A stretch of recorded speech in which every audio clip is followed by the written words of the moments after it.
здесь так. Осетины то же самое.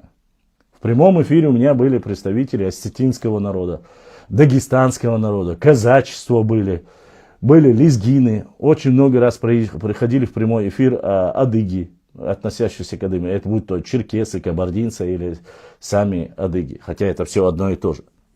Я же для всех открыт. Я никого не оскорбляю. Приходите, задавайте вопросы и будьте любезны услышать ответ на свои вопросы.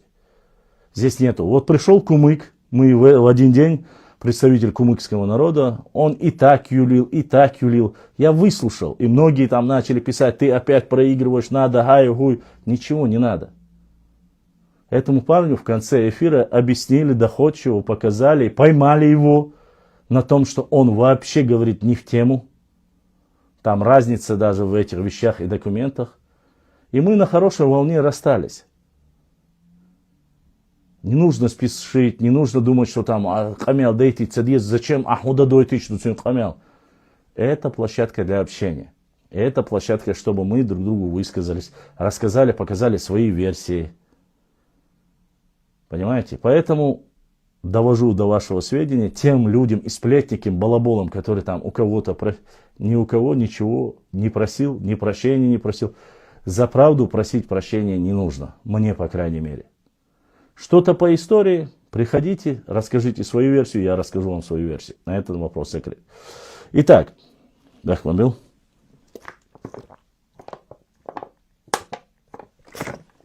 Итак, друзья, мы с вами говорили о книге, которую я вам сказал. Книга называется, еще раз тем, кто сейчас зашел. Ибрагим, ты подключился? Я увидел нашего брата Ибрагима. Он зашел, кажется. Телеграм чабол, вызови, хэшуй, алиш само, хэшуват. Так, патриот. Все, красавчик, дайресхил.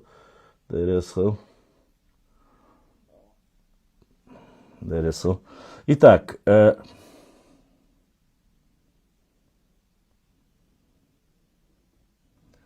я обязательно в следующий раз у тебя спрошу, где мне пить воду. Хорошо, братан? За камерой или под камерой? Я пью там. Ютубе тебя. Ибрагим, халат ваш хилвиз. Да, Ибрагим говорит, что Ютуб лет юбахшун кенте. Итак, друзья, вот книга. Вот книга, мы ее разбирали. Книга называется «Как объединяли Ингушетию и Чечню». Не Чечню и Ингушетию, Ингушетию и Чечню. Документы, факты, комментарии. Кто написал, это А.Д. Яндиев. Само собой, документы, факты. Написана она в 2018 году. Ответственный редактор Кокорхоева, доктор политических наук, доцент кафедры истории Ингушского государственного университета. Рецензенты Кадзоев Нурдин, ныне покой, заведующий отделом древней и средневековой истории Ингушетии, Ингушского и гуманитарных наук имени Чаха Акрилова, заслуженный деятель науки Республики Ингушетии. Так вот, не мне вам говорить, конечно же, какие авторы и кто что написал. И так мы здесь разбирали в этой книге, разбирали документы и разносили пух и прах. И что самое важное, я хочу вам сказать. Друзья,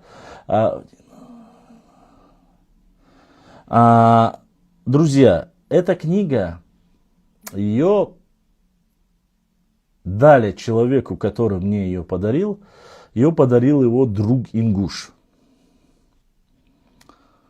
Эта книга сама в Ингушетии. Это экземпляров сколько?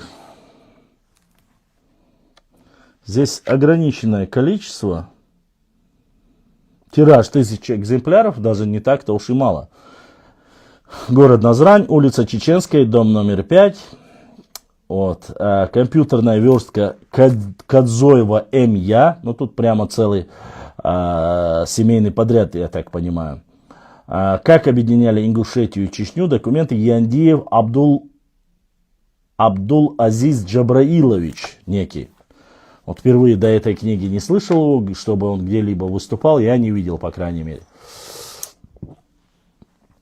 Здесь мы зачитывали с вами много документов, которые мы непосредственно зачитывали. Эту книгу подарил моему товарищу, моему другу, подарил ингуш.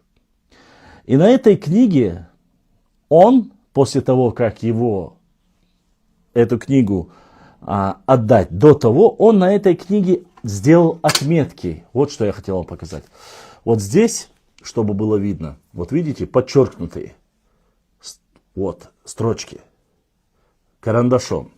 Это розовое я отметил. Это название темы сегодняшней. Так вот, почему я вам это показываю? Мне было интересно. Я сначала не обратил на это внимания, поскольку я всегда читаю документы сначала сам. Но потом я заинтересовался, что же на самом деле подчеркнул этот ингуш до того, как подарил эту книгу своему товарищу. Это товарищ наш чистокровный, представитель нашего брата Акинец, Аккай Борз, Акинский волк. Ему подарили, он мне ее отдал посмотреть, чтобы я ознакомился с данной книгой. И подчеркнуто, я читал ее книги и почему-то, не обратив внимания, дочитал этот параграф до конца, а потом думаю, что же он подчеркнул. И вы не поверите. Тема, чтобы было понятно, вроде бы объединение Чечни и Ингушетии. Там должны быть конкретно вопросы, документы, факты, комментарии об объединении Чечни и Ингушетии.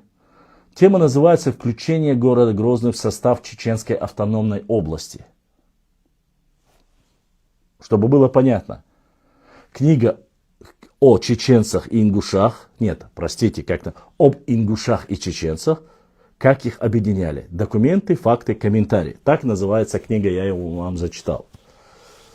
Вроде бы она должна касаться тематики только объединения чеченцев и ингушей. Причем тут город Грозный и присоединение его к чеченской автономии, которая непосредственно имеет отношение к внутренней политике самих чеченцев. Так ведь? Это не касается никак ингушей, потому что ингушей еще нету в составе Чечни, это не ЧССР. В то время вообще они не имеют к нам никакого отношения. И как были отдельно, имеется в виду к этому, их создали в 1860-1862 году. Впервые появилась территориальная единица, там Ингушевский округ, или же отдел и так далее и тому подобное. После до этого периода оно не существовало, потом появилось, и до этого периода объединение Чечни и Ингушетии, оно идет как отдельная единица. А присоединение города Грозного к Чеченской автономной области, оно не имеет никакого отношения. То есть, по идее, его сюда, в эту книгу добавлять не нужно. Я сейчас это вот так вам четко разжевываю и объясняю, чтобы вы понимали, уважаемые друзья, почему это было вписано, и что же на этом, именно в этих документах описывающим, отмечал наш неизвестный сосед, который подарил эту книгу. Валлахи биллахи та'ала, эту книгу я не покупал. Ее мне принесли, сказали, что ему подарил брат соседнего региона. Этот акинец оттуда мне подарил эту книгу. Сказал, посмотри, есть ли там что-нибудь, что тебе нужно, что полезно для нашей истории, нашего народа. Я начинаю читать. Ввожу вас в курс дела, чтобы сейчас все эти параграфы не читать.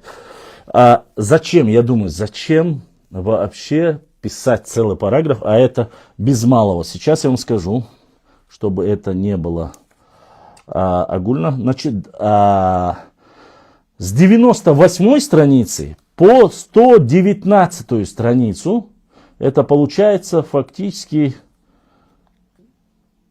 20 страниц. 20 страниц написано о присоединении Грозного к Чеченской автономной области.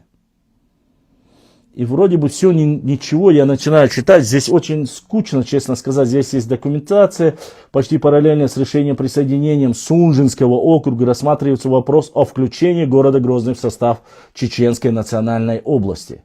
Мы в предыдущем эфире обсуждали о Сунжинском округе, и дальше будем здесь, на этой книге, дальше тоже есть.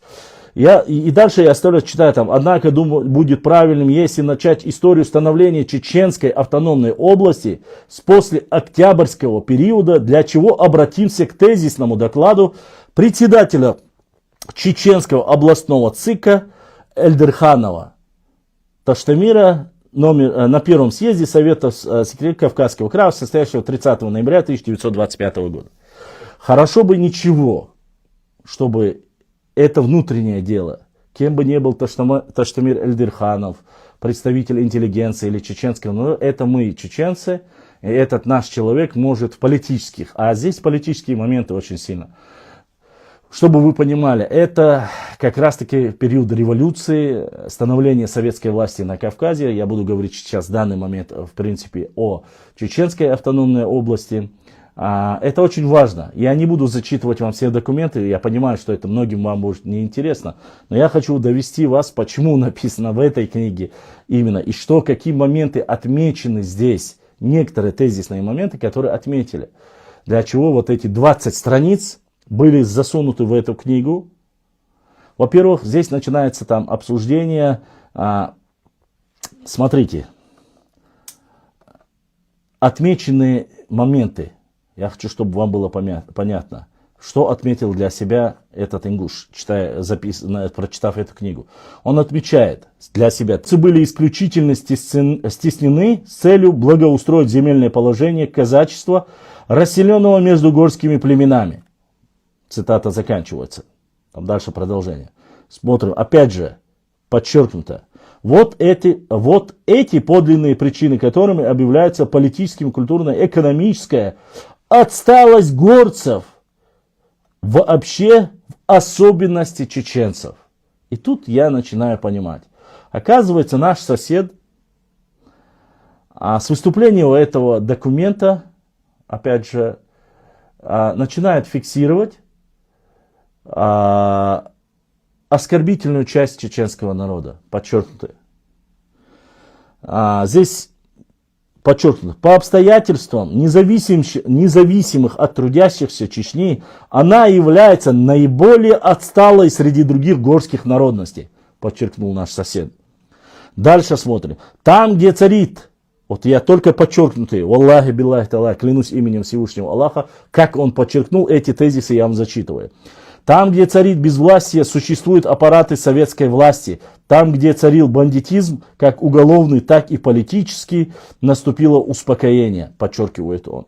Здесь начинается перечисление о том, что советская власть, когда пришла, тот, кто учился в Советском Союзе, прекрасно помнит, каковы были догматы, где начинали писать, что люди были необразованные. Здесь точно так же. Оскорбление чеченцев, что они были необразованы. Речь идет о Чеченской автономной области до присоединения Грозного. Я прошу, чтобы этот момент заметили. Хотя оно какое отношение имеет? Опять же, речь идет, это внутреннее дело чеченцев. И присоединение Грозного, столицы, к Чеченской автономной области, это внутреннее дело самих чеченцев. По сути, оно не касается других людей. Но однако, дальше смотрим, что отметил он у себя здесь. В центре о порядке перевода всего делопроизводства области на местный язык потребуется до 1 года времени свыше 40 тысяч рублей денег. Здесь дальше рассказывают по этому докладу, идет речь о том, что чеченцев, примерно, чтобы было понятно, смотрите, поскольку мешал бандитизм, представлялась финансовая и другие возможности, областная власть занималась строительством в пределах скромного бюджета, из которого приходилось не более 3 рублей на человека. Слушайте внимательно. В то время как по бюджетам других национальных областей приходилось до 8-9 рублей на человека. То есть здесь описывается о том, что даже среди остальных советских социалистических республик соседнего региона описывается, что Чечня получала меньше всех, была ущербной, была уничтоженной фактически.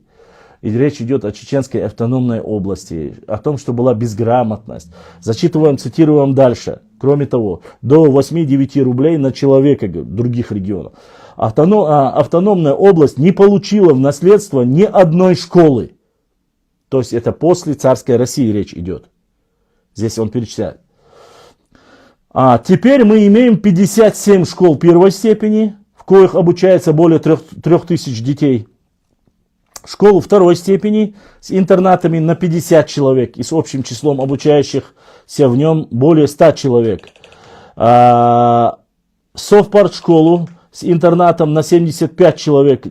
Детский городок имени Сталина, подчеркиваю, освободилось. Что ж с тобой? Холит ешон. Слабый интернет.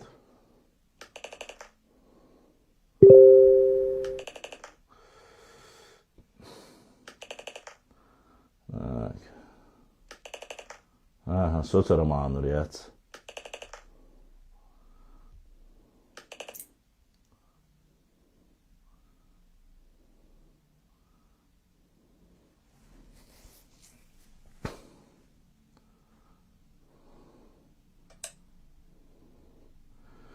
Все, включил. Городок имени Сталина, в коем нашли приют сироты числом 150 человек, предположительно, ну, до 300 детей и так далее, и тому подобное. 300 школ, мы построим школы, мы Советский Союз, точнее, мы коммунистическая власть, советы все для людей. Ну, вот эта пропаганда того периода идет очень сильно, здесь перечисляется. Доклад был Таштамира Эльдерханова, они говорят, и опять же нужно ознакомиться, прежде чем так это или нет. При переподготовке инструктирования не следует забывать, и здесь подписывают, опять же, слушайте, что подчеркивает наш сосед, что он для себя, валейкум ассалам, что он для себя замечает и подчеркивает, какое это имеет отношение к нашему соседу, являясь другой национальности, но он отметил на этой книге. Не следует забывать, что наша отсталость в школьном деле не наша вина. Это результат разгула царских опричников, собственных интересов, державших народ сотни лет в темноте и невежестве. То есть, для начала, чтобы было понятно, что касается невежества в темноте или нет, здесь это, быстро мы пройдемся, это касалось всех людей. Всех народов на самом деле, начиная с царских времен. Там видно, как царские офицеры описывают, об грамотности говорят. Но почему взяли, опять же, зачем, какое отношение это имеет к присоединению или не присоединению? Вот что важно.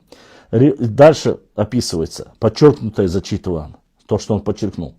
Революционный чеченский народ вправе рассчитывать на более внимательное отношение к себе власти, и мы уверены, что она поможет нам победить темноту и неграмотность населения. Ну вот это лозунги мы все прекрасно помним. И вот что самое интересное. Читаем дальше. Что посчитал Нурдин Кадзоев и Яндиев записать в книге, какое отношение это имеет вообще к этому вопросу, но это непосредственно записано только о чеченцах. В области здравоохранения дело обстоит также вполне благополучно. Мы имеем больницы на 195, тогда как голодной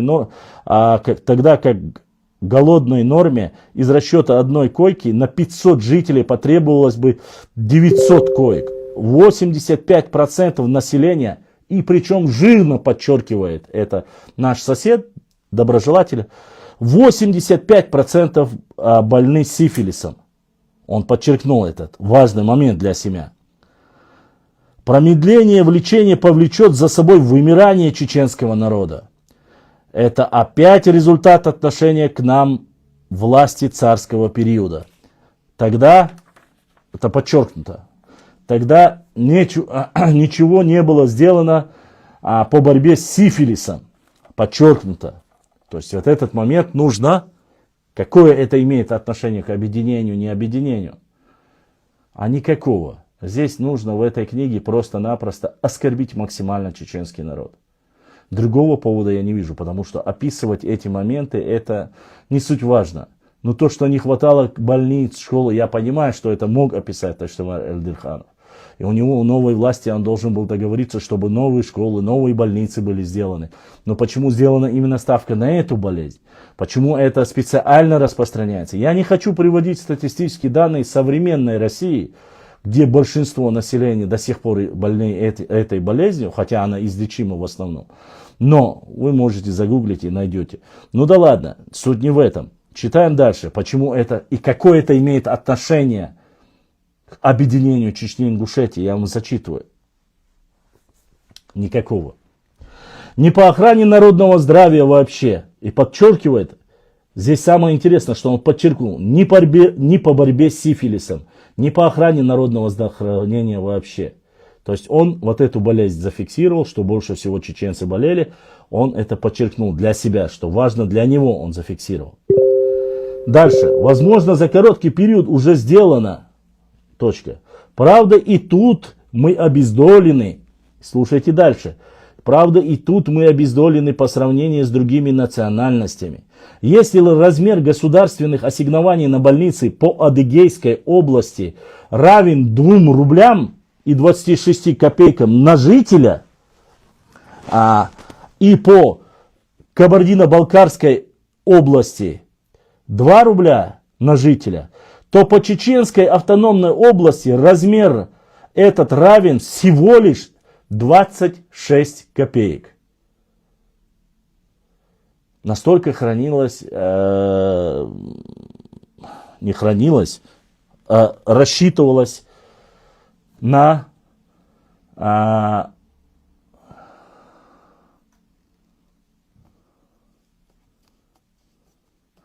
вопросы я отвечу чуть позже, чуть-чуть подождите, уважаемые друзья. Адыгеи 2 рубля 26 копеек, в Кабардино-Балкарии 2 рубля на человека выделяется, а в Чеченской республике, Чеченской не республике, прошу прощения, в Чеченской автономии выделяется для чеченцев, это пишет в своем докладе Таштемир Адалханов, и это выделили в эту книгу, которая должна говорить об объединении чеченцев и ингушей, 26 копеек. И он это подчеркнул. Вот. Произошло это, конечно, слушайте, произошло это, конечно, неумышленно. И будем надеяться, что ошибка эта будет исправлена в срочном небюджетном порядке. И тут самый интересный момент. Как и другая ошибка в том же духе. И здесь запятая. И подчеркнуто, что по бюджету Ингушетии и Осетии на данного жителя падает 8-9 рублей. Слушайте, 2 рубля 26 копеек выделяется на одного человека, выделяет власть на лечение одного человека в Адыгее. В Кабардино-Балкарии выделяется для этого дела 2 рубля. В Ингушетии 8 рублей. В Осетии 9 рублей на человека. А в Чечне для лечения одного человека, не считая того, что мало коек, мало здравниц, 26 копеек.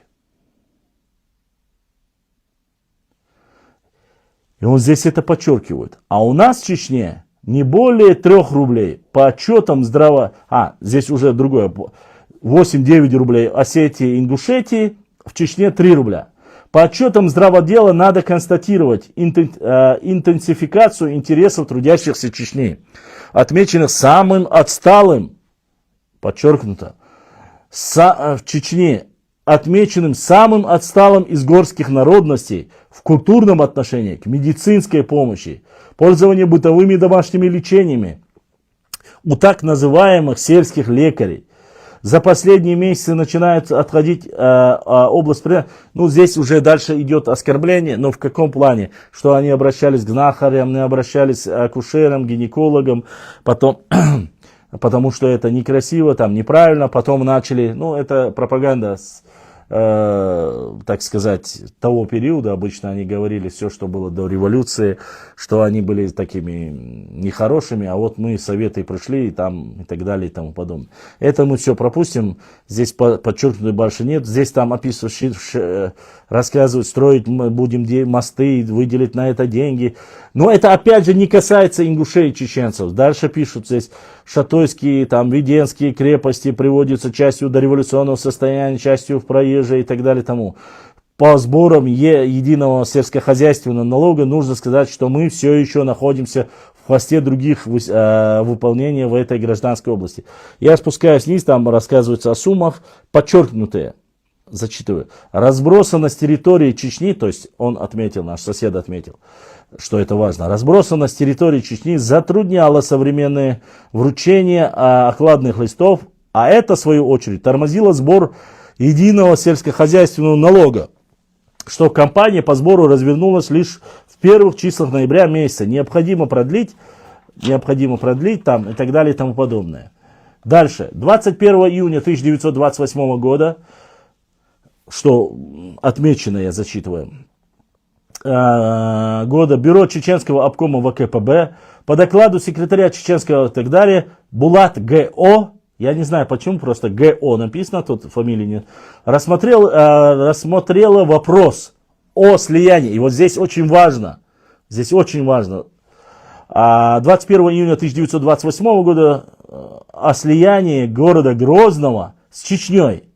И приняло постановление бюро Чеченского обкома считать, что в перспективе стоит вопрос объединения города Грозного с Чечней. Просить крайкома ВКПБ рассмотреть данный вопрос, дать ясную установку по этому вопросу. Опять же, какое это имеет отношение с соседним регионом? Крепость Грозная основана на чеченских землях. Там были 26 хуторов, которые были уничтожены. Основали крепость Грозную. После крепости Грозной, после революции, это был отдельный город, казачьим городом. Вместе входил в Сунжинский военный казачий округ, то есть он идет отдельным, но имеется в виду вот этот треугольник, вплоть до Петропавловки, Ильиновки, вдоль Сунжи, реки Сунжи, все этот кусок заселяется так называемыми сунжинскими казаками. И они проживают. Я ходил. После революции, вы знаете, что с казачеством чеченские революционеры вместе объединились с красногвардейцами, прогнали, воевали, противостояли, не как некоторые, а реально воевали. Что стоили гайтинские и алханюртовские сражения, об этом мы много раз говорили. Итак, дальше что происходит? Вроде бы объединение Грозного Чечни не имеет никакого отношения, тем более к 2018 году. А нет, дальше смотрим, почему. Там дальше описывается просить Грозненский окружной совет. Но это все документы, это в принципе, даже тем, кто изучает историю, это для себя мы должны знать, когда, какие даты о присоединении города Грозного к Чеченской автономной области, какие документы были приняты, как они соглашались, не соглашались с этим, присоединяться к чеченцам, какие плюсы, какие минусы, это все понятное дело. Это внутренние как бы исторические процессы, да, для чеченского народа. Я думаю, а при чем тут, как ни странно, зачем ингуши взяли чеченский вопрос и присоединение? Это не касается их никак. Какое к этому отношение? И дальше смотрим, что же подчеркнул наш сосед еще. Написано, просить крайком ВКПБ наметить ряд практических мероприятий, направленных на объединение города Грозного с Чечней, опять написано. Ладно. Написано. Дальше смотрим крайком, ВПБ, там Булат, не Булат, и все. Дальше смотрим. Чеченская автономная область, объединение чеченских грозненских партийных организаций, а также мероприятия направлены к дальнейшему сближению грозненского пролетариата и чеченского крестьянства, укрепление связи совместно с грозненской и чеченских партийной организацией, поручить фракции крайисполкома при утверждении, это здесь уже по принятию, обязать управляющих Грознефти товарища Ганшина освободить в текущем году здание, ныне занимаемое конторой Туапсинского нефтепровода, передав его в ведение Чеченского облисполкома. Что я хочу сказать? Все денежные, все финансовые, все, что можно было, в то время было в руках русских. Царская Россия закончилась, здесь имеет в виду непосредственно речь идет здесь о послереволюционном периоде. И они, конечно же, Бяхмабилаш, смело.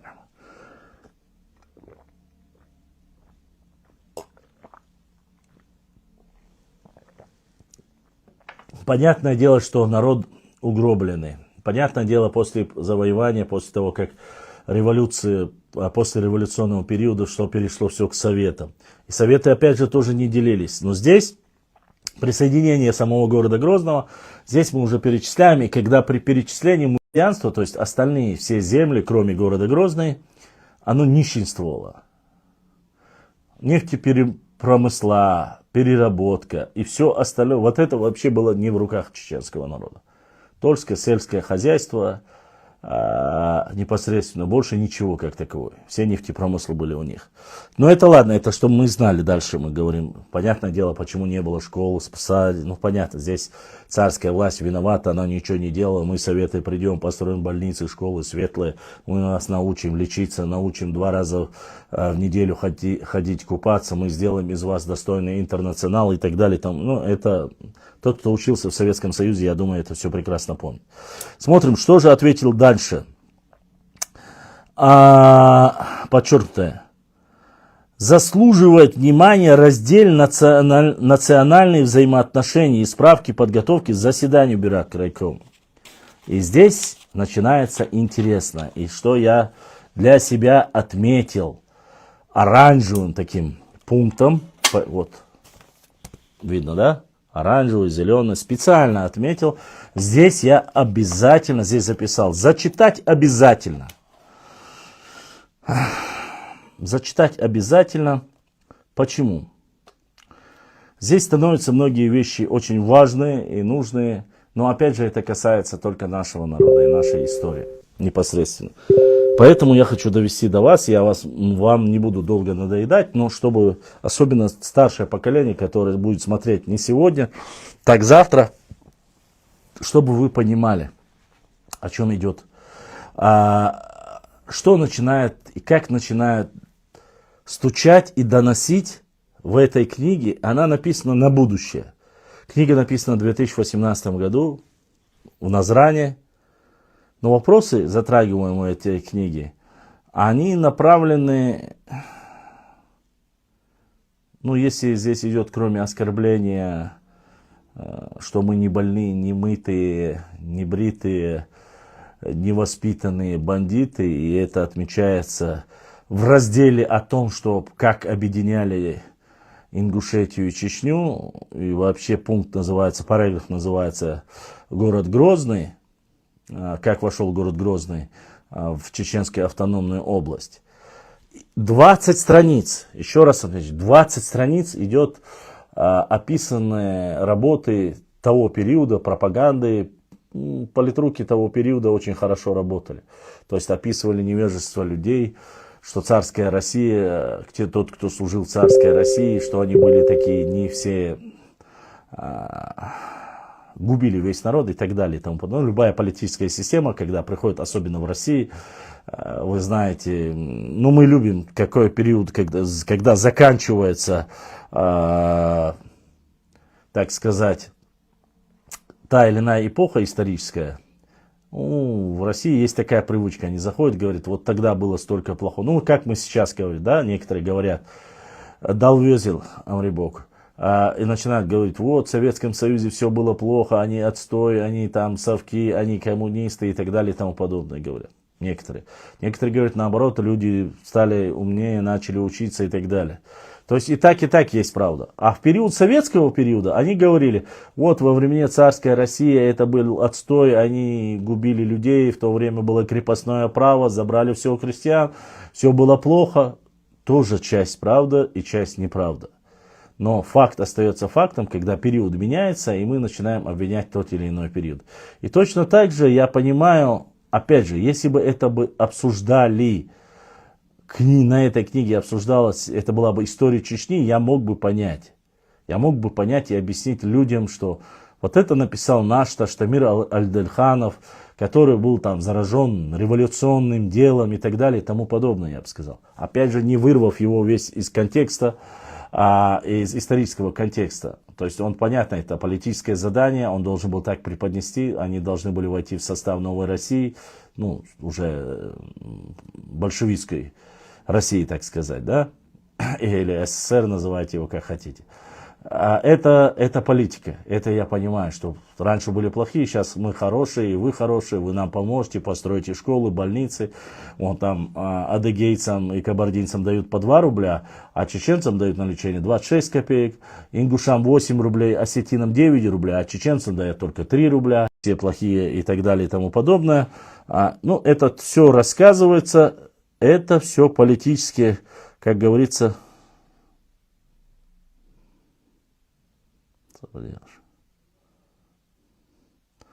Если это описывают наши люди, это понятно, то, что мы хотим показать тот период. Но когда это делают соседи в 18 году, Бяхма Билош,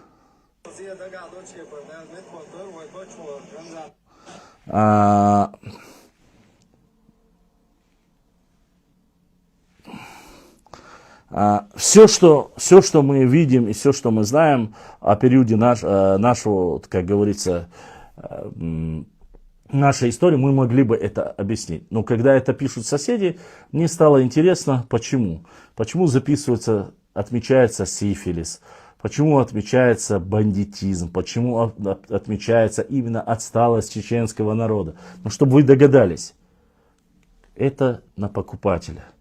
Это для человека, который прочитает эту книгу, чтобы понятно было, заслуживает, кто больше, чтобы считал, что это нечисть, грязь, что к ним нужно относиться так. Вот видите, они сами это пишут и так далее и тому подобное. Выделено. Зачитываем. Национальное взаимоотношение внутри Чечни и Чечни с соседями, кроме ряда обычных земельных споров, с соседями особенно, и тут внимание, очень важный момент, заметьте, очень важный момент, они отмечают, с соседями, особенно по дагестанской границе, доходящих иногда до кровопролития, еще не ликвидировано окончательно бандитизма и обычных проявлений недооценки национальных особенностей. Чечня со стороны некоторых русских работников и переоценки этих особенностей со стороны ряда чеченских работников в данное время характеризуется следующими основными данными. Первое. Вполне нормальное взаимоотношение чеченцев к казачеству внутри области. Заметьте. Дальше. Между чеченской и еврейской частью членов в профсоюзах, запятая, внутри партийной и комсомольской организации. То есть они говорят, с евреями у них хорошо, с казаками у них хорошо, отмечается в этой книге. И внутри профсоюза с русскими у них хорошо. Здесь отмечено это. Все подчеркивается. Наш сосед это подчеркнул. А для чего подчеркнул, вы уже, думаю, догадываетесь. Усиливающееся стремление к консолидации народа, вырождающееся в требование присоединения, и тут самое интересное, присоединение чеченцев-ауховцев, находящихся в пределах ДССР и ИВ, пока неофициальных, дальше мы зачитаем, то есть зачитаем, здесь говорится о том, что с дагестанцами еще в 1923 году именно речь идет об объединении Ингушетии и Чечни, но это затрагивается как бы невзначай. Взаимоотношения между чеченцами и дагестанцами. То, что чеченцы не хотят и говорят вернуть аух. Здесь речь идет о периоде 1928, кажется, года, да? 1928, да. Это в 1928 году говорит, что взаимоотношения чеченцев с Дагестаном очень тяжелые. Хотя с евреями, казаками, говорит, все хорошо. А с дагестанцами по поводу ауха очень плохо. И это отмечается в этой книге. Вроде бы, какое отношение это имеет к объединению чеченцев и ингушей? Да никакого. Однако можно подлить немножко керосинчику в взаимоотношения между чеченцами и дагестанцами. И также внутренне сказать, что вот у чеченцев с казаками и с евреями все хорошо, с партийными работниками. А вот со своими соседями, братьями-мусульманами все плохо. Почему бы это не преподнести таким образом? В этой книге это преподнесено. И почему, наконец-то, все эти 20 страниц были написаны ради чего? Сейчас я вам зачитаю. Кроме этих 2 строчек, вообще никакого, на 20 страницах, ни одного слова, ни смысла о том, что город Грозный входит в Чеченскую автономную область, и это каким-то образом влияет на взаимоотношения объединения Чечни и Ингушетии, нету вообще в этих документах. Но есть вот эти 2 строчки. Находящихся в пределах ДГСР, здесь написано, требование присоединения чеченцев, ауховцев, находящихся в пределах ДССР, к Чечне имеется в виду. Пока неофициальных переговорах об объединении с Ингушетией в практических шагах в этом направлении унификация чеченского и ингушских алфавитов, все. То есть, что же здесь творится, так сказать. Этот Чекиндез, ну понятно, почему это написал Нурдин, Амбахпурова Малайл, для чего он это написал, мало того, что там оскорбление, грязь, чернота, отсталые от жизни, налоги не платили, все во всем плохое. Кроме этого, здесь говорится, что в официальных переговорах, неофициальных переговорах, что обозначает, нету никакого документа, нет никакого документа, подтверждающего этот факт, что чеченцы просили объединить ингушей. Вот, неофициально записано. 2 строчки и 20 страниц. Я дочитал от корки до корки 2 раза. Специально. Какое отношение имеет присоединение города Грозного к Чеченской автономной области? Это нам должно быть интересно, как вернули Грозный в состав чеченского народа и так далее и тому подобное. Это внутренний как бы исторический период. Но это более для глубоко изучающих истории, кто преподавать будет. Это для них, но для обычного обывателя это не столько даже важно. Более старшему поколению это важно и нужно. Но остальным это не столь важно и не столь нужно, честно сказать. Но, однако, наши соседи решили это указать. Именно этот момент. И дальше, очень важные моменты. Усиливающимися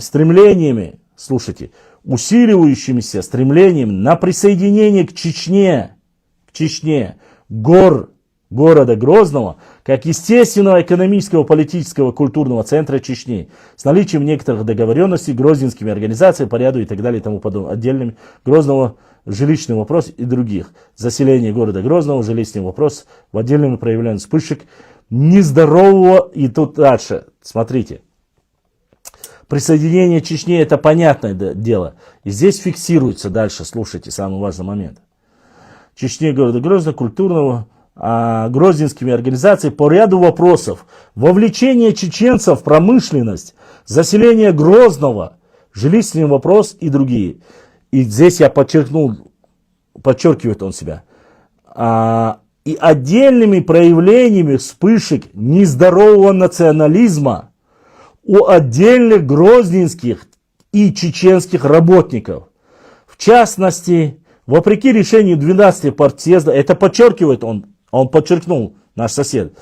В частности, вопреки решению 12-го партсъезда в Грозном получается так, что чеченцы борются против проявления великодержавного шовинизма грозненцев, а грозненцы против проявления чеченского национализма, а не наоборот.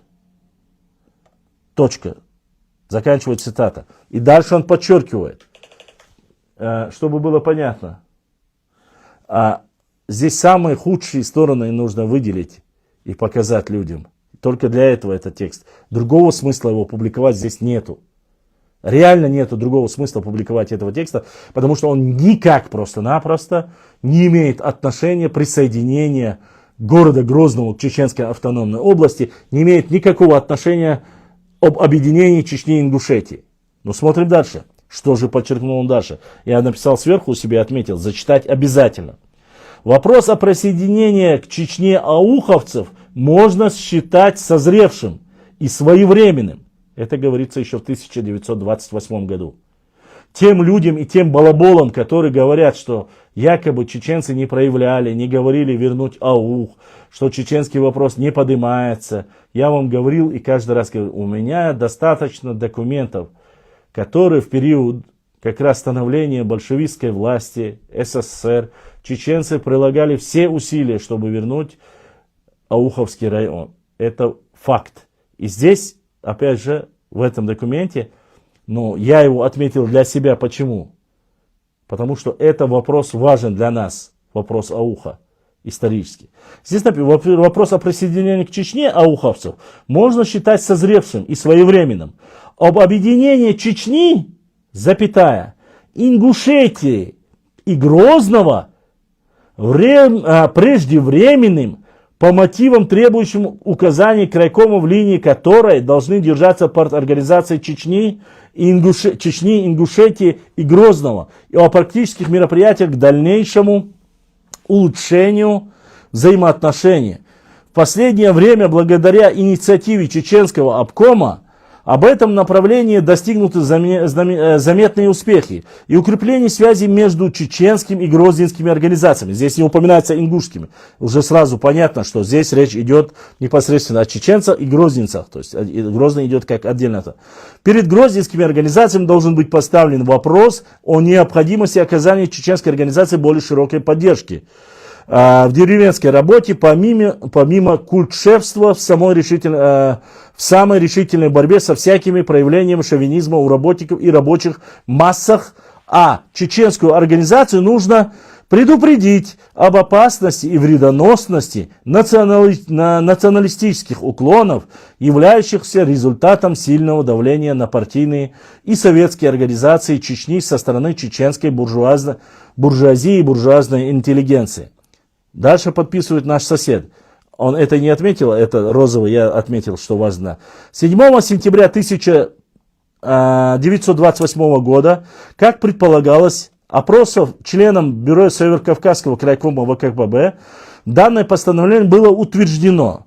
4 октября объединенным пленумом Грозненского и Чеченского обкома ВКПБ вновь вернулись к этой проблеме.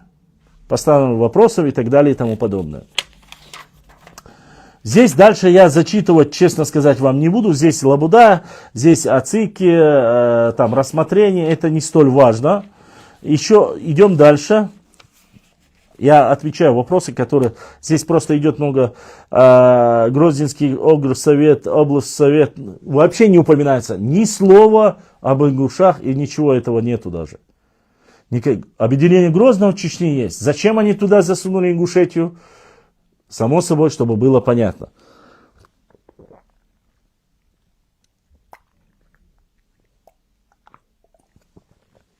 Это все понятно. Здесь четкая граница проводится. Все делается только для одного. Чтобы сказать, что, во-первых, чеченцы сами попросили их объединить с ингушами.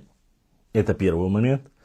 Во-вторых, насильственное присоединение ингушей к Чечне Мабай-Царь в 1934 году. Вот речь о чем идет, чтобы вы понимали. Речь об этом идет, и поэтому это затрагивается. Что это было поднято именно чеченской стороной, чтобы их объединили.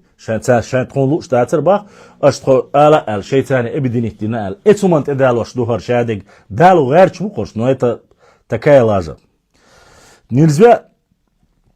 Кроме оскорблений, опять же, идет то, что там чеченцы такие плохие, тут облисполкомы, райкомы, о их взаимоотношениях, то, что они неграмотные, то, что надо воспитать кадры. Грозненский городской немедленно там договорился о бюджете, не бюджете. Потом уже считать необходим выпуск Грозненского городского совета Чечены был облисполкома, организация стороны компании, внутрипартийной организации среди беспартийных масс разобраться, там провести пропаганду и так далее и тому подобное. Это не суть, даже я его зачитывать дальше не хочу. Нельзя называть, вот что я посчитал нужным, нельзя называть восторженным настроением, что отмечается специально именно для русских, чтобы тот русский читатель, который будет читать, чтобы он понял, любой другой человек. Хундина Хачур, нельзя назвать восторженными настроения населения города Грозного в связи с принятием такого решения. Это видно из обзора политического состояния СССР за октябрь 1928 года. По данным ОГПУ, в национальных областях Северного Кавказа в разделе о политических настроениях в связи с передачей города Грозного Чеченской области, это подчеркивается все, наш сосед это зафиксировал, что это важно. Не автор книги для чего это сделал, мы знаем, а этот человек непосредственно подчеркнул, это важно, чтобы взять Нохчан,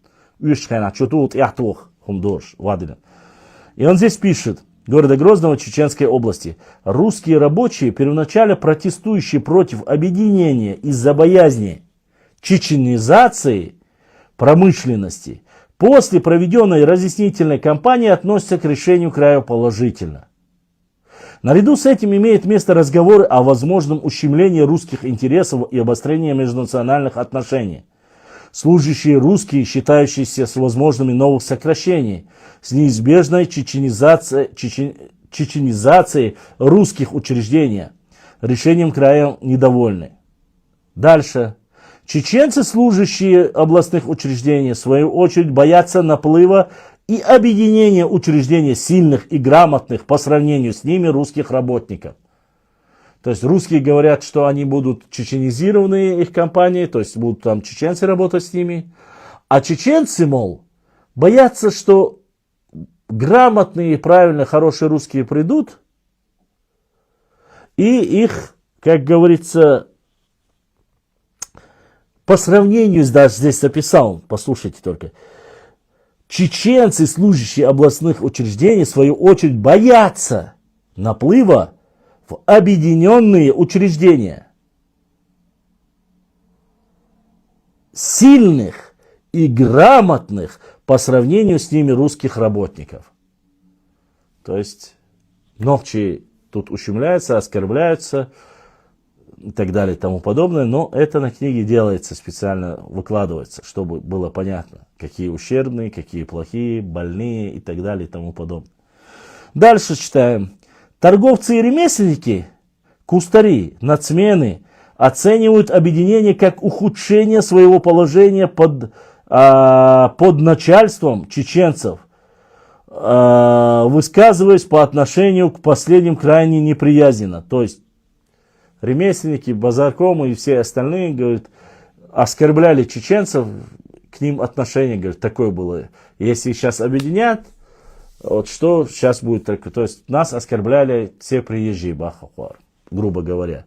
Ну, еще раз повторю, торговцы, ремесленники, приезжие имеется в виду, кустари, нацмены оценивают объединение как ухудшение своего положения под начальством чеченцев. То есть положение этих людей, этих работников, которые здесь, как поставят над ними чеченцами, говорит, положение изменится в худшую сторону. Высказываясь по отношению к последним крайне неприязненно. Что здесь речь идет? То есть, что вот эти придут, там, чеченцы такие, чехи и так далее и тому подобное. Грубо говоря, да, за спиной. Хаба положениях. Зачитываем дальше. 1 ноября 1928 года Объединенный пленум Чеченского областного и Грозненского окружного комитета ВКПБ совместно с активным областных организаций обсудил состав автономной области. Пленум поставил перед собой партийные организации задачу улучшить разъяснительную политическую воспитательную работу среди трудящихся масс, усилить борьбу с политическими противниками, пытающими исказить и ложно представить политическое значение и объединение. Но это советское время, вы знаете. 5 ноября 1928 года президент ЦК ВКПБ решение об упразднении самостоятельного Грозненского округа и включении его в состав Чеченской автономной области. Дата включения, чтобы было понятно, дата включения города Грозного в Чеченскую автономную область 5 ноября 1928 года. Какое это отношение имеет с объединением ингушами? Никакого. Дальше важный момент. Мы уже заканчиваем. Здесь написано, Грозный, Северокавказ, там самостоятельно существующий состав Грозного Северокавказского края, как самостоятельная единица, упразднить и территорию этого округа, включить существующие его границы в состав области. Грозненский городской совет подчинить непосредственно областному исполнительному комитету Чеченской автономной области. Существующие в настоящее время взаимоотношения между Грознефтью, краем и Чеченской автономной областью в организации власти оставить без изменения. То есть, как были отношения с Грознефтью, так и взаимоотношения оставить без изменения. Поручить административные комиссии в ЦИК проработать и представить на утверждение законодательных актов проект постановления. 10 ноября президент Северокавказский крайисполком подготовил проект о ликвидации как самостоятельной единицы Грозненского округа и передаче Грозного в состав Чеченской автономной области, направил его в ЦИК. Точка. Это я вам зачитал, чтобы было понятно. И дальше идет. Это завершилось организационное оформление вхождения Грозненского округа в состав Чеченской автономной области. 14 февраля 1929 года Грозненский округ вошел в состав Чеченской автономной области. Грозный стал центром Чечни. Это усилило его влияние на жизнь чеченского народа. Точка. Там это даже не до конца. Следует отметить, что процесс, и самое интересное, вроде бы все, да, вроде влился, когда влился, все должно было здесь остаться. Но нет. Наш любитель чеченской истории Нурдин Кадзоя, ныне покойный, Хамба Пурба Малай, пишет, зачем это и какое отношение это имеет. Еще раз, только слушайтесь, объединение Ингушетии и Чечни, какое отношение это имеет? Следует отметить, что процесс объединения Грозненской и Чеченской области проходил очень сложно. Это видно из записки инструктора Северокавказского Белецкого 12 февраля 1929 года. То есть от Таштемира Эльдерханова он переходит уже к Белецкому. Положение верхушки чеченской парторганизации, которое отмечено, что после партконференции, прошедшей внешне вполне спокойно, трения верхушки организации увеличились и достигли чрезвычайной остроты. Осложнения, имеющие место до конференции только в русской части руководства, сейчас целиком захватила чеченская верхушка. То есть он говорит, что Белецкий пишет, что чеченская верхушка захватила его. То есть и этим русские недовольны. Хотя зачем это Нурдину Кадзоеву писать? Борьба идет вокруг фигуры Булата. Ну, Булат он здесь написано. И, короче, дальше. Чтобы не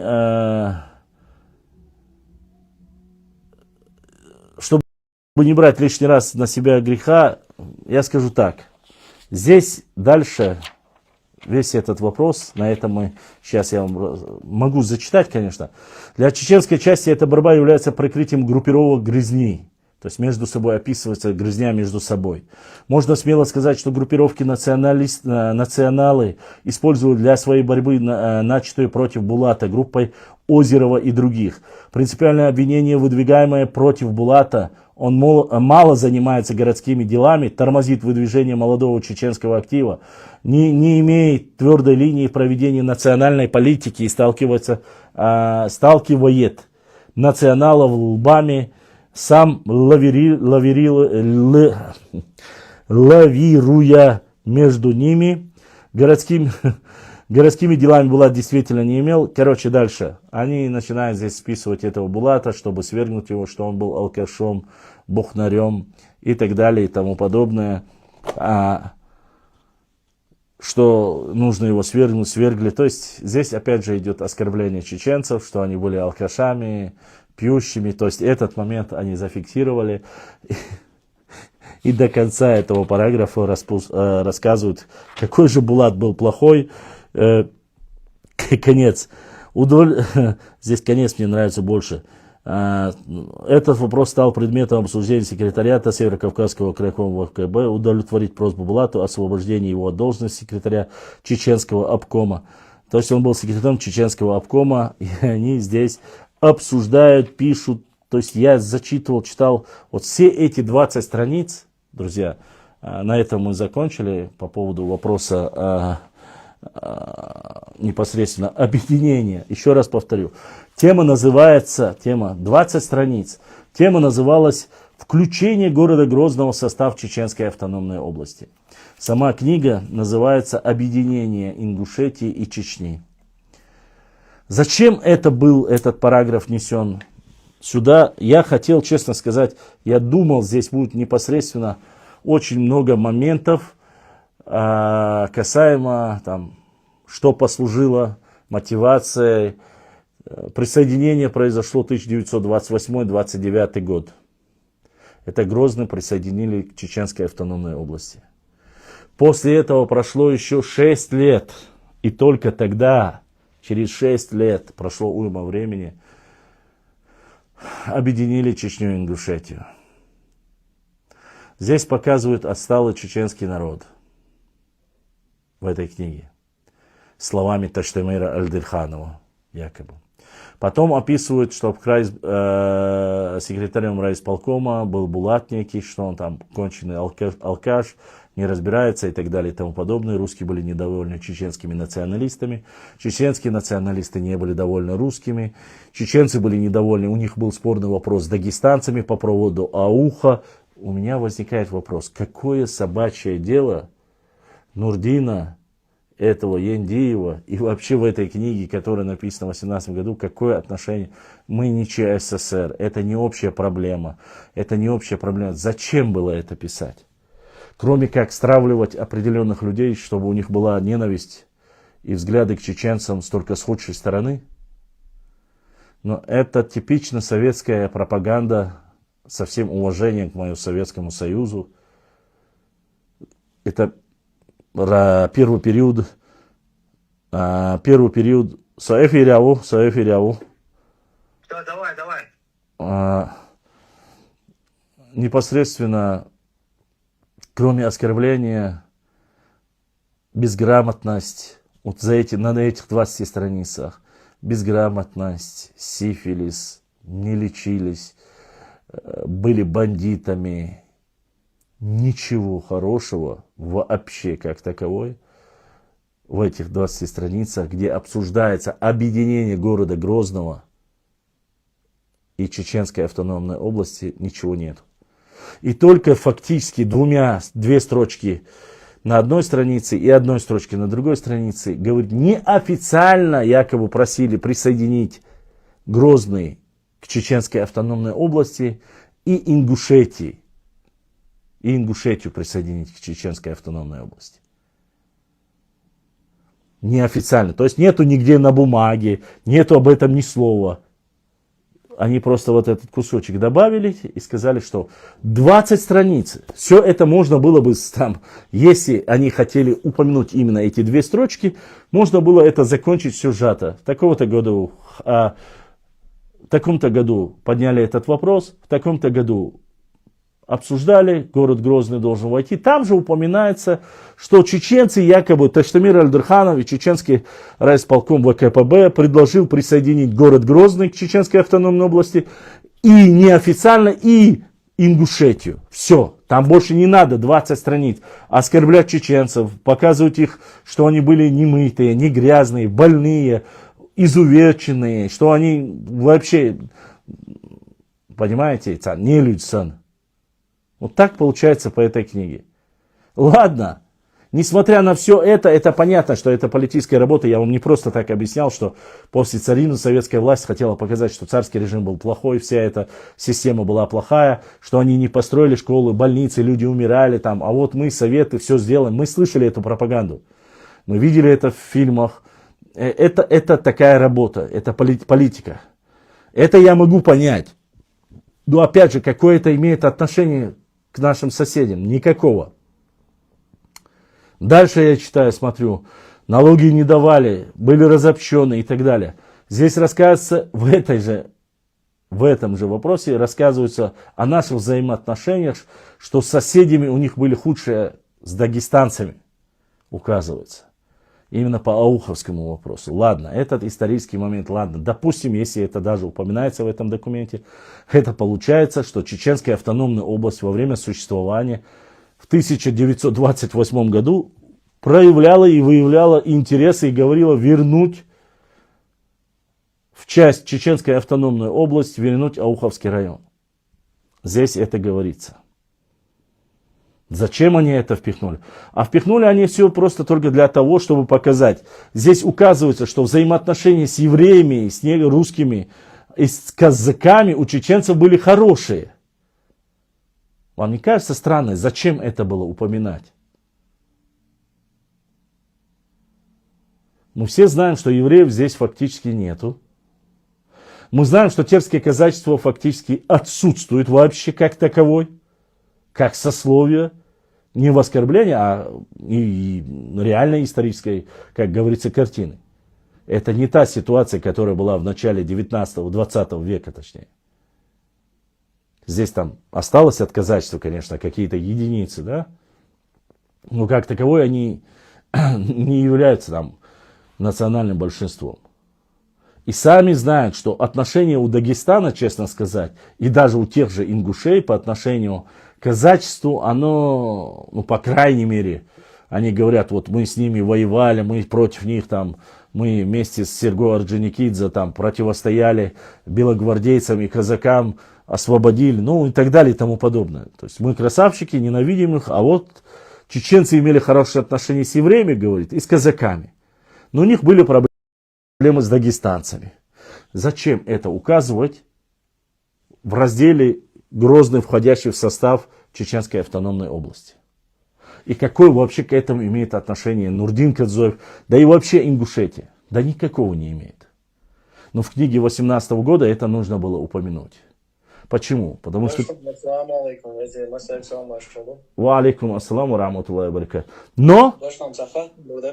Освободилась Аома. Но нужно это было упомянуть, нужно было это указать.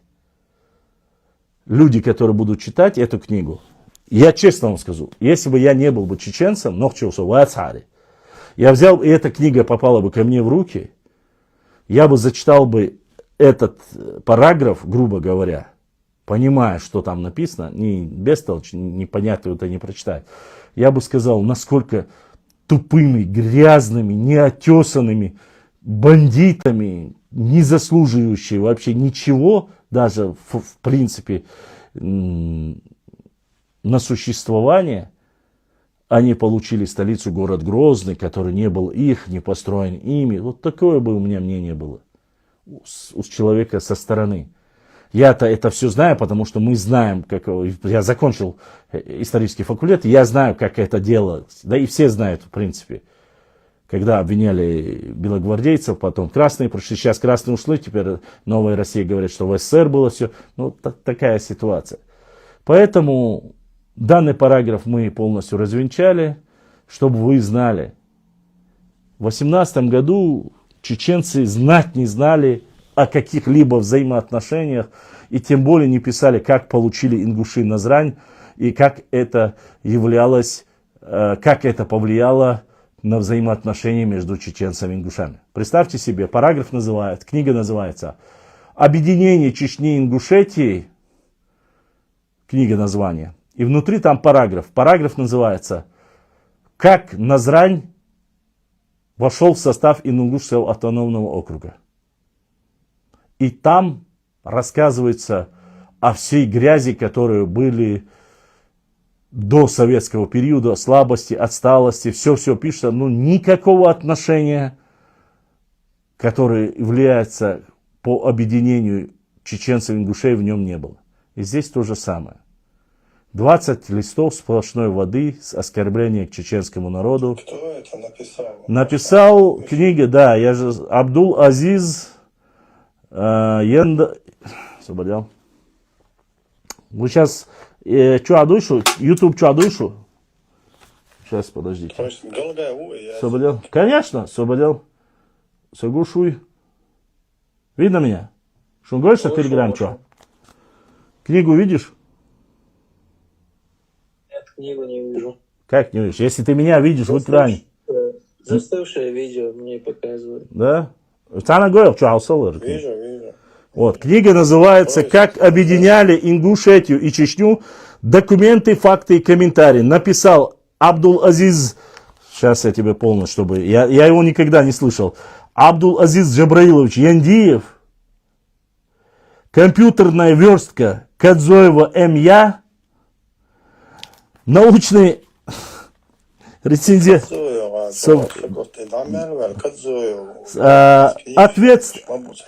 Ответственный редактор Кокорхоева Д.С., доктор политических наук, доцент кафедры истории Ингушского государственного университета.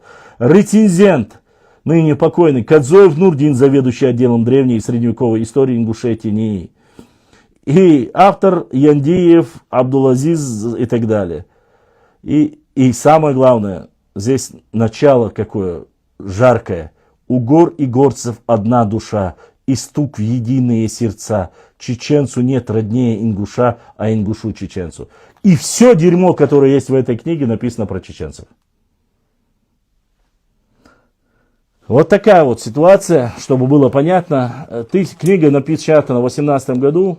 Здесь 1000 экземпляров. Муаммад Асицахаттан Джуаплон. Опять же говорю, как мне ее прислали, как он отметил, с подчеркнутыми карандашом строчками.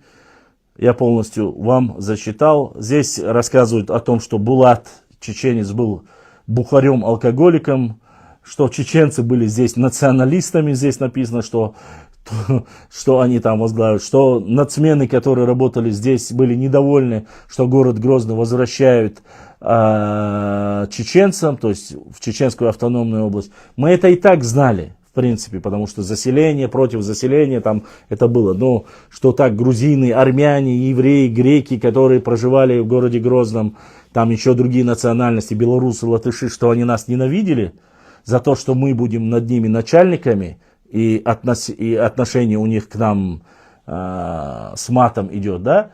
Такого, конечно же, мы не читали. Но записать Нурдин Кадзоев посчитал, что эта книга нужна. И так, друзья, этот параграф закончился. Следующее будет называться «Объединение Чечни и Ингушетии в единую Чечено-Ингушскую автономную область». Но это мы оставим на следующий раз. И мы выделим основные направления в данном, относится это или нет, что достоверно, что недостоверно. На эти вопросы, конечно же, этот параграф мы тоже разберем по кирпичику, как и делаем это в своих книгах, в своих эфирах прямых. Муаммад, я готов ответить на твой вопрос. Задавай вопрос, Бяхмобил, я отвечу на ваши вопросы, но чтобы было понятно,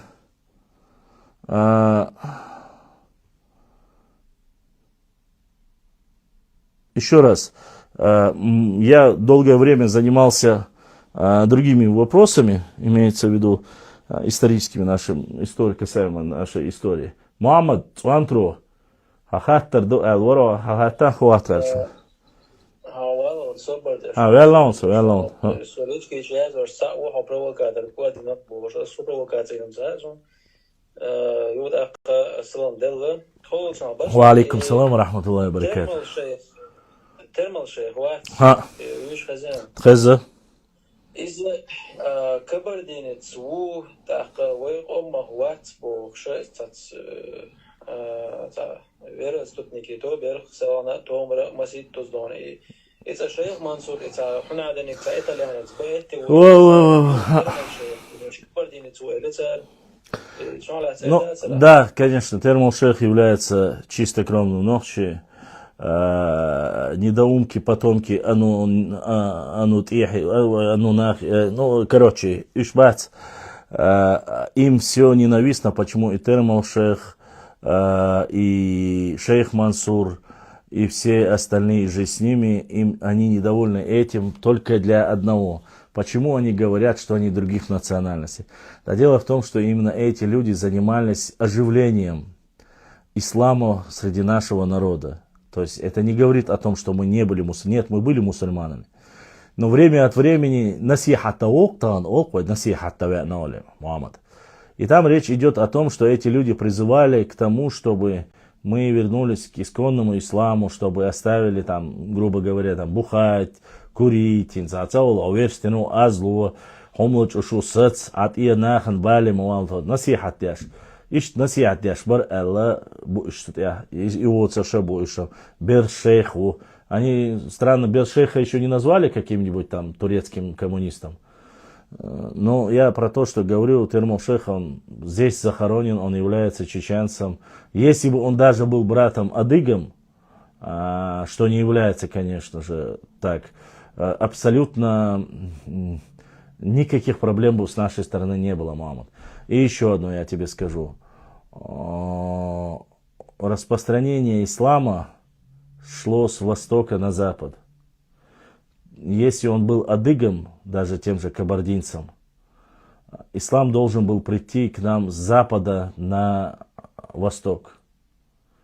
А таких случаев у нас не было. У нас в основном алимы и те, кто даже сам шейх Мансур Ушурма обучался, ну, по крайней мере, там описывают, что у Мухаммада Иракского, у лезгинов. То есть ислам мы получали через Дагестан в основном. Дальше в Дербенте находились асхабы, сахабы, табиины, да, как первых называют после пророка. Ну, начиная с Умар бин Хаттаба, находились в Дербенте. А Дербент, мы знаем, это, грубо говоря, родина Лезгистана. Имеется в виду, входила в состав Юж-Дагестана, а это родина лезгинов. Лезгины первые, кто получил ислам и обучал его, и распространял его. На территории Дагестана это проходило 800 лет, на территории Чечни это тоже проходило немало. То есть оно мирно проходило. Не с войной заставляли принимать ислам, а именно мирно входило. Поэтому и Термал Шейх, и Бер Шейх, и Тинанвис, и Ташухадж Саесанский, и Ушурма, и имам Шамиль, все, ну, кроме имама Шамиля, в основном все, кого я перечислил, были новчи, они распространяли ислам, и ислам шел у нас с востока на запад. Не с запада на восток, как многие там могли подумать, не с севера, а ислам пришел именно с востока, с юго-востока, оттуда, потому что распространение шло, и завоевание шло именно оттуда. Поэтому ни Термал Шейх, ни остальные, честно сказать, насколько я знаю, из проповедников и политических деятелей Узун Хаджи и Гацинский, кажется, вот они были с Дагестана. Чтобы кто-то пришел, занимался проповеднической деятельностью или занимался освободительными военными противостояниями со стороны, со всем уважением и, к нашим братьям-адыгам, никого не было. У нас были союзы с ними, мы ходили на поддержку, Шурма ушел туда на поддержку, и они назвали его имамом, шейхом, и они очень сильно любят, мы все знаем, шейха Мансура, но оттуда к нам никто не приходил. Ну, кроме беков, которые потом уже во время реконкисты были отсюда прогнаны. Если бы там кто-нибудь сказал, что какой-то бек или князь пришел сюда, если бы ты сказал, я бы поверил. А то, что пришли религию, Термал Шейх, это религиозный в основном лидер. Несмотря там, некоторые говорят, что он был воином и религиозным деятелем. Нет, это недостоверно. А то, что богохульники это говорят, они хотят сказать, они это делают целенаправленно. Что, мол, среди нас не было людей, которые распространяли, что это не наша вера, они готовы признать Яхуда, да, признать Машааха, любую каббалистическую религию, но только не ислам. Но это целенаправленно делается, да. Я что заметил, Башлам, сперва они начали посягать на шейха Мансура. Да, говорят, да. Что он итальян. Потом Байсангур Биновский, видите, говорят, что он то ли там Сюли, то ли там другой человек. А при чем тут Байсангур Биновский? Он же не был религиозным деятелем. Не, Юба, и после Байсангура Термал Шейхович Шсалгам. То есть его хлопок, он хейбац, короче, Диня Бацер, Диня Балаха, Нохчи Бацер. Все понятно. Да, я тебе говорю, чтобы было понятно многим представителям, со всем уважением к нашей истории, религиозные войны, освободительные войны, так сказать, в основном то, что было во время имама Шамиля. Мы все знаем, что имам Шамиль не был чеченцем, и там было военно-теократическое исламское государство. Потом Узун-Хаджи и Гацинский, вот они то, что пришли сюда, пытались сделать здесь государство, там, Северокавказским Эмиратом назови его, как угодно, без разницы. Не суть, я вообще говорю. Это тоже, как говорится, не прошло, не прокатило, и шейх Мансур был не столько, я понимаю, что некоторые историки его записывают как религиозного деятеля, военно-политического, но шейх Мансур, движение шейх Мансура было немножко иное. Религия, конечно, неотъемлемая часть была его идейной противостояния царской России, но как таковой шейх Мансур не занимался, не призывал, не говорил там, выходите к всеобщему газавату. Насколько я знаю, первым газавату против неверных призвал, именно газавату против неверных призвал, по словам дагестанских ученых, это был Мухаммад Иракский, если я не ошибаюсь. Он дал фетву и призвал там священному войне газават. Это было вроде бы при Гази Мухаммаде. Он дал фетву и назвал. А шейх Мансур не давал фетву. Шейх Мансур не делал этого. То есть он не говорил, Ибраим, хан принять во виз алхиета войшвала принять ве, а то цагази ок чуах телеграм чуалир шмилю сунцагаэ, он йоз исти борша йошвал цаум. Хан войшвала месседж милу хажи войник вала принять ве, кюк халеб ноне. Остальных случаях, чтобы прямо призывали, я имею в виду в историческом плане, я не видел. Наоборот, я тебе скажу, если бы даже было так, у нас есть доказательства, имеется в виду исторические документы, где Ташухаджи Саясанский доходил вплоть до земель адыгов с распространением ислама. Вот эта информация есть. То есть с востока на запад он шел. Тут ничего такого нету. Даже если бы это из запада на восток шло, тоже ничего нету.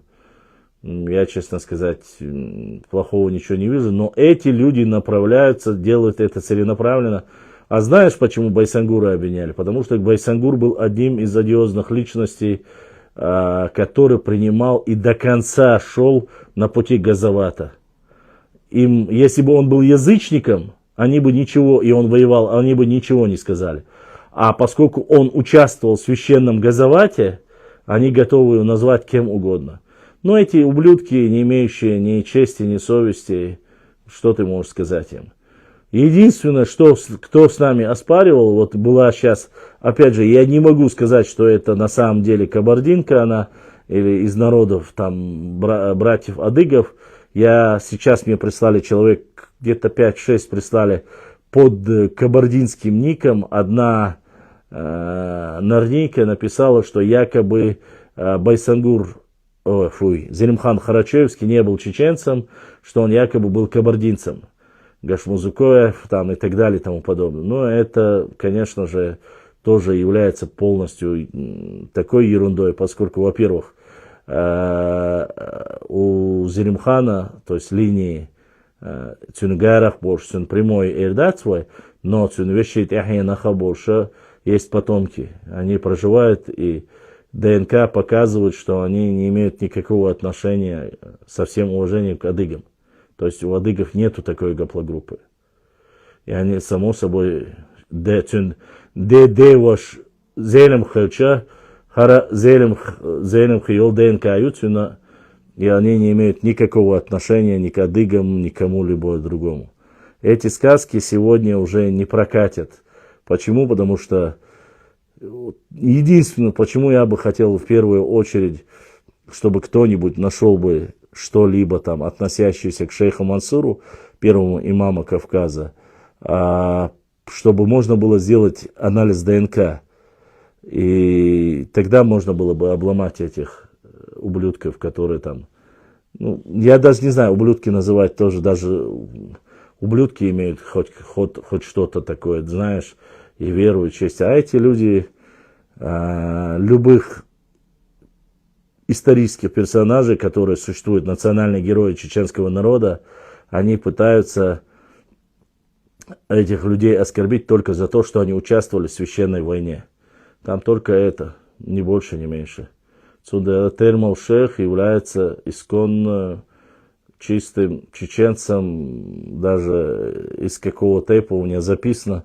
Но сейчас я наобум называть не хочу, чтобы не сказали там, у нас сразу за это хватаются, вот. А так, ну, это из ряда фантастики то же самое. Вот такая вот ситуация.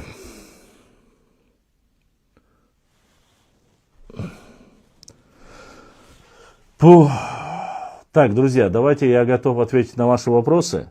Если у вас есть вопросы, я, честно сказать, мы должны были с вами сделать эфир.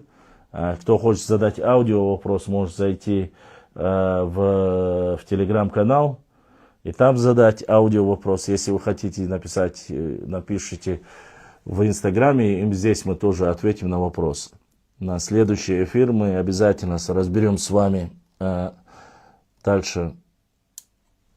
Да, есть пополнение, друзья, так сказать, то, что мы смогли и собрали за нашу поддержку, те люди, которые помогают нашему каналу, показать вам книги, которые мы за это время приобрели для нашей работы, точнее нам задонатили. Книга называется «Крепость чеченца». Это монография, вот, чтобы было видно. Вот. Всем видно, да?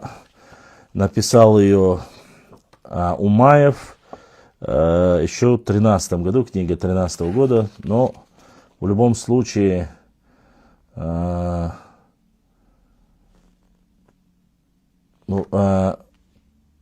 новая книга. Если здесь будет что-то полезное, важное для нас, мы опубликуем это. Следующая книга называется «Актуальные проблемы Кавказской войны и наследие имама Шамиля». Вот эта книга. Ну, чтобы было понятно, для чего эта книга, нам автор обязательно скажем. Автор. Дагестанский центр гуманитарных исследований имени имама Шамиля, Центр аварской культуры Болмаци, Национальная библиотека Расула Гамзатова. Для чего эта книга нам нужна? А нужна она нам для того, чтобы посмотрим, что здесь есть касаемо чеченцев, есть ли, нету ли важные для нас какие-то моменты. Вот такая вот книга. Следующая книга, которую мы приобрели, Ваид Акаев и Магомед Дадуев. Северный Кавказ. Факторы дестабилизации и формирования межнационального единства. Называется книга. Вот она. Вот эта книга. Ну, чтобы было понятно, конечно же, она написана под руководством Архивного управления правительства Чеченской Республики, Комплексный научно-исследовательский институт Российской академии наук, Чеченский государственный университет, Акаев и так далее. Рецензенты: доктор исторических наук Гапуров, кандидат политических наук Алхазуров. Авторы: Акаев, Дадуев, Северный Кавказ, факторы дестабилизации. Вот такая книга ознакомиться для нашей работы тоже нам приобретена. И следующая книга. Автор Гасаналиев Магомед. Называется «Кавказ и его минуты роковые». 1762-1816. Вот такая вот книга. Вот сегодня я уже закончил вас знакомить с этими книгами. Для чего каждый раз это то, что мы приобрели для нашей работы. Эти все книги я в первую очередь прочитаю, посмотрю, что в нем важно, все, что в нем нужно. И если оно полезно для нашей истории, для нашего народа, мы это опубликуем и покажем. Если вода, если это все, что мы знаем, и там ничего важного, просто пусть будет. Если там ложная информация, которая клевета на вет, как это делают наши западные некоторые соседи, мы об этом, конечно же, вас ознакомим, что в этой книге вот так есть ложная информация. А своим братьям из Ауха и ауховским волкам я хочу передать и тем людям, которые проживают ныне в республике Дагестан, чтобы было понятно, и те люди, которые их упрекают. Друзья, в документах начиная с 1921, когда провозгласили название Дагестан, с тех пор, и когда вошел в состав, объединили с Терской области, взяли и присоединили к Дагестану Ауховский район, который был до этого еще со времен и до имама Шамиля, и во время имама Шамиля существовало наибство Ауховское наибство, своеобразный район. Это мы все знаем, это неопровержимый факт. Документов очень много того периода, как это происходило, как отправляли чеченские революционеры, говорили, что нужно. И причем Москва, по крайней мере, большевики того периода говорили, что да, мы объединим, да, мы вернем, это все справедливо, это... Вот такие вопросы, они есть. И вот сейчас в этой книге вроде бы, люди, сами того не понимая, делают нам пакости. В их понимании, чтобы нас видели с плохой стороны, чтобы нас обвинили, сказали, вот они такие нехорошие, вот посмотрите, вот вы так-то к ним, так-то, а они все равно к вам относятся таким образом. Несмотря на это, мы нашли 2 пункта по Ауховскому району о том, что вы выявили желание, что да, на самом деле должны... Это своевременный вопрос, еще в 1928 году об этом говорится. Это буквально через 2 года будет 100 лет тому назад. В принципе, можно сказать, уже 100 лет тому назад чеченцы боролись в то время за присоединение к Чеченской автономной области Ауховского района. Прошу не путать, почему это было заброшено сегодня. Да только потому, сегодня чеченцы и мы, представители различных пабликов, исследователи, историки, блогеры, по крайней мере, не буду говорить, я точно, других я не видел, кто этим занимается и вообще кому было это интересно. Это не для понтов, а в реальности. Мы это говорим только для одного. Раньше говорили, если о присоединении политическом, отсоединении Дагестанской республики, социалистической республики, мы сегодня говорим не об отделении, а именно о восстановлении Ауховского района и возвращении им домов. Все. Но в этой книге это упоминается именно таким образом, что чеченцы в то время хотели оторвать, и из-за этого у них проблемы были с Дагестаном. То есть в 1928 году. Параллель, почему они это сейчас в 2018 году написали, да это все, ничего другого в голову не приходит на самом деле. Только для одного.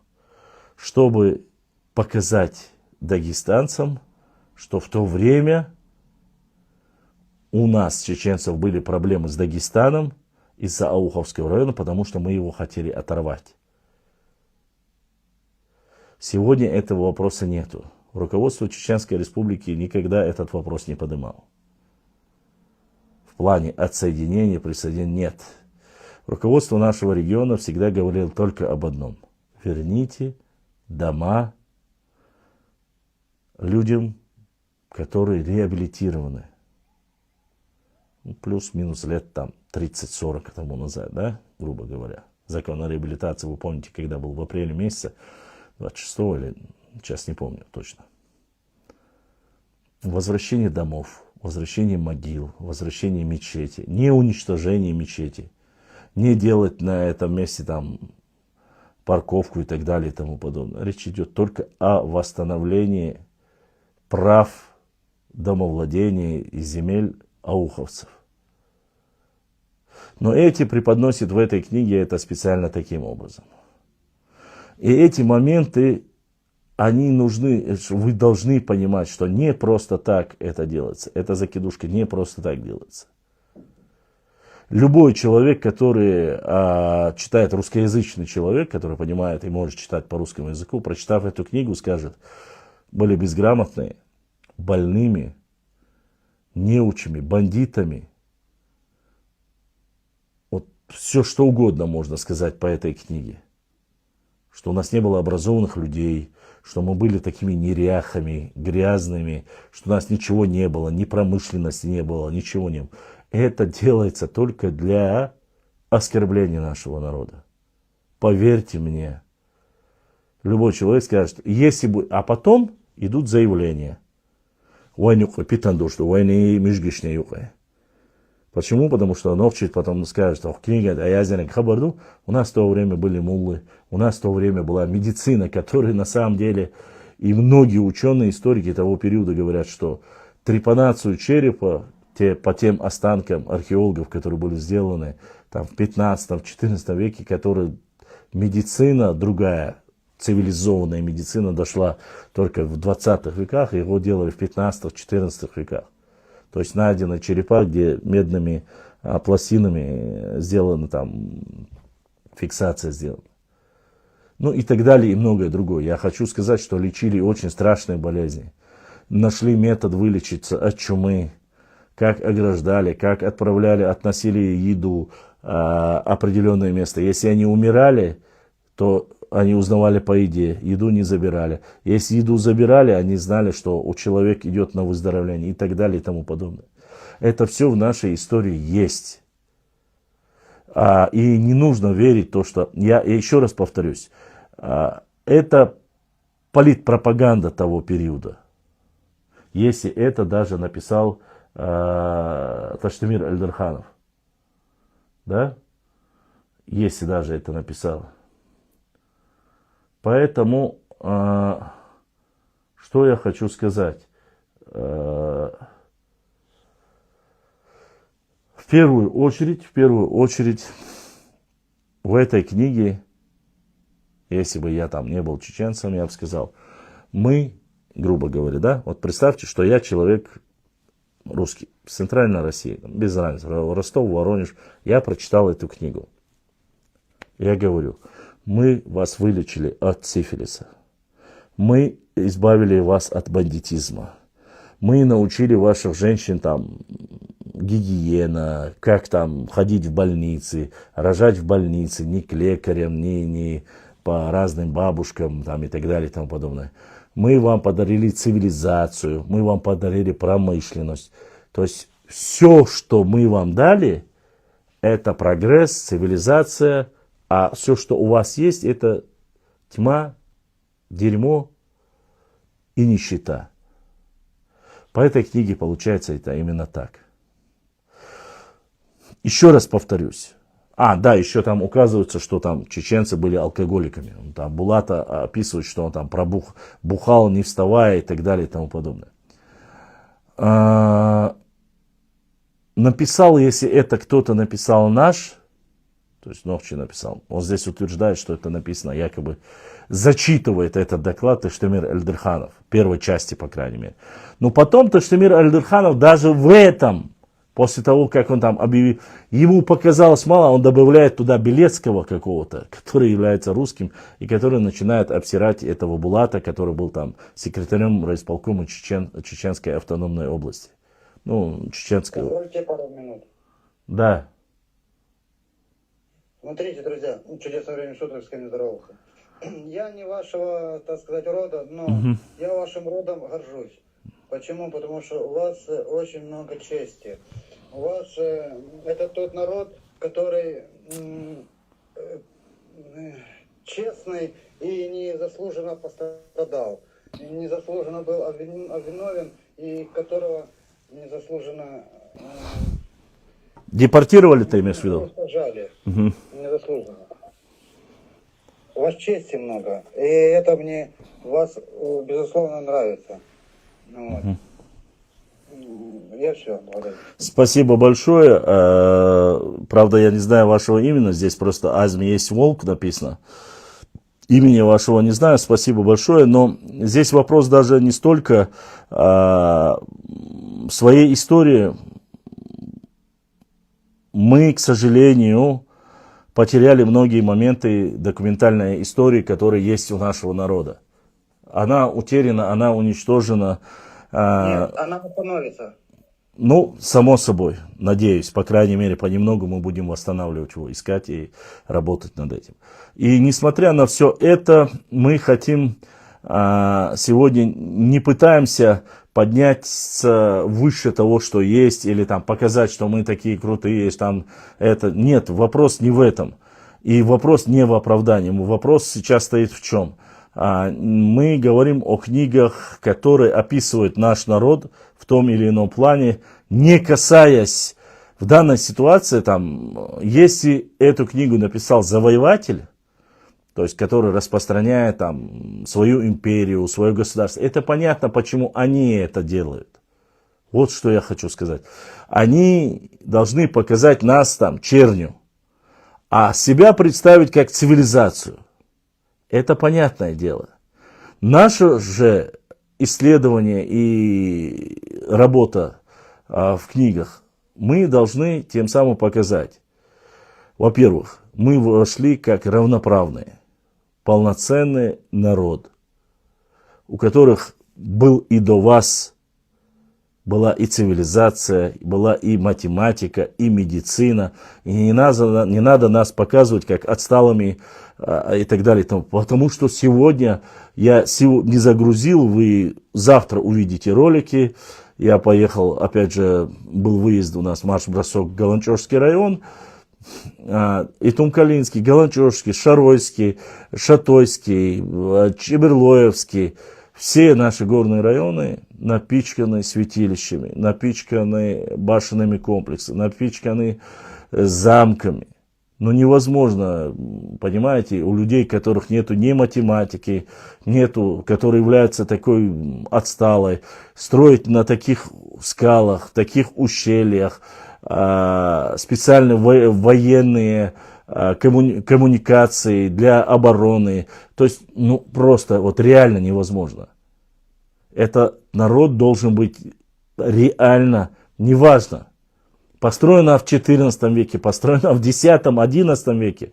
Хотя башенный комплекс, который я был основан в XIV веке. Но в XIV веке кто может сегодня гордиться, грубо говоря, да? Я имею в виду, по крайней мере, в пространстве хотя бы СССР. Многие ли могут гордиться с такими сооружениями в 4, в 5 этажей, в 6 этажей, военно-оборонительной системы, сигнальной системы. Я молчу про башенный комплекс, 5-этажный, полубоевая, полужилая башня, которой нету нигде на Северном Кавказе больше. Вот именно в таком формате. Башенный комплекс, который я ездил в Шикарое, 5-гранная башня. Я говорю именно на нашем пространстве. Это не Дербент, понимаете, где огромное там сталкивались столько цивилизаций, и персы, и арабы, и грузины, и кто там только не был, и турки. Это горы, это места труднодоступные. Вы просто не представляете, на каких отвесных скалах они строили. Там, это сегодня, нынешние даже, если ты покажешь хорошим даже сегодняшним инженерам, не проделывая в этой скале дыры, не пробивая там рельсы и все остальное, невозможно этого сделать. Это просто невозможно. А сделать такое в X, XI, XII, XII, XIV, даже в XV веках, когда некоторые люди со всем уважением сегодня, которые запускают людей в космос, пока они бегали в лаптях, вы извините меня, с оленями рожками. Добывался металл, строились башни, имелась письменность, были грамотные, была медицина, был один из самых древнейших языков. И это все наследие, которое оставили нам предки. Что-то утеряли, что-то, но не все. И сегодня, благодаря грамотному подходу к науке и к исследованиям, и к истории, это все можно понемножку восстановить, чем мы и занимаемся. Но нам непонятно другое. Когда живут с тобой на Кавказе соседи, да, твои так называемые соседи или братья, называйте как хотите. Если вас не оскорбляют хохлы, ну или украинцы, вас не оскорбляют русские, вас не оскорбляют якуты, башкиры, казахи, ну все, которые живут далеко, да, в странах СНГ, ни татары, ни азербайджанцы. Тут живут там, буквально ветер подул, там пешком можно пройти, за день спокойно дойти, тебе пишут о том, что ты якобы не умывался, болезни у вас были, не было ни школ, вы темнота и так далее и тому подобное. Вы меня извините, тогда как я должен реагировать на это? Как нормальный человек, как народ чеченский, нохчий народ, который живет в эпоху Ренессанса, Возрождения, как мы должны относиться к данным книгам, к данным байкам? Опять же повторюсь, книга не роман, это не сказки национальные. Эта книга написана доктором исторических наук, заведующим кафедрой. Другой там является рецензент, доктор политических наук. Скажите мне, если эти люди пишут целенаправленно такие книги, а в этой книге фактически каждый пункт, почти что каждая графа, там, что не оскорбление, то ложь и так далее, подстрекательство и тому подобное. Возникает вопрос, кто должен на это отвечать? Ладно, он сегодня ныне покойный. Разве эту книгу признали там, сказали, что это? Опять же, я не против, если мы были бы одним регионом. Никаких проблем нету. Один регион, общая история, ваше мнение, никаких вопросов. Но сегодня ты говоришь, что ваша республика лучше, чем моя родина. Сегодня говоришь, что вы древнее, чем мы. Да? Сегодня ты говоришь там 3-е, 10-е, ну не суть. Вы супер, а мы такие, так себе, да? Возникает вопрос, зачем тебе лезть в мою историю? Зачем там искать, когда Грозный вошел в Чеченскую автономную область? В то время ты не был в составе Чечни. После того, как Грозный вошел, через 6 лет ты только вас присоединили. А просто дело в чем? С одной стороны, они могут сказать, что это послужило, сыграло катализатором. Вот 6 лет тому назад вы забросили закидушку, через 6 лет нас присоединили к вам. А они до сих пор делают заявление и говорят, что мы были вашим сырьевым придатком, поскольку у нас ничего не построили. Стопэ, каким сырьевым придатком? Если у вас столица была Владикавказ, и вся промышленность была там, вместе с ними, вы получали 8-9 рублей на даже здравоохранение, грубо говоря, и вы осетины. Это не с оскорблением, я говорю, исторический факт. Вы сами в этой книге указываете это. А чеченцы получали всего лишь там 3 рубля. Когда 3 рубля вы получали, мы получали 26 копеек. Вы описываете, что у нас там больные, 85% больны сифилисом. Это что за цифры? Это откуда вот такая статистика? И зачем это упоминать? Ладно, скажите, что была упадническая ситуация была в здравоохранении. Да, что не было школ, укажите, из-за этого была тотальная безграмотность. Но не пытайтесь, вот вы начали и до конца просто додавить и просто уничтожить и оскорбить этот народ. А как это иначе можно понять? Если бы это сегодня пиндосы написали, да, что ходили там, бегали в лаптях, подтирались, извините, лопухом, и у вас не было ни Ломоносова, ни Гагарина, никого, было бы это оскорблением? Конечно, было бы, сказали, подождите, у нас есть Циолковский, у нас есть там Гагарин, у нас есть Ломоносов, ну и так далее, там Достоевский, Толстой и так далее и тому подобное. Это мировые личности, я имею в виду, в науке. С чего взяли, что у чеченцев не могло их быть? Они были, но войны, вечные проблемы, катаклизмы. И народ уже дошел до такого, что мы называем только своих воинов в качестве национальных героев. Вот-вот мы начали писать, что Таштамир Альдерханов является национальным героем, что был одним из интеллигенции, достойным сыном чеченского народа. Хоп, появляется на книге, там, грубо говоря, что его там выступление на первом съезде этого человека, он якобы написал. Я и то, еще раз повторюсь, я не читал оригинале эти документы Таштамира Альдерханова. И делал ли он их на самом деле, я не могу сказать. Обвинить его. Но даже если он это сделал, я знаю его, эту личность Таштамира Альдерханова. И я понимаю политическую пропаганду. Я знаю все, что касается политтехнологии. Я знаю все, что касается идеологии. Я заканчивал, я учился по этому направлению. Я знаю, как это делается. И знаю, что в истории этими методами многие пользуются. То есть предыдущий был такой нехороший, а вот мы красавчики, и давайте голосуйте за нас, мы самые лучшие.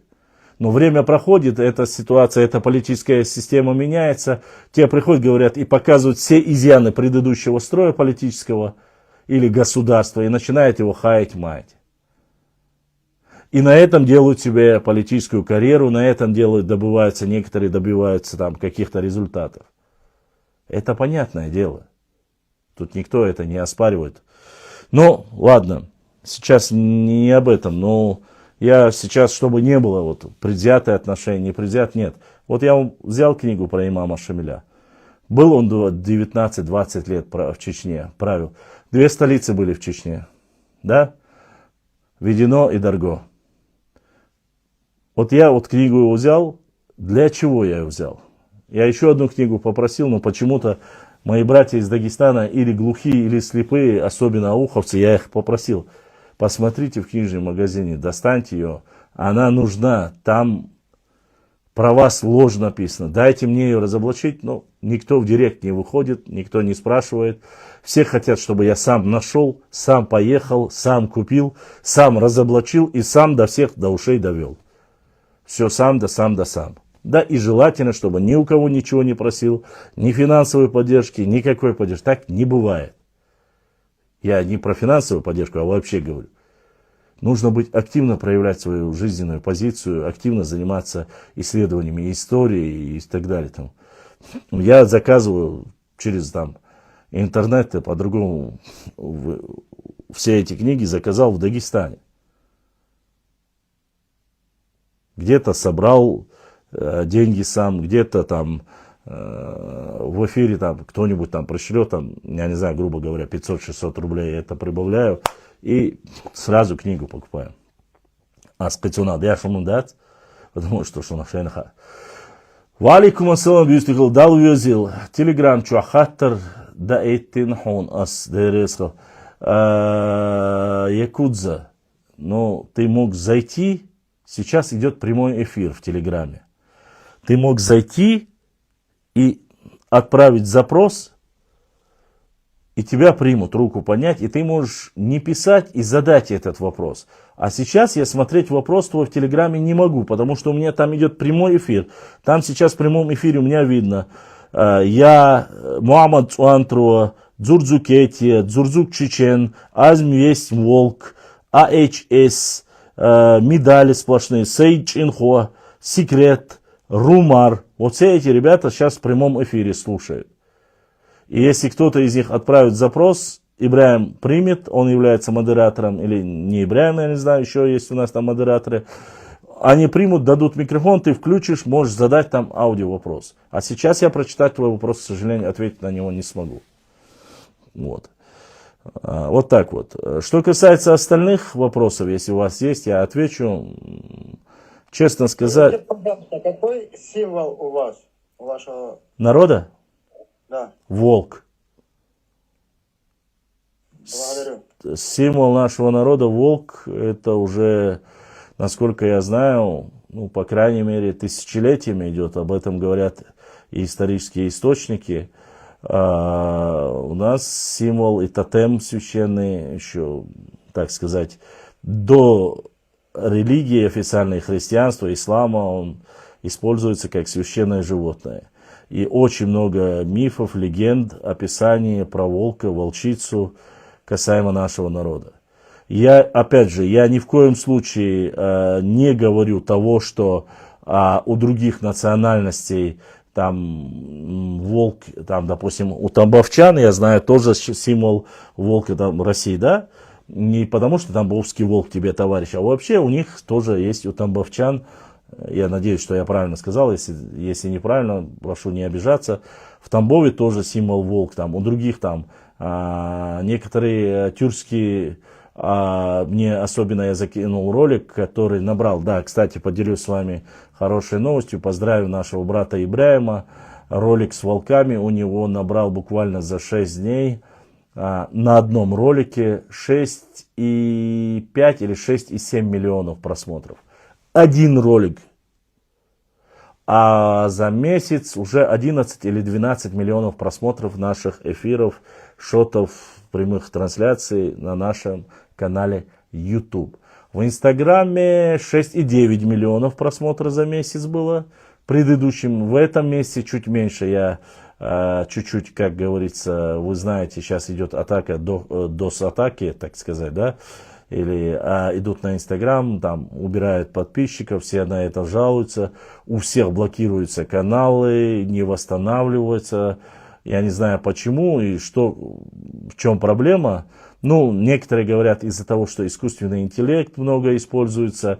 Некоторые говорят, что там якобы управление админами Инстаграм теперь занимается искусственный интеллект, и это является проблемой, он автоматически удаляет. Другие говорят там, ну я сколько блогеров смотрю, у всех свои какие-то фантастические высказывания, может быть, они и оправданы, может, они и на самом деле таковы. Но я так скажу, у меня с 2013 года этот 10 миллионов за 28 дней, пишет Ибраим. Поздравляем, Ибраим, тебя, поздравляем твой канал с такими просмотрами 10 миллионов за 28. Это с учетом того, что YouTube-канал мы начали намного позже. Подписчики добавляются, значит, нашу историю все больше и больше люди смотрят, знают, из наших уст видят, и это реально победа. Плюс добавляем еще 6,9 миллионов с Инстаграма, это тоже смотрят, лайкают, смотрят. Ну, что хорошо, многие боятся, 6,6 миллионов с волками, да.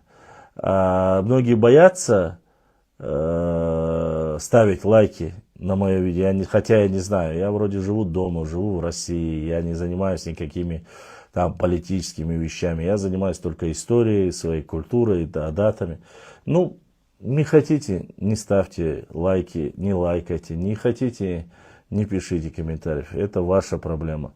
Но в любом случае, все население плюс-минус, я слышал, 2-2,5 миллиона, да, если со всего мира собрать чеченцев.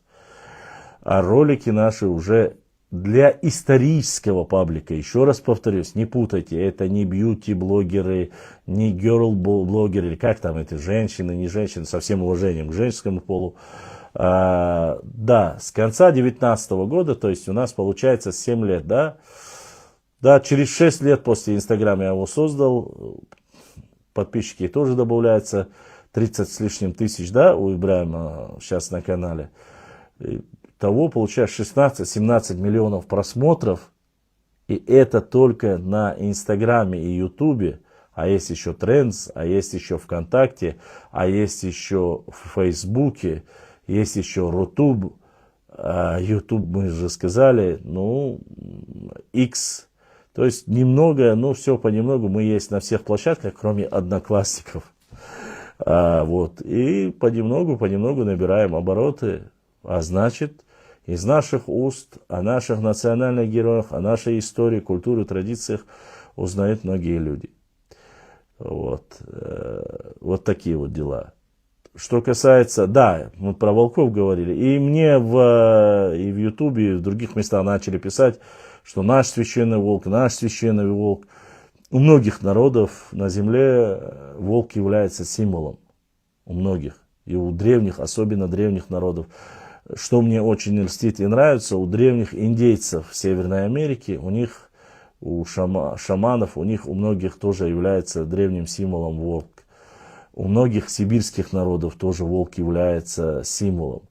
Ну, про тюркские народы я вообще молчу, они тоже говорят, но у них степные волки, у нас более такие покрупнее, горные, да, волки, которые в горах проживают, более суровые. Но это каждому свое.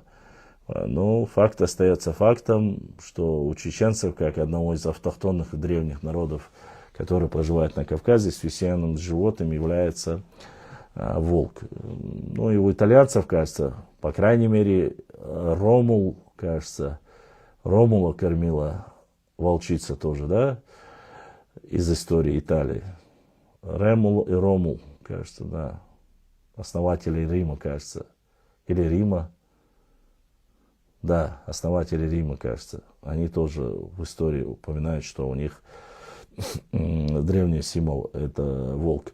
Так что вот так, друзья, из истории можно много чего узнать. И очень важного. Наше дело, мы открыты для общения, мы открыты для культурного взаимообмена, максимально, по крайней мере, и мы всегда рады. Если вы придете, будете спрашивать, будете рассказывать. Ни в коем случае не думайте, что я там прошу, чтобы нас хвалили, говорили. Нет, нисколько. Мы только набираем обороты, но вы должны понимать, как и любая система, в документах может быть и такое, что они немножко ангажированы политически. Ну, как, допустим, примерно возьмем царское время, одним из самых ангажированных пророссийских, процарских считался историк Карамзин. Ну, то, что он получал якобы из бюджета деньги и писал историю. Ну, само собой, кто платит, тот и заказывает музыку.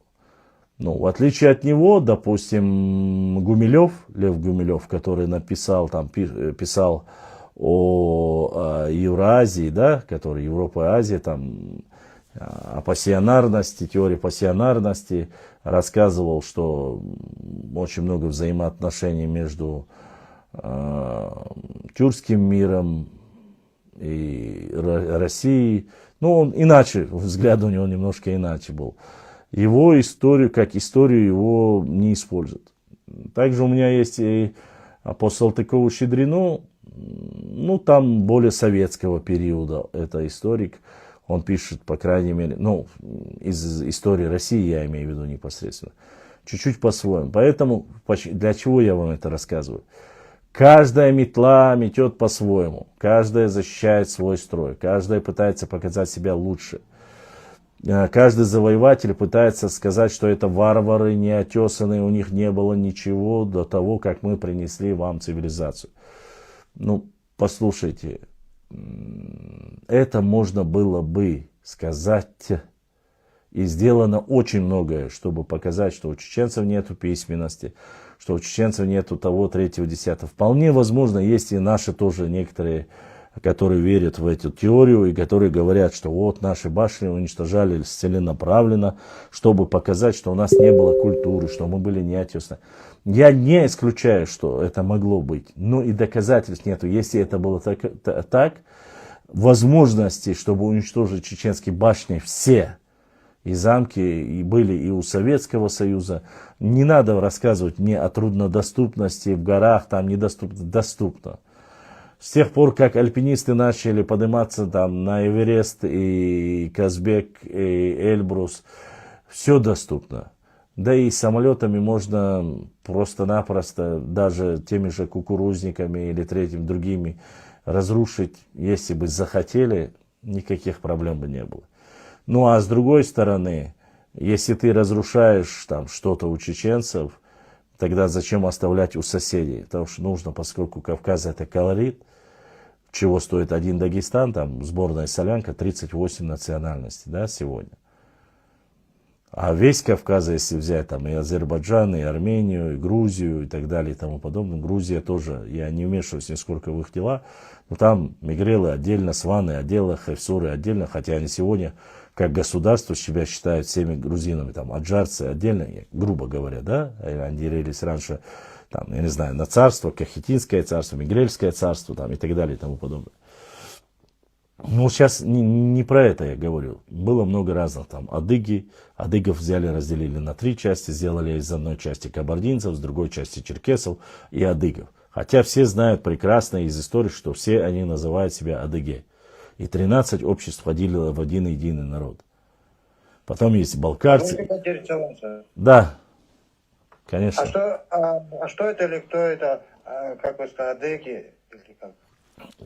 Адыги, адыге. Ага. Адыге. Народ Адыге, он фактически сейчас немножко остался в Западном Кавказе. Слышал ты, я не знаю, ты из России или нет, но есть Республика Адыгея.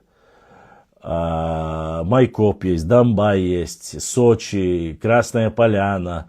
То есть вот эти все кубанские, где сейчас проживают кубанские казаки, начиная от Анапы, Майкопа, заканчивая, грубо говоря, Моздоком, то есть река Терек, если ты не знаешь, доходя до крепости Моздок, все эти, доходя, я имею в виду, недалеко от них, все эти земли были под одним народом. Звали их Адыге. После этого их разделили во время завоевания царской России и Кавказа. Многие были убиты, и большая часть, где-то, в процентном соотношении, ученые по-разному говорят, 80-85%, они эмигрировали, то есть оставили родную землю и уехали в Турцию, уехали в Австралию, Новую Зеландию. Сегодня считается, что самая большая, народ, который больше всех лишен своей родины исторически, считается на первом месте это черкесы. Черкесы, кабардинцы, русскоязычные их называют. Но на самом деле сами себя, самоназвание их, и они были одним единым народом, это адыги. Народ Адыге. Вот кто такие адыгейцы. Они сегодня живут по всему миру, везде, и только маленькая часть осталась здесь, на Кавказе, на своей исторической земле. Баркалла, скажите, пожалуйста, еще, вы знаете, как переводится адыги? Честно сказать, я не знаю. Не интересует. Это самоназвание этого народа. Я не интересовался у них в переводах. Какой смысл, честно. Вот сейчас вы меня заинтересовали, но я обязательно спрошу и узнаю. А так я не знаю. Перевода слова я не знаю. Но сами они себя называют адыги. Вот такая вот ситуация. Вот так вот, друзья. Поэтому дальше, что касается остального, нисколько, конечно же, мы не говорим, что мы там, если вы были такими-то, третьими. Я хочу, чтобы вы понимали, государство, которое сегодня является патронажем, то бишь федеральный центр Москва, на обоюдном договоре входит в состав Российской Федерации, да, там в Конституции, там мы, там такие-то граждане согласны жить там хороших взаимоотношений. Ва алейкум ассаламу рахматуллахи ва баракатуху. И когда ты входишь в состав того или иного государства, ты же не входишь туда, когда тебе говорят, ты там конченое, извините за выражение, ты там конченое чмо, у вас ничего нету, ты урод. Если все так было плохо, если все так было негативно про наш народ и наше состояние, у меня ответ к вам, вопрос, ответный вопрос. Тогда какого черта вы пытались нас присоединить к себе. Оставили бы нас неотесанных, там, кем бы мы там были, не знаю, темных дикарей, варваров, тартаров, или как угодно назвать, я не знаю, бандитов и так далее. Оставили бы нас в покое, чтобы мы жили, мы бы, по вашим словам, вообще я говорю, мы бы и так умерли, там, не дожили бы, у нас бы антисанитария, всякие там сифилисы, всякие тифы, мифы, мы бы умерли от этого. Без вас, вы же свет нам принесли, лампочку Ильича, тогда мы должны были сдохнуть. Так ведь логически, сами подумайте. Нет, конечно же, само собой, достойные люди никогда в жизни не скажут. Тем более ни русские не скажут, ни украинцы, ни белорусы не скажут. Там, вы там тьма, там, вы нам не нужны. Имеется в виду вообще, вы там деревня, а мы там сверхцивилизация. Нет, конечно, достойные люди такого не сделают. Уважаемые люди, культурные люди, у любого народа есть и плюсы, и минусы, и хорошее, и плохое. Многие люди за честь, за свободу, за доблесть, а это является для них неписанным кодексом, таким как у нас, да, который называется Онхалла. Или Нохчелла, как мы называем. Неписанный кодекс. Сегодня он уже написан, его потихоньку уже в книгах печатают, до всех доводят. Мы ознакомливаем с этим всех наших и подписчиков, и всех людей, и показываем книги, и наши писатели, и ученые это показывают. Но это сегодня. Это сегодня. Я вам еще раз говорю, там Троцкий, есть некий здесь блогер, политобозреватель, музыкальный обозреватель. Леонид Троцкий, кажется, у него. Леня Троцкий, что ли. Как-то я слушал его, раньше я с уважением относился, потому что мне нравились его выступления, и в Ютубе я смотрел, слушал его, именно его политические воззрения, ну и обстановку в целом и в России, да и везде. И как-то он заявил в прямом эфире в Ютубе, речь шла о чеченцах, был какой-то инцидент, то ли в Москве, там на свадьбе кто-то стрелял, то что-то такое. И он заявил и говорит, вы, говорит, дикие, неотесанные, то ли чабаны, то ли вот что-то, чтобы не соврать. Мы вам принесли цивилизацию, и мы вас научили читать и писать. Я, конечно, был немножко шокирован. Человек образован, тем более он еврей, если я не ошибаюсь. А все считают евреев самыми умными, да, начитанными. Я не знаю, получился какой-то, со всем уважением, дурачок, да, еврейского происхождения. Артемий Троицкий. Да, Артемий Троицкий. А почему я его Леонид назвал, не знаю почему-то. Артемий Троицкий заявил, и мне было очень удивительно. Ну, хорошо. Поясню вам почему. Во-первых, до того, как он говорит, что мы вам принесли язык, а язык он имеет в виду кириллицу, а кириллица была введена это в первой половине 20 века, до этого чеченцы использовали как минимум 4 письменности, которые не являются русскими. Во-первых, они, когда завоевали Кавказ,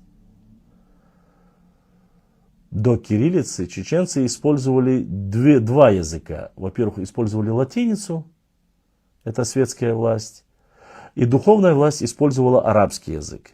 То есть на тот период мы использовали латиницу, писали латинскими буквами чеченские слова. Это до кириллицы. Кириллица, как мы знаем, это русские слова. То есть если он не знает, что у нас был латинский язык использовали, имеется в виду буквы. Если он не знает, что мы использовали, у нас есть тяптеры, написанные чеченские слова арабскими буквами, он не знает это.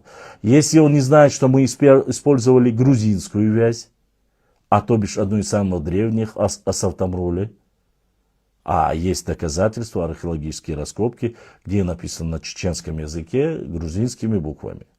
Точно так же находились здесь некоторые слова и на греческом языке. То есть вполне возможно, поскольку это был шелковый путь, что владели вязью и писали, умели слова-то чеченские, хоть буквы-то греческие, чтобы вы понимали. Ну, сколько еще? Македонский. А? Македонский. Да, и чтобы было понятно, как минимум я вам перечислил 1, 2, 3, 4 языка, которые пришли еще до кириллицы были. То есть Артемий Троицкий показал себя безграмотным. Вот как раз таки Чабан безграмотный баран, которому якобы мы принесли. А что вы могли еще? Ладно, я скажу Артемию, не ко всему народу. Что, Артемий, вы нас научили купаться? Чеченская республика одна из самых богатых на водоемы места, и где они 5 раз в день как минимум моют уши, нос, рот, лицо, голову, руки, ноги. 5 раз в день. Я не буду говорить другие вещи до омовения, чем они занимаются. Каждый пятничный намаз, то есть руз намаз, джума намаз перед ним, сунна это искупаться. То есть они и купаются, и умываются, и с водой у нас проблемы нету, и климат у нас мягкий, и есть очень много того, что, что мне еще, как вам объяснить, я не знаю. То есть купаться, нас очищать вам не нужно. Мы под землей не жили, в деревянных избах мы тоже не жили. Единственное то, что мы использовали, это каменные башенные комплексы, замковые комплексы. Из камня, опять же, дома были.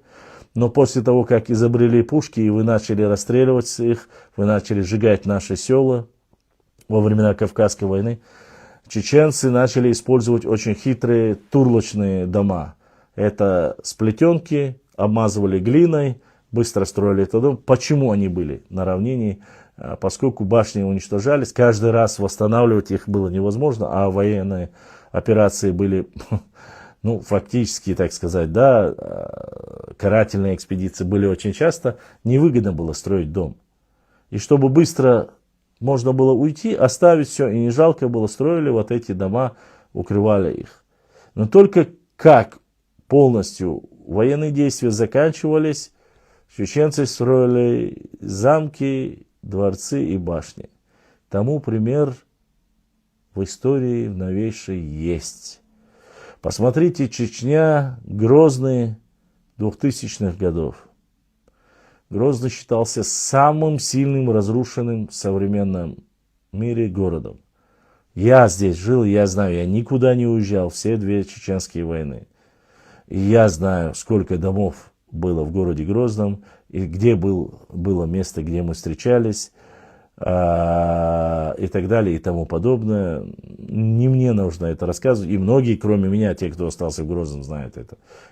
Поэтому нам рассказывать о том, что мы и какой Грозный сейчас, чтобы было понятно. Посмотрите, он стал одним из самых красивых городов, тьфу-тьфу, чтобы не сглазить, на Северном Кавказе, да и на всей юга России. Каждая лягушка по-своему хвалит, но я про то, что он был уничтожен и полностью восстановлен. Уничтожен и восстановлен. Он возрожден. Да, мне начинают тут писать некоторые нацики, там, особенно русская община и так далее, и тому подобное, эти недальновидные утырки начинают, и наши некоторые завистливые соседи начинают писать, да, вы же, конечно, получаете большие деньги с федерального центра СТП. В России очень много регионов, которые являются дотационными. И Чечня далеко никогда не была на первом месте по получению дотации. Это первый вопрос. Второй вопрос.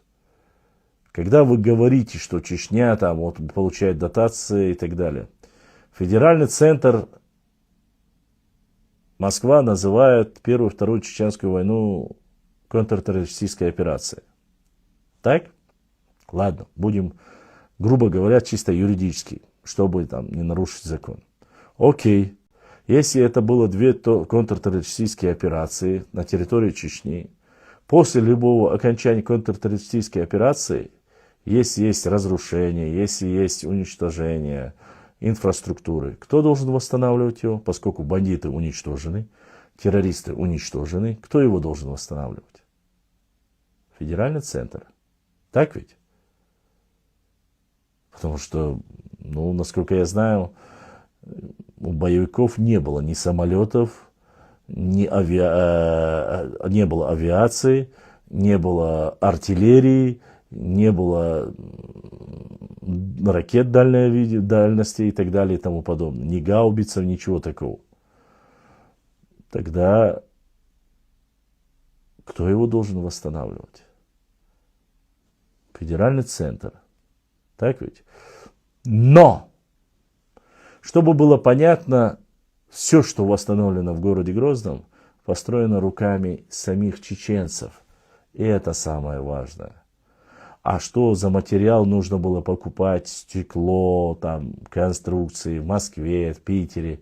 Ну, извините, эти деньги обратно же уходят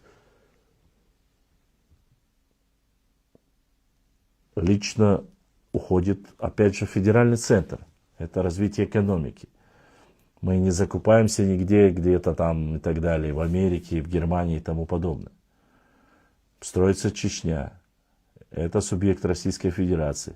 Деньги, если отправили, у ваших заводов закупается арматура, у вас закупается цемент, у вас закупается и так далее и тому подобное. Все, что вы продаете, мы у вас покупаем.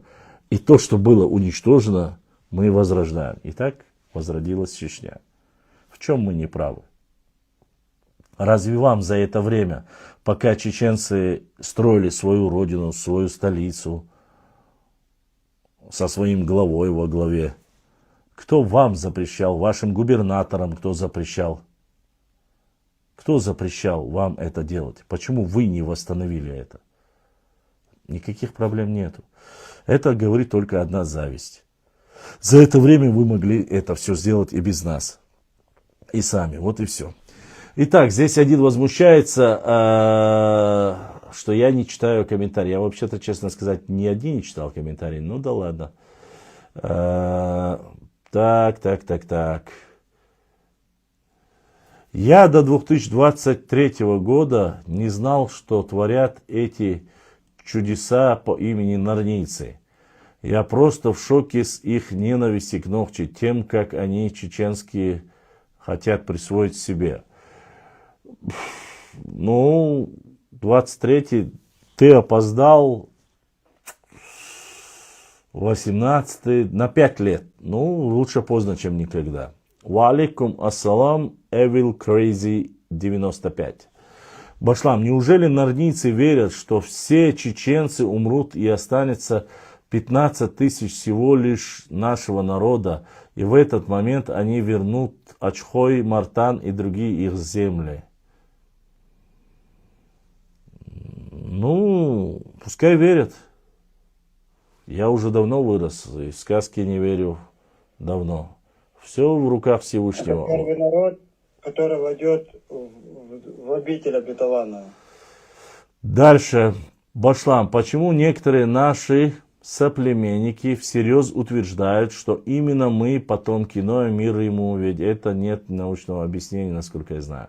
Есть научное обоснование, об этом пишут многие лингвисты, пишут многие ученые грузинские, некоторые, и утверждают, что чеченцы, как и некоторые автохтонные народы Кавказа, являются прямыми потомками Ноя, Иофетовы потомство, так сказать. А Иофет — это сын Ноя.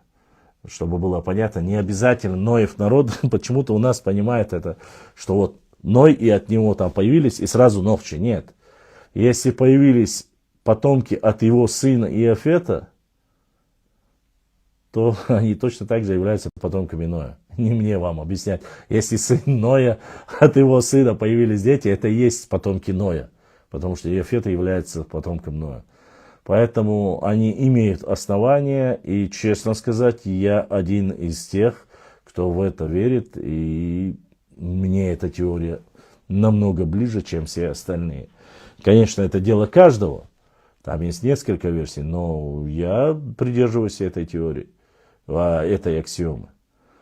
И мне кажется, что именно так и есть. И причем это очень сложно опровергнуть. Если только в случае ты не атеист. Поскольку тот, кто верит в Бога, знает, что потоп был, что спаслись, было 3 сына, ну, из тех, которые имеют потомство и остались. Иафет, Сим, Хам.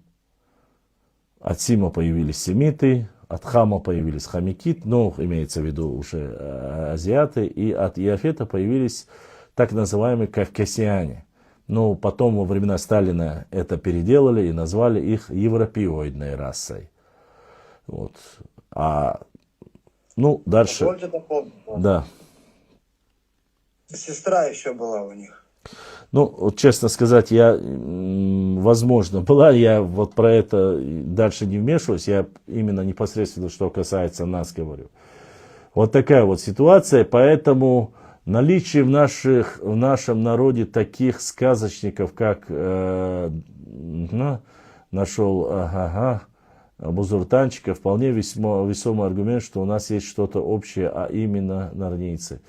Ну, во-первых, я не буду говорить ничего про Марата, он ныне покойный перед Всевышним, и он ответит перед Всевышним. Я тебя прошу, если ты не хочешь, чтобы я тебя заблокировал, больше мне не писать про Марата. Марат ныне покойный. Марат не писал книги, Марат не оскорблял соседей, весь народ его. Марат занимался в то, что он верил. Это его принципы, далгешту отцу. Поэтому назвать Марата нарнийцем я не могу. Если ты можешь, если у тебя есть обоснование, пожалуйста, обращайся. Там есть люди, которые до сих пор занимаются. Башлам, почему не читаешь? Да. Я понял, да, что боже, это кто оскорбляет вашу власть, дорогие, что Марата, выущас, он диктатор богшуйся, вот арчонать, ума орсон хазандец. Итсунка, тула, итсунвеши, что лахца гега, чанхала, ала, энергия. Но я говорю еще раз, я не хочу ни в коем случае не задевать, не оскорблять. Я был лично с ним знаком. Я еще, когда он был живой, с ним вел дискуссию, что я не согласен с его теорией. Но это его мнение против моего мнения. У меня были свои. Но никогда в жизни после смерти я его оскорблять не буду. Еще раз повторюсь, Марат не был доктором исторических наук, политических наук. Марат был просто исследователем, человек, который верил в то, что он искал и то, что он делал. Он ныне покойный. Я не хочу про него говорить ничего плохого. Поэтому оставим этот разговор насчет него. Все, что даже еще раз, если он даже человек, который говорит, что тот или иное общее у нарнийцев только одно. Все нарнийцы врут, они сыкло, они трусы, они пытаются оскорбить, задеть честь матери, отца, которые вполне могут уже не быть живыми. Вот возьмем этого же Док-Дог или Борзик, как вы там называете. Этого парня оскорбляли, когда он первый раз у меня появился, это был, кажется, 20-й год. 20-й был, Мухаммад, когда ты пришел впервые? Не помнишь? Да, в начале 20-го. Да. В 2020 году этот парень просто зашел в эфир, чтобы поговорить. Он был вообще не в курсах. И мало того, мы с ним с разных городов.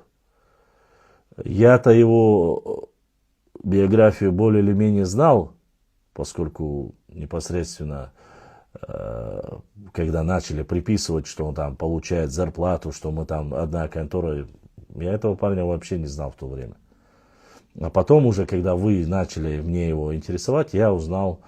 И, честно сказать, он не стал подставлять свою щеку и ждать, пока вы будете там осквернять и оскорблять его мертвого отца, или там кого-либо остальных. И он начал вас давить. Я в то время, когда начинали говорить, что он там Чечен Войс, я знал, что он не Чечен Войс, и он вообще не имеет к этому отношения.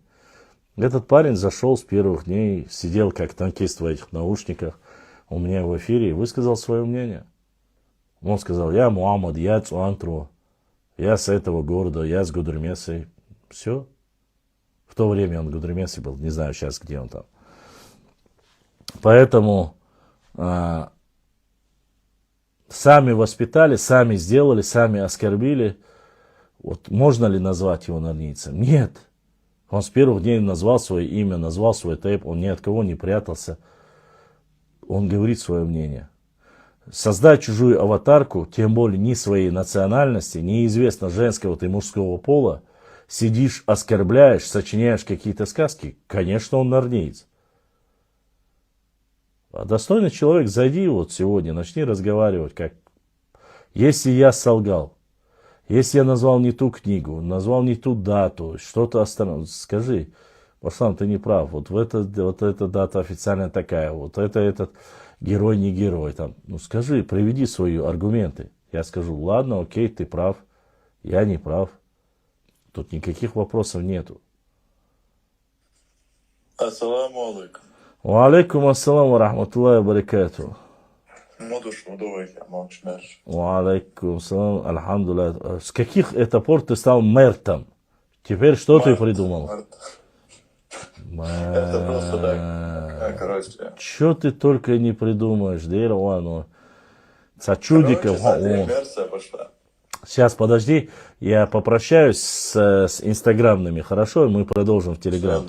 У меня просто в Инстаграме заканчивается время. Друзья, с Телеграма никто не уходите, я сейчас с Инстаграмной.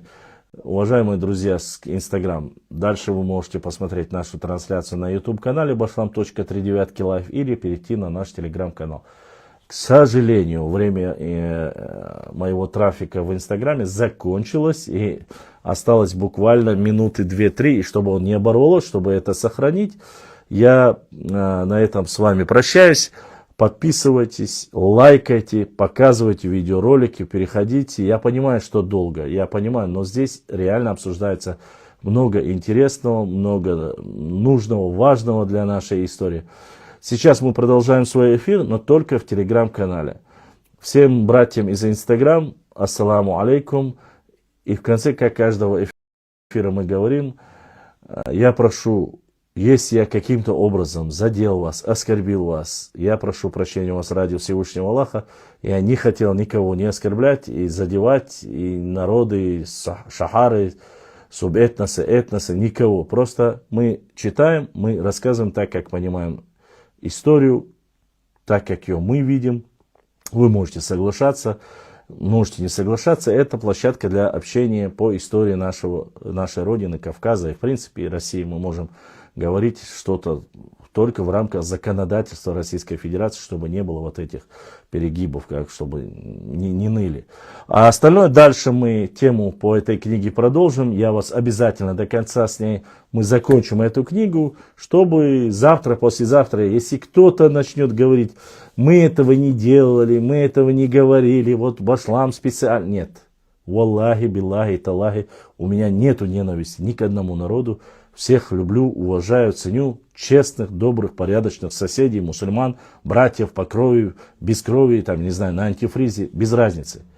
С уважением ко всем отношусь. Но только все эти взаимоотношения, братство, соседство, все это должно быть по чести, справедливости, по так, как должно быть написано и говорил наш любимый пророк Мухаммад, саллаллаху алейхи вассалям. То есть тот, кто врет, тот не из нашей уммы. А если он не из нашей уммы, я имею в виду мусульман, то что мы с ними можем делать? А с остальными мы всегда открыты для диалога, для дискуссии. Подписывайтесь на наш канал. Огромная благодарность. Я не знаю, вы задонатили или нет, но ко мне сообщение не пришло. Огромная благодарность, кто поддержал наш канал, задонатил. Если будут новые книги, карты... Он реклама, эти он освободи. Подписывайтесь на History Chechens. Подписывайтесь, это наш брат, это наш, так сказать, одноклеточный. Мы все с одной команды. Подписывайтесь, изучайте, у него много очень полезного. Подписывайтесь на наш канал, приглашайте тоже. Всем добра, мира, с вами был Башлам. Дал это был. Ассаламу алейкум ва рахматуллахи ва баракату. Остальные все переходим на YouTube канал. Дальше мы продолжаем дискуссию по YouTube и Telegram каналу. Адикюэн Маш'ад.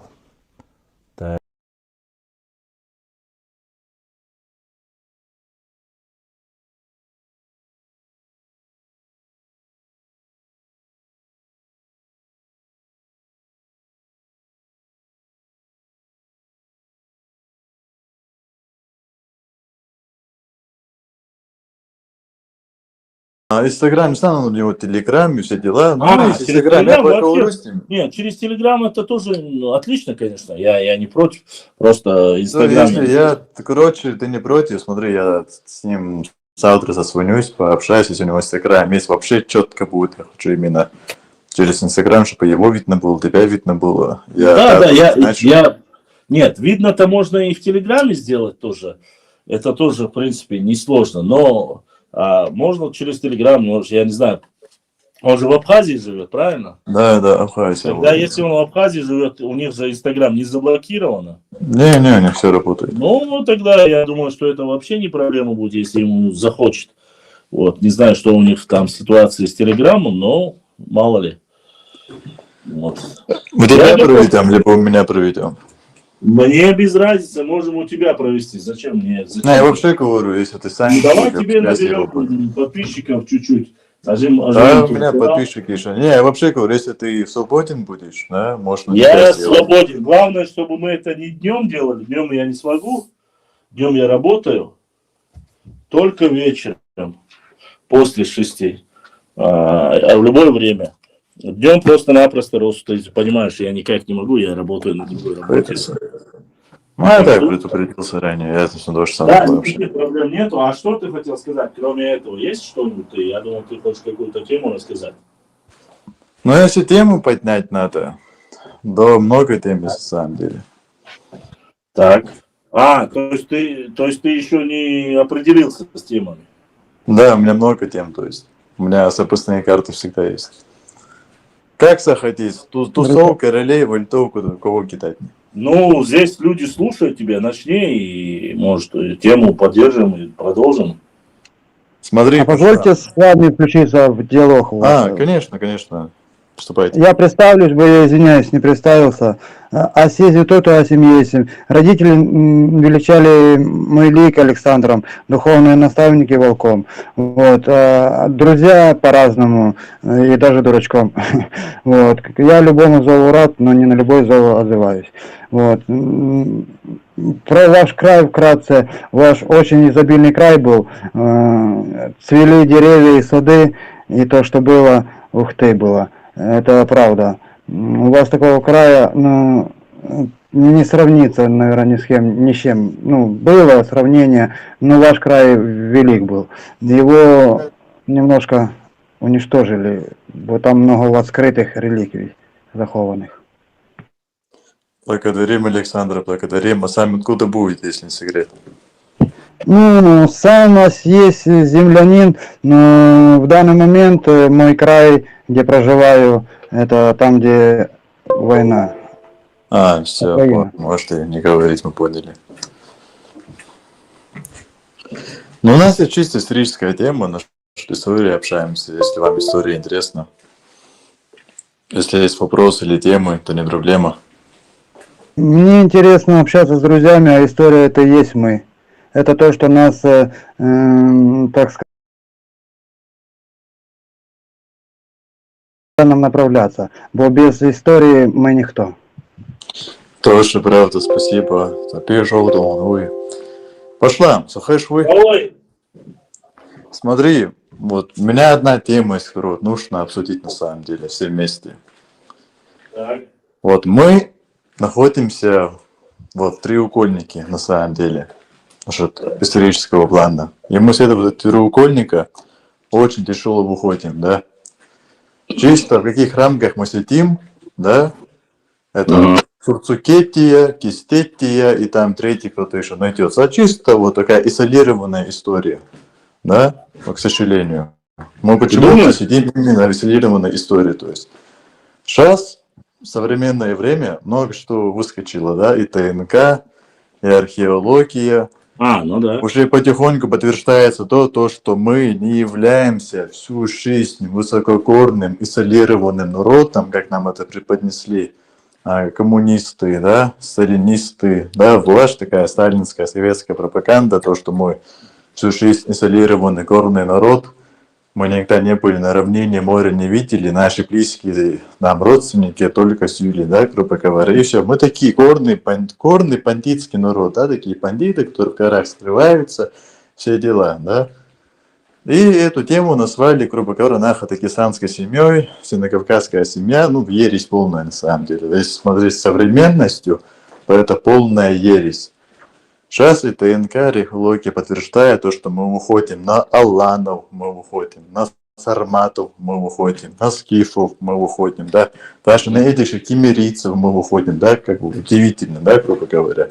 Я тоже для этой публикации делал, там, и ТНК, и все дела. Вот, мы находимся в такой парадигме, то есть, вот, турцуки, кистинцы, турсуки, да, грубо говоря. Ну, вот такая парадигма у нас.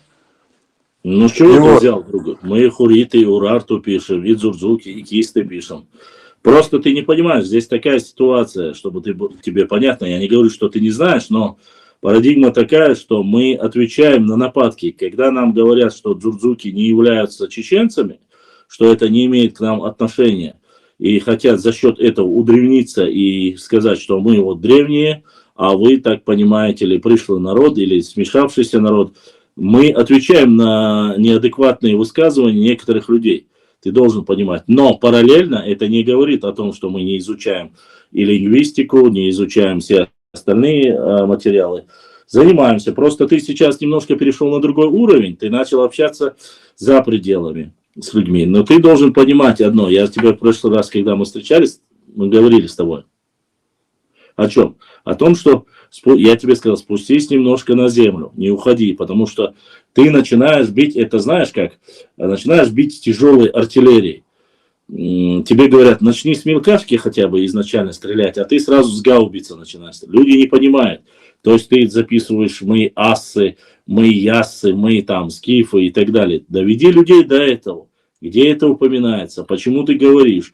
Какие есть доказательства? Ты километровые посты пишешь, я же читаю их, в отличие от других людей. Другие не читают. Все с источниками оставляю, заметь это. Я знаю, но ты должен научиться делать непосредственно все это сокращенно. Важные моменты выбирать и оставлять ссылку.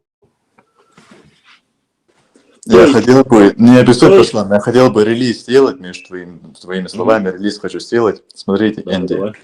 наш канал буквально это такая запасная книжка, библиотека. Что-то нужно, нам найди по какой-то теме, в поисковике пишите, это слово находите, не проблема. Смотрите, что я хочу сделать. Вот всю ту информацию, которую я находил, обсуждал, искал, и это подтвердилось некоторые подтвердилось, некоторые только под рассмотрение, некоторые еще надо докопать. Я хочу это все взять и по ступенькам, как ваши ступеньки, грубо говоря, чтобы ближе подойти к двери и эту дверь открыть.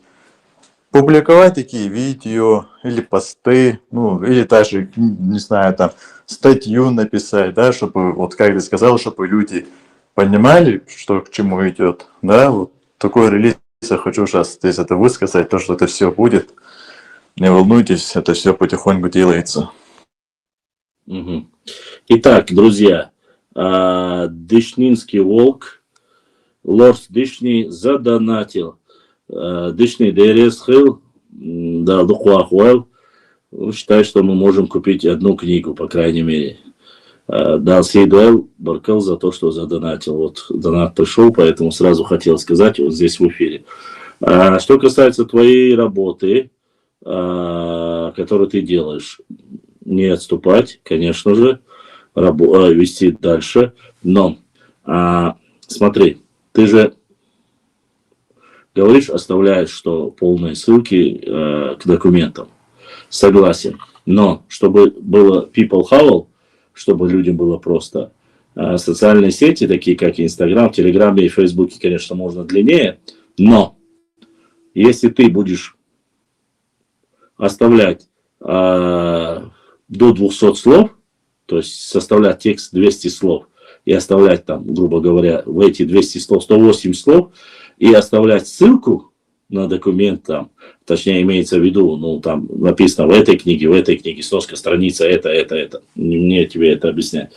Люди будут намного проще это читать и это осознавать. Чтобы ты понимал, в социальные сети заходят люди только для того, чтобы максимально быстро ознакомиться с материалом и пройти дальше. Длинное читать это только занимаются те люди, которые профессионально занимаются. Если ты не ведешь стримы, если ты будешь вести стримы, это уже другое дело. Понимаешь? Ну, ты сам помнишь, раньше стримы проводил, все это объяснял, да, сейчас я запросил, ты пока что. Да, поэтому в стримах всегда встречаются новые люди. У тебя подключились грузины, у тебя подключились армяне, русские, азербайджанцы, абхазы, ну, само собой, адыги, осетины, все подключились. Это формат, который ты изучаешь обучаешь людей, куда ты ссылаешься. Что У меня есть делаешь. все национальности, кроме индейцев, я думаю, индейцев еще не находил у себя. Индейцев, каких индейцев ты имеешь в виду? Индусов? Ну, с Америки имею в виду. Эти индейцы у нас есть, а с Америки имею в виду. А так все национальности есть. На самом деле контакты налаживаем, отношения есть. Общаемся, да. И потихоньку все идет, короче. Это хорошо. Пешком угорцы голосовали. Просто вот март, а мутила дейлал. Март это достойное слово, на самом деле. Это Март видно, это что надо изучить на нем. Мама, куда?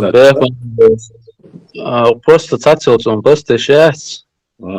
John Lehto, خاطر دور شورسو قاطع греческий боги Элинов, Эли Нахи, Нахчийские жрецы бог. Что это за тема? Просто ну это мифология все это. Мифология есть. Я сразу знакомился с ним. Это, Мухаммад, объясню тебе. История вообще, как наука, изначально туда входят мифы, легенды, полевой материал, документы, исторический материал, то есть архивные документы. Это все, оно состоит, история состоит не только из документов, которые изучение древней истории, там обязательно нужно затрагивать мифологию. То есть по мифам мы узнаем очень многие вещи о символах, допустим, символ наш волк, это из мифов, из легенд. Мы находим фольклор, начинаем искать в фольклоре, там есть сказания, предания, там тюрнаш. Допустим, впервые, чтобы тебе было понятно, о Сим-Симе я узнал в детстве из мультфильма «Восточный сказок» узнал. Из там Али-Баба и 40 разбойников, Сим-Сим откройся и так далее и тому подобное. То есть я в то время и понятия не имел, что было такое государство, как Сим-Сим. Вроде бы сказка, вроде бы восточная, а тут, грубо говоря, такое, да. Опять же, сейчас последний пост, который я публиковал с картами, я нашел, ну не я, имеется в виду, на картах мы нашли Хуай, мы нашли Алхан, Алхан-Юрты название, Алхан-Юр, имеется в виду не здесь, а нашли в Нагорном Карабахе. Там есть тейп, чуть-чуть отличается, наш Шахи, кажется, как называется, то есть Варанд, как наши Варандой. Все эти названия, они есть на Ближнем Востоке. В Западной Европе тоже есть, пошла на вот. И совпадение Черри из Масла Бас Мухаммад. Мне прислали наши ребята с Германии башенный комплекс, который фактически идентичен нашему, кроме того, что там нету пирамидальной крыши. А он идентичный. Построен он, кажется, в Западной Австрии. Если я не ошибаюсь, он прислал. У меня есть в Баварии есть Хайпах, и Чечне есть наши Хайпах. Да, Вот, да. То есть вот эти моменты, Мухаммад, они вот как построили, кто это сделал, откуда они появились там. В греческих мифологиях, допустим, возьмем не греческую, возьмем эту скандинавскую мифологию. Волгалла, Один, что у них символ волк. Мы потихоньку, когда начали узнавать, вот вместе с Рустам, мы узнали, что датчане, Норвегии и шведы, ну, имеется в виду нормальные люди, узнали и говорят, что они пришли с Северного Кавказа. То есть их предки из Северного Кавказа ушли и заселили эти земли, которые в дальнейшем потом начали именоваться себя викингами. То есть это только древняя история. Здесь не культ язычества, как если ты вдруг подумал об этом. Там речь не о язычестве. Там, по сути, своей религии еще не было. Имеется в виду, ни ислама не было, ни христианства не было. Это то же самое, если бы арабы, чтобы ты понимал, греческую историю и греческую философию в мире сохранили именно арабы. Они ее перенесли. То есть, как бы многие не думал. А в исламе, как вы знаете, отношение к философии какое? Философия, человек, который изучает, некоторые даже ученые исламские говорят, что изучать философию мусульманам запрещено. Но имеется в виду, что она может для тех людей, кто не сведущий, он может вывести из религии, чтобы этого не было. Здесь немножко другая ситуация. То есть, эти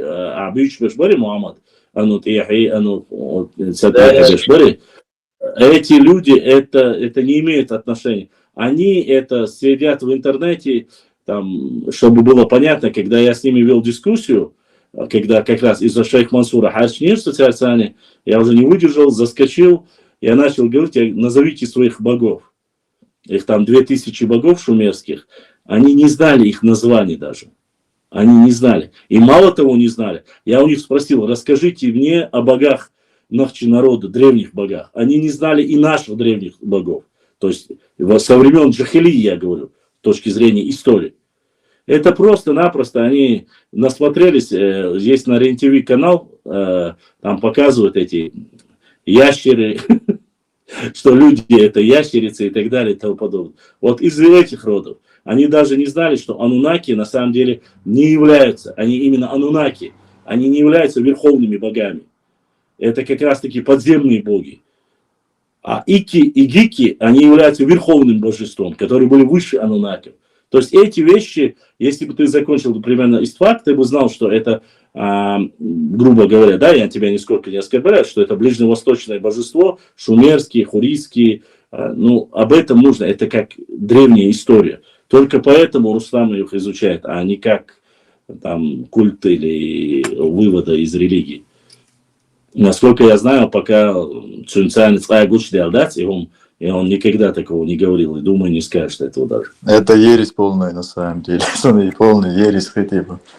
Не просто с аху целью, то есть, смотрите, вот и пропагандой, то, что мы вечно изолированный горный народ, да, мы бандиты. В Советском Союзе также был у нас в энциклопедии, записали как бандиты, вечно живущие в горах, к примеру. Да? А я вот беру параллели.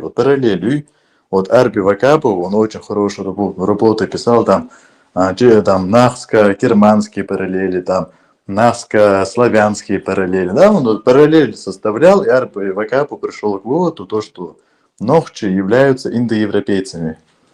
Да, я с ним тоже с этим согласен. Мы являемся индоевропейцами, тоже с эту версию, гипотезу, то, что мы, если даже нам говорят, к примеру, то, что нет, вы чеченцы не индоевропейцы, мы имеем полное право сказать, хорошо, если мы не индоевропейцы, то мы протоиндоевропейцы, аж мы это имеем право сказать, да. Это кто глубоко тему изучает, поймет. Арби Вакапов тоже глубоко тему изучил, Арби Вакапов тоже это понимает, скорее всего, так, ну, по его работам я это понял, да. Если мы так составляем параллели там, с скандинавами, кельтами, греками, хуритами, там, гацу, ну, с разными народами, да, мы эту параллель делаем, то мы вообще поразительным выводом уходим на самом деле. Это удивительные вещи, если так это все изучить с разных континентов, то есть. Почему в вашем краю были войны? Потому что, с моего видения, потому что у вас есть те реликвии, которые некоторые хотят завладеть, они до сих пор ими не владеют. Вот поэтому война это была от отвода глаз, чтобы увести тот взгляд оттуда, где они пытались найти ту реликвию, которая, им кажется, принесла бы власть. Да, такой версией меня ознакомил как раз-таки Марат. Он много об этом говорил. Да, Гяшдат, Абах Пурбамавар. Есть такая версия, да, он рассказывал об этом, говорил, что эти войны только для отвода глаз, а на самом деле ищут священную Грааль здесь где-то на Кавказе. Такие разговоры были, да. Грааль, у них больше каску они ищут. Просто-напросто здесь в данной ситуации мы ищем непосредственно подтверждающие факты, то есть которые у нас есть с доказательной базой, потому что доказывать теорию заговора это очень сложно. И боюсь, что когда ты уходишь туда, то можно безвозвратно пропасть в этих местах, как говорится. Нам бы сейчас собрать документальную основу, а дальше уже будет видно. Самая трудная часть истории у нас – это древнюю историю нашего народа собрать. Это сложно. Поэтому мы обращаемся к грузинским, армянским, даже азербайджанским источникам. Сейчас азербайджанцы тоже начали очень хорошо про нас писать. И это большой респект реально этим людям.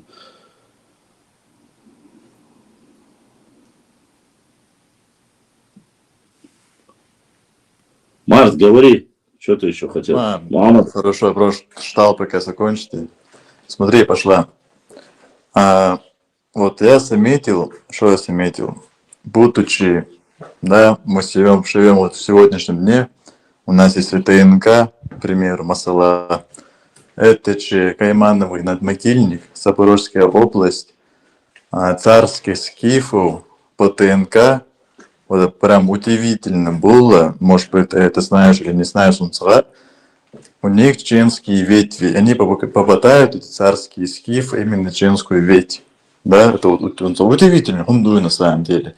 Если такое ТНК, к примеру, выскочило бы у наших лулухой, они громче всех об этом кричали бы, они татуировки с этим делали бы, они плакатами выходили бы, с флагами, о, там царский скиф, Аллах, вар, я осетин, вар, я полкарец, вар, я черси, вар, да, так все радовались бы, они это везде прям ходили бы с листовками, скотчами, клеями, везде это вешали бы.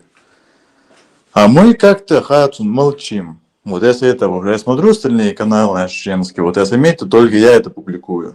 Распространяю, публикую это, обсуждаю везде. Я тебе еще раз говорю, вся проблема не в тебе. Проблема в том, что то, что ты даешь людям почву, эти люди еще это не могут схавать. Понимаешь, им тяжело, ты не можешь найти здесь хотя бы что-то свое, родное, а ты ему уже предлагаешь, знаешь, кусок, который невозможно проглотить.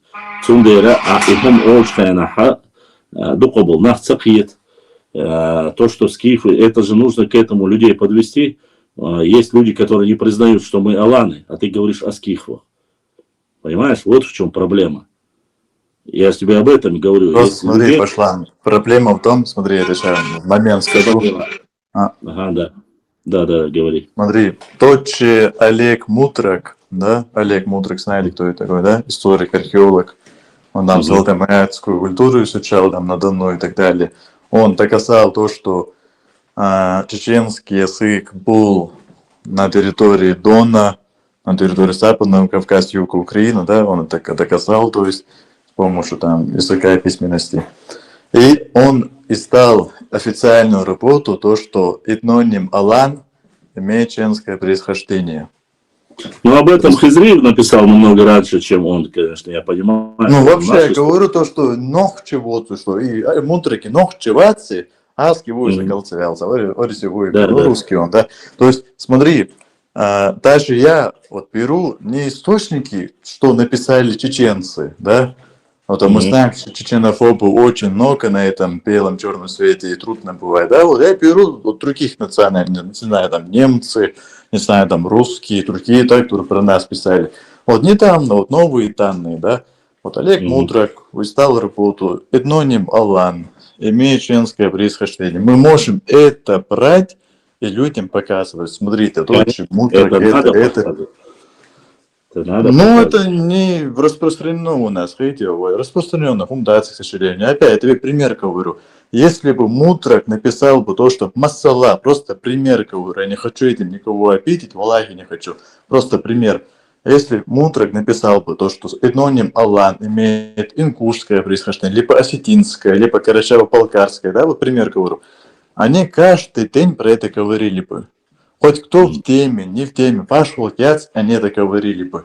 И по телевидению показывали бы, и с листовками выходили бы. И, я не знаю, может быть, даже митинг сделали бы в честь этого, хотя праздник, короче. А мы как-то на это внимание не обращаем, короче. Я с этого удивляюсь. Ну, в чем проблема, Баслам, как думаешь? Проблема в том, что, к сожалению, часть, не скажу весь народ, но у нас к истории, интерес к истории, кого ты не посмотришь, ну вот смотри, сейчас, если кто-то сидит в эфире, там, да, грубо говоря, 14 человек, из них 10 человек будут, это старшее поколение. А остальные рубль, блогеры, миллионники, там, Тамаев, там, другие, то есть нравится такой контент. Исторический контент, он очень сложный. В плане каком там нужно изучать, там нужно читать, там нужно реально терять время. И этим Сунцаха, как даже объяснить, должно быть вот стержень, внутренний стержень. У нас начинают историю изучать, когда ты уже, тебе, грубо говоря, 40-50 лет, ты, в принципе, уже отработал, и когда ты сидишь в свободное время, зайти, почитать, там, как будто делать нечего. Так не должно быть. Этим нужно увлекаться. Допустим, чтобы было понятно, глава Чеченской Республики сделал фактически невозможное. Когда сделал невозможное, он сказал: восстанавливайте свои разрушенные башни тейповые. Он сказал: изучайте историю, делайте съезды тейпов, собирайтесь, как в древности делали. Выбирайте среди вас лидера, пускай этот лидер от вашего лица там говорит там какие-то проблемы, если. Это все же говорит Мехда. Восстановили институты, делайте, имеется в виду институты истории. Все, кто занимается историей, занимайтесь, делайте ДНК-тесты. Он сам привел пример, как он одним из первых сделал ДНК-тесты. То есть сегодня сделано все, чтобы заинтересовать людей, чтобы они знали свои корни, знали своих предков, знали свою историю. Знаешь, что интересно? 5 копеек вложу, Рамсан Кадыров по ТНК является Аланом и царским скифом. Вот поразительно, скажи. Слушай, я про то, что бы то ни было, сегодня для понимающих людей, и даже буквально, вы знаете, недавно вот это письмо, когда Слуцкий пришел, подарил письмо и доказал, неопровержимое доказательство о том, что шейх Мансур является первым имамом Кавказа. Понимаешь? Эти моменты, которым просто огромное внимание и в СМИ, и везде уделяет глава Чеченской Республики, председатель правительства днем и ночью смотрит, читает, интересуется историей, интересуется парламент Чеченской Республики, просил и говорил: найдите древние названия своих сел, переименуйте, пускай ваши муниципалитеты проголосуют и восстановят ваши древние названия. Смотри, глава, председатель правительства, председатель парламента, законодательное, исполнительное, все они говорят: изучайте, общайтесь, ищите, публикуйте правду, книги печатать. Никто тебе этого не запрещает. Но это все должно идти изнутри. Это не ради денег, не ради славы, а ради своего народа. А сейчас, к сожалению, выросло поколение, я не знаю даже, next его назвать маловероятно, которые просто стали какими-то меркантильными материалистами. им интересны Брабусы, Геленвагены, Стечкины, UFC, ММА, ну ладно, ММА, UFC, ладно, оставь это, хоть спорт, хоть какая-то польза есть. Но я говорю про материальные блага. А история, ты же знаешь, что над ней нужно очень много работать, нужно стараться, нужно усилия прикладывать, нужно читать книги Хаюнда отца. Я вот как сегодня мне прислал один карту, настолько счастливый, там просто-напросто территория наша написана Дзурдзуки, я нашел еще одну карту, на которой написано Нахчи именно. Дзурдзуки, и снизу написано Нахчи. Когда он вчера мне ее прислал, я был настолько просто безмерно рад. Потому что эту карту я вижу впервые. Имеется в виду, я видел карту 19 века, где написано Дзурдзуки и Нахчи. Именно Нахчи. А здесь я нашел другую сейчас карту. Ну, я про что говорю? Сразу связи Мичерде Аллах Хадаян распечатать, сделать. На это нужно время, на это нужно найти специалиста, чтобы он очистил, чтобы формат который, потом, чтобы это показать всем. Я радуюсь этому. Но многие люди этого даже не понимают, а зачем нам? Гуда что? А затем, что завтра, послезавтра не всегда люди будут. Мир держится, и развитое государство появляется благодаря образованным, умным, грамотным, которые знают свое прошлое, настоящее, и основываясь на прошлом и настоящем, можно достичь счастливого будущего. И это не популистские слова, это реально, как делают нормальные люди. Я не уверен почему-то, что если бы Германия, если бы Япония, я выберу ведущие экономики мира, Америка оставим там, это молодое государство, в отличие от других, да, от Германии и от Японии. Я уверен, если бы у них не было великой истории, которая она у них есть, и они уделяют этому огромное внимание. Ученые, библиотеки, все, они не отпускают, хоть и проиграли Первую мировую, Вторую мировую войну. Но где ты слышал, чтобы японцы говорили самураи, это чмо, давайте сегодня современные, я не знаю, кто там, якудза, будет управлять там, они сделают, они красавчики. Тот курс силы, я имею в виду, они не пропагандируют его, но историю свою не забывают. И императора уважают, и нынешнее светское государство уважают. Я про то, что это вот такие вот вещи, они показывают завтра, чтобы у этого государства есть какое-то будущее. Точно так же и должны мы идти, не забывая своей истории. Вот о чем я говорю. Знаешь, пошла лишний раз, короче, за то отрицание Камиалхуса, короче. Он мне такой говорит, типа, вот, Аша, типа, зачем ты всем этим занимаешься, да? Например, да, тебе все это деньги не дают, хуй смысл. Вот, ну, бывает, мы близкие, так, вдруг, короче, больше заплатался, так спрашивался, тебе деньги дальше не приносят, зачем тебе это? Да, вот, к примеру, то есть, вот я, например, вот соу массову, да, вот, к примеру, да, грубо говоря, а мне все это и дальше и не надо, хотя, мне дальше от этого спасибо ничто. Вот я сейчас, там, сунха, то, что я делаю, вообще, да, сколько лет я всем занимаюсь, грубо говоря, я делал это во благо моего народа. Вот это для меня вот больше всего, ты мне дальше соединил, это больше, чем что угодно. Это лучшая награда, грубо говоря, для меня. Это то, что я могу сделать. Это в душе вот получается это вот удовольствие, да, то, что делал во благо моей нации, моего народа. Ну, ты правильно отметил, да, вот другие всех свои интересы. Ну, одно другому не мешает, в принципе, на самом деле. Я и религию, я могу за неделю вот поехать в мечеть, а с мечети поехать в библиотеку, да, например. Мне одно другому не мешает, наоборот, это дополняет. Ты хундоник, точно, короче, вот так скажу я. Короче, нравится, почему у нас такое получение вообще в молодежи. Но есть много здравой молодежи у нас, которые это и изучает, это и читает, это и распространяет. На самом деле у нас не такая пагубная тема. Поэтому рано или поздно, короче, станет еще лучше, чем сегодня. Надеемся.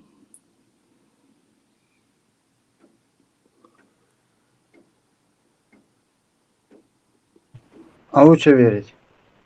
Бо в вере больше силы, нежели в надежде. Ну да, тоже верно, тоже верно. Вот, пошла, теперь вопрос у меня. Почему ты не публикуешь вот про ТНК, просы царский скиф из Кайманова надмогильника? Такая сенсация, вот, и та, что ты не опубликовал, как так? А для начала, если есть документы, если есть Есть, видео, есть. тогда тебе что составляло? У меня вопрос к тебе. Что тебе мешало отправить мне, сказать, Башлам, может, забабахаешь пост? Да я в канал выставил, думал, ты увидишь это, ты не увидишь. Рустам, у меня, знаешь, сколько, у меня директ завален просто-напросто, люди просят про это, про то, и у меня, и плюс ко всему, сейчас летний сезон, мне выезды в горные части, снимать нужно башни, показывать людям, какие башни, как они строили, фортификацию, все остальное. Ну, ты красавчик тоже, блин, 1/100, блин. Давай тогда, я тебе скажу, почему ты не приедешь домой, и мы с тобой не проедем по всем горным районам, не зафиксируем все видео про башни и сделаем. Ты же тоже занят. Вообще, я вообще полный каз, вот 100%, 100%, вообще Друзья, скажите, проблем. пожалуйста, что такое башни у вас? Башни – это сооружения, жилые, боевые, сигнальные, фортификационные сооружения, которые построены в высокогорье на отвесах скал, вершин, которые были у нас здесь с 5 века по 18 В свою век. очередь, в свое время ожидаю. Высотой они по-разному, 5×5 ширина, а высота 25-26 метров. Это что это специально, это для того, чтобы далеко, но не всем краям было видно, но одному, чтобы те могли передать дальше. Да, это защищать свою родину, защищать своих родных и близких. Это самая такая непокорная, неприступная крепость, в принципе. Но с появлением пушек царская Россия во время завоевания Кавказа, конечно, там постаралась. И Шамиль тоже постарался, имам Шамиль. Они были уничтожены многие, но благо сохранились. 140, если я не ошибаюсь, боевых башен сохранилось. Живых-то их там за тысячи.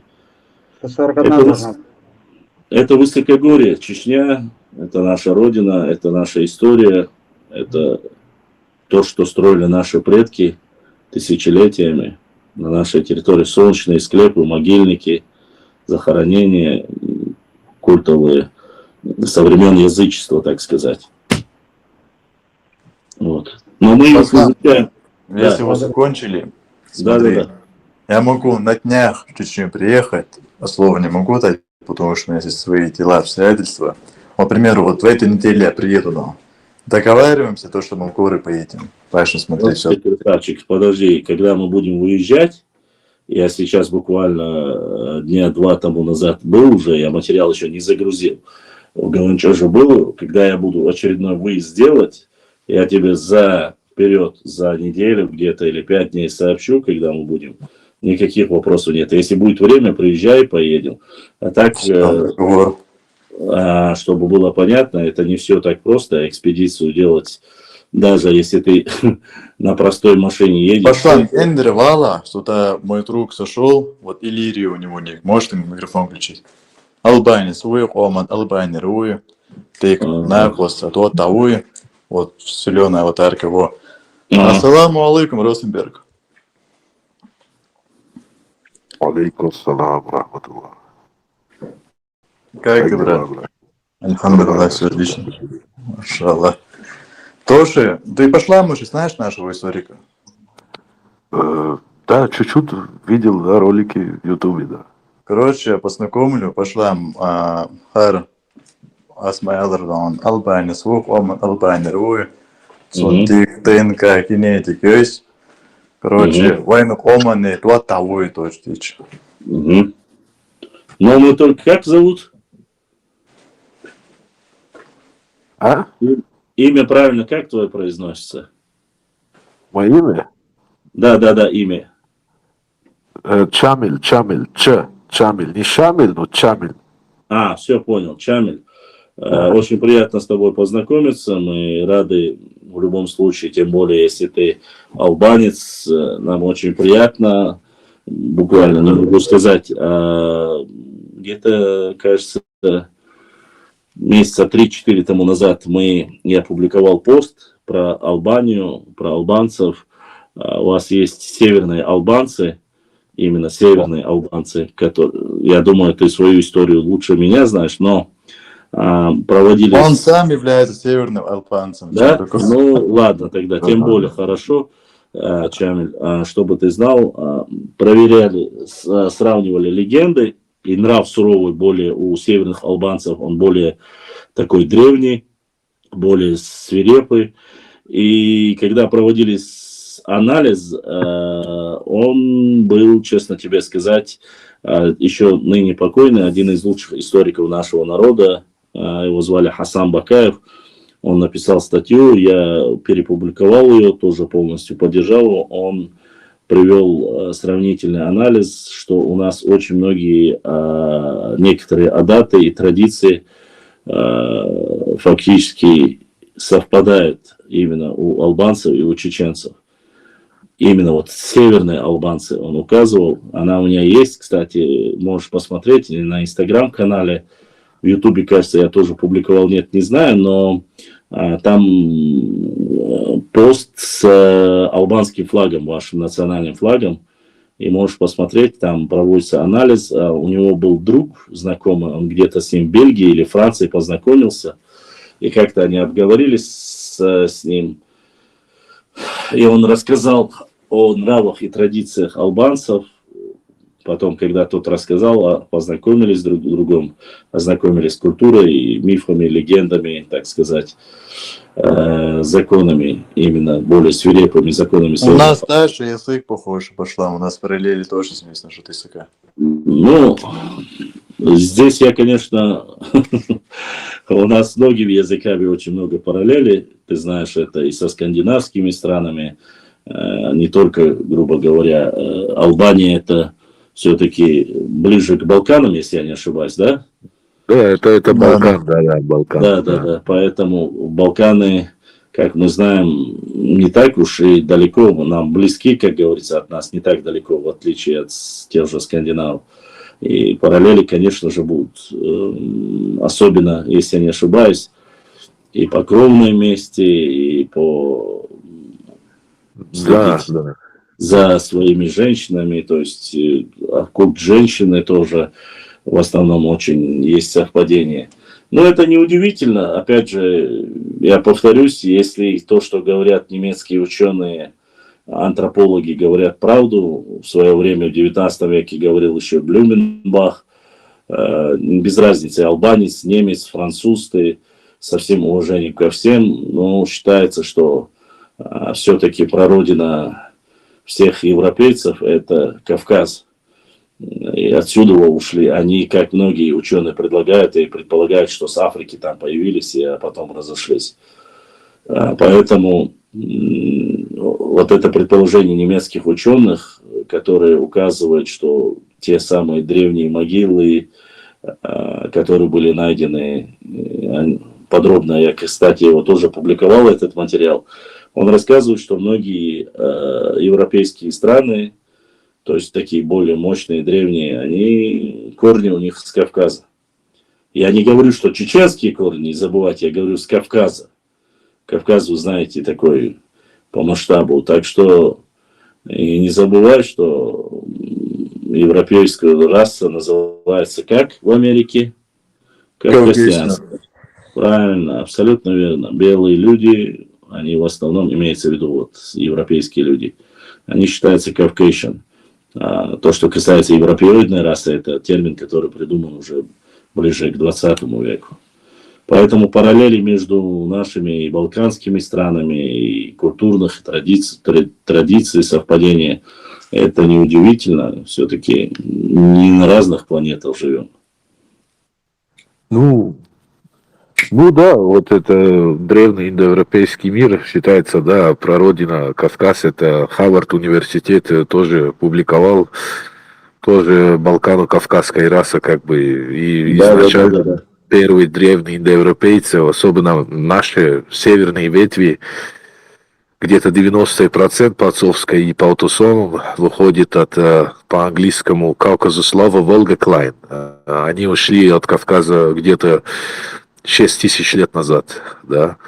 Вот, и тогда переселились на Балканы и были первые населения, так скажем, и создали культуру раннего бронзового века, Вучедол культура с разными бронзовыми, ну, там родились иллирийцев, фракийцев, потом микенцев, ну, и, в общем, и по антропологии, да.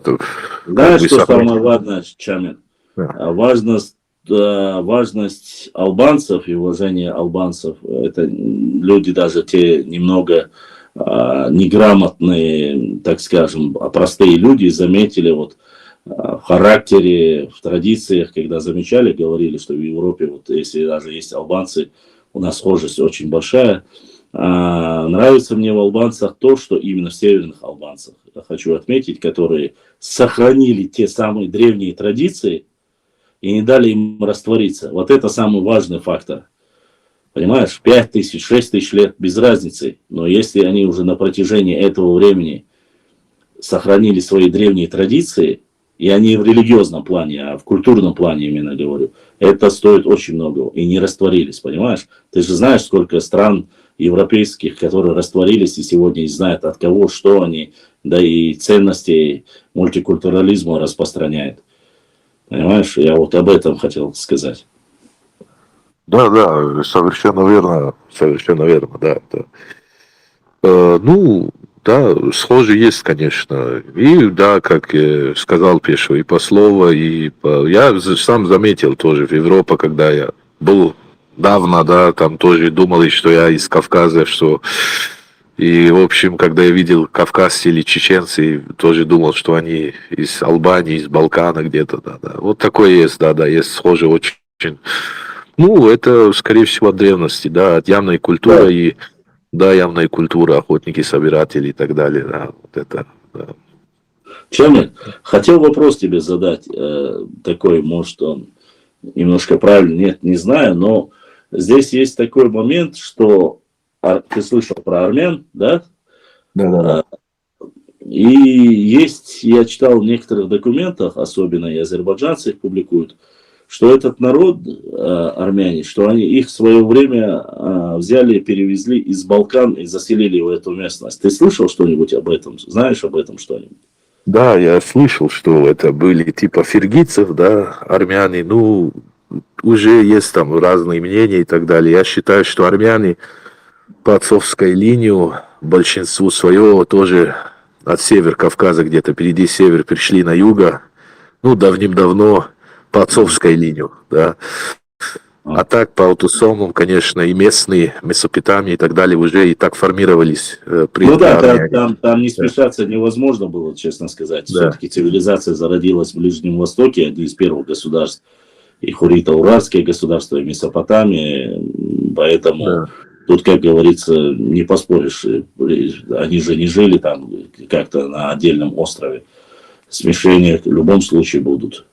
А я согласен тому, что, скорее всего, есть еще фиргийское влияние тоже есть. Фиргийское тоже, скорее всего, есть, потому что есть 2-3 образцы, которые нашли фиргийцев там и по Z2103, по EV13, по-моему, иногда встречается у армян. Ну, так что, может быть, конечно, есть и этот фиргийское влияние. Ну, фиргийцы были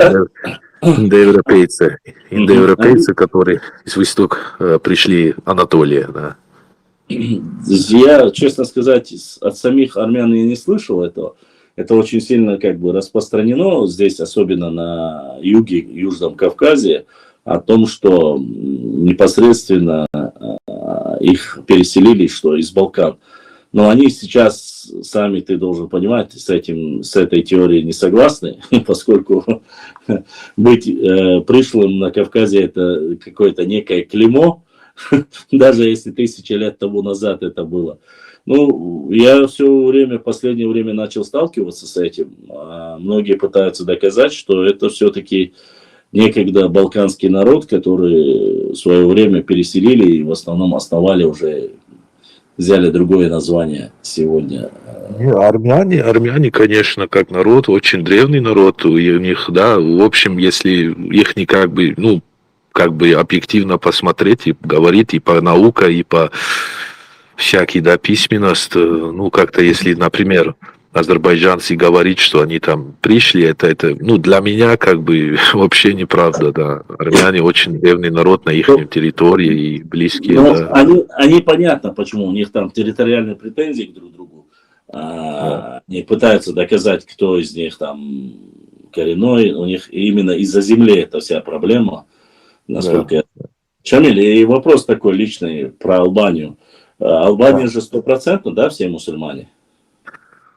Нет, у нас северная часть, я считаю, конечно, ну, опять же, политические моменты будут там, конечно, Косово это отдельная страна, но это часть Северной Албании. Ну, да. И Косово, как бы, если взять 95% по статистику, да, сунниты и мусульмане, а другие уже 3-4% сербов и какие-то другие народы, и, в общем, пришли из юга Албании, есть тоже православные. А Албания, как Албания, там уже другой вопрос. Северная часть, да, есть, центральный юг есть православные, и католики, и другие там. Да. Да. То есть не 100%, да? Понятно. Да, особенно там нет, да. Да. Понятно. А взаимоотношения с боснийцами как у вас, у албанцев? Ну, с боснийцами? политически, конечно, хорошо, неплохо. В общем, если взять истории, я так считаю, я видел по науке, да, и по генетику, и по истории. Боснийцев это смесь, если взять нынешнего народа, как если албанец женились на русской женщине или на украинке. Да, я слышал, что они мусульманами стали, это я слышал, я имею в виду нынешние, сегодня отношения к ним, я имел в виду, именно к боснийцам. Ну, хорошо, очень, очень хорошо, думаю, да, с боснийцами как бы нормально. Все-таки есть территориальные вопросы с ними тоже, потому что есть южная часть Сербии, там есть один район, называется Санджак, и боснийцы претендуют на это, и албанцы претендуют на это, и иногда бывает... Как всегда, да, как всегда у всех это бывает, не без этого, конечно же.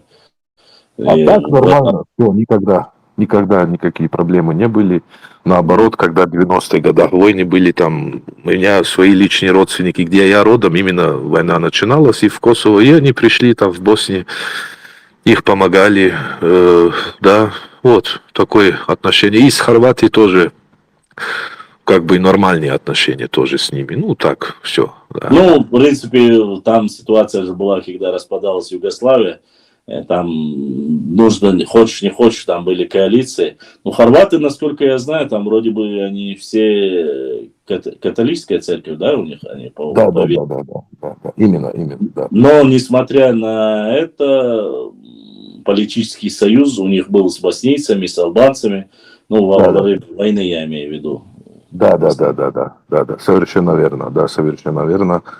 А до распада Югославии никакие проблемы не были. Ну, время, не что коммунизм это что-то хорошее, наоборот, конечно, я считаю, но было запрещено на национальном признаке, что друг друга как бы трогали и так далее. Вообще никакой проблем не было в том плане.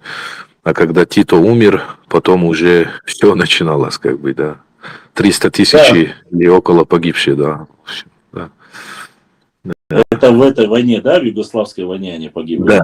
30 тысяч, Да, именно. И, конечно, у нас были с нашими соседями постоянно и до сих пор территориальные вопросы, потому что не говорит, вы из Кавказа, приезжие кавказские, там вы никакие европейцы, балканцы, туда все, ну, это, конечно, все придуманные сказки. Это вечная проблема, это вечная, конечно. Если я, конечно, не против Кавказа, и, в общем, наоборот, ну, это был более древний связь, это 6 тысяч лет назад. Сейчас, нет, ну, сейчас говорить и не говорить с Кавказа, ты не с Кавказа, опять же, немцы, которые претендуют, да, они и немцы, и французы, потомки Карла, которые были, что бы они ни говорили, какими бы они себя древними не считали, если сегодня их ученые показывают, что сколько бы тысяч лет тому не было, они с Кавказа ушли, то какие претензии могут быть к Албании?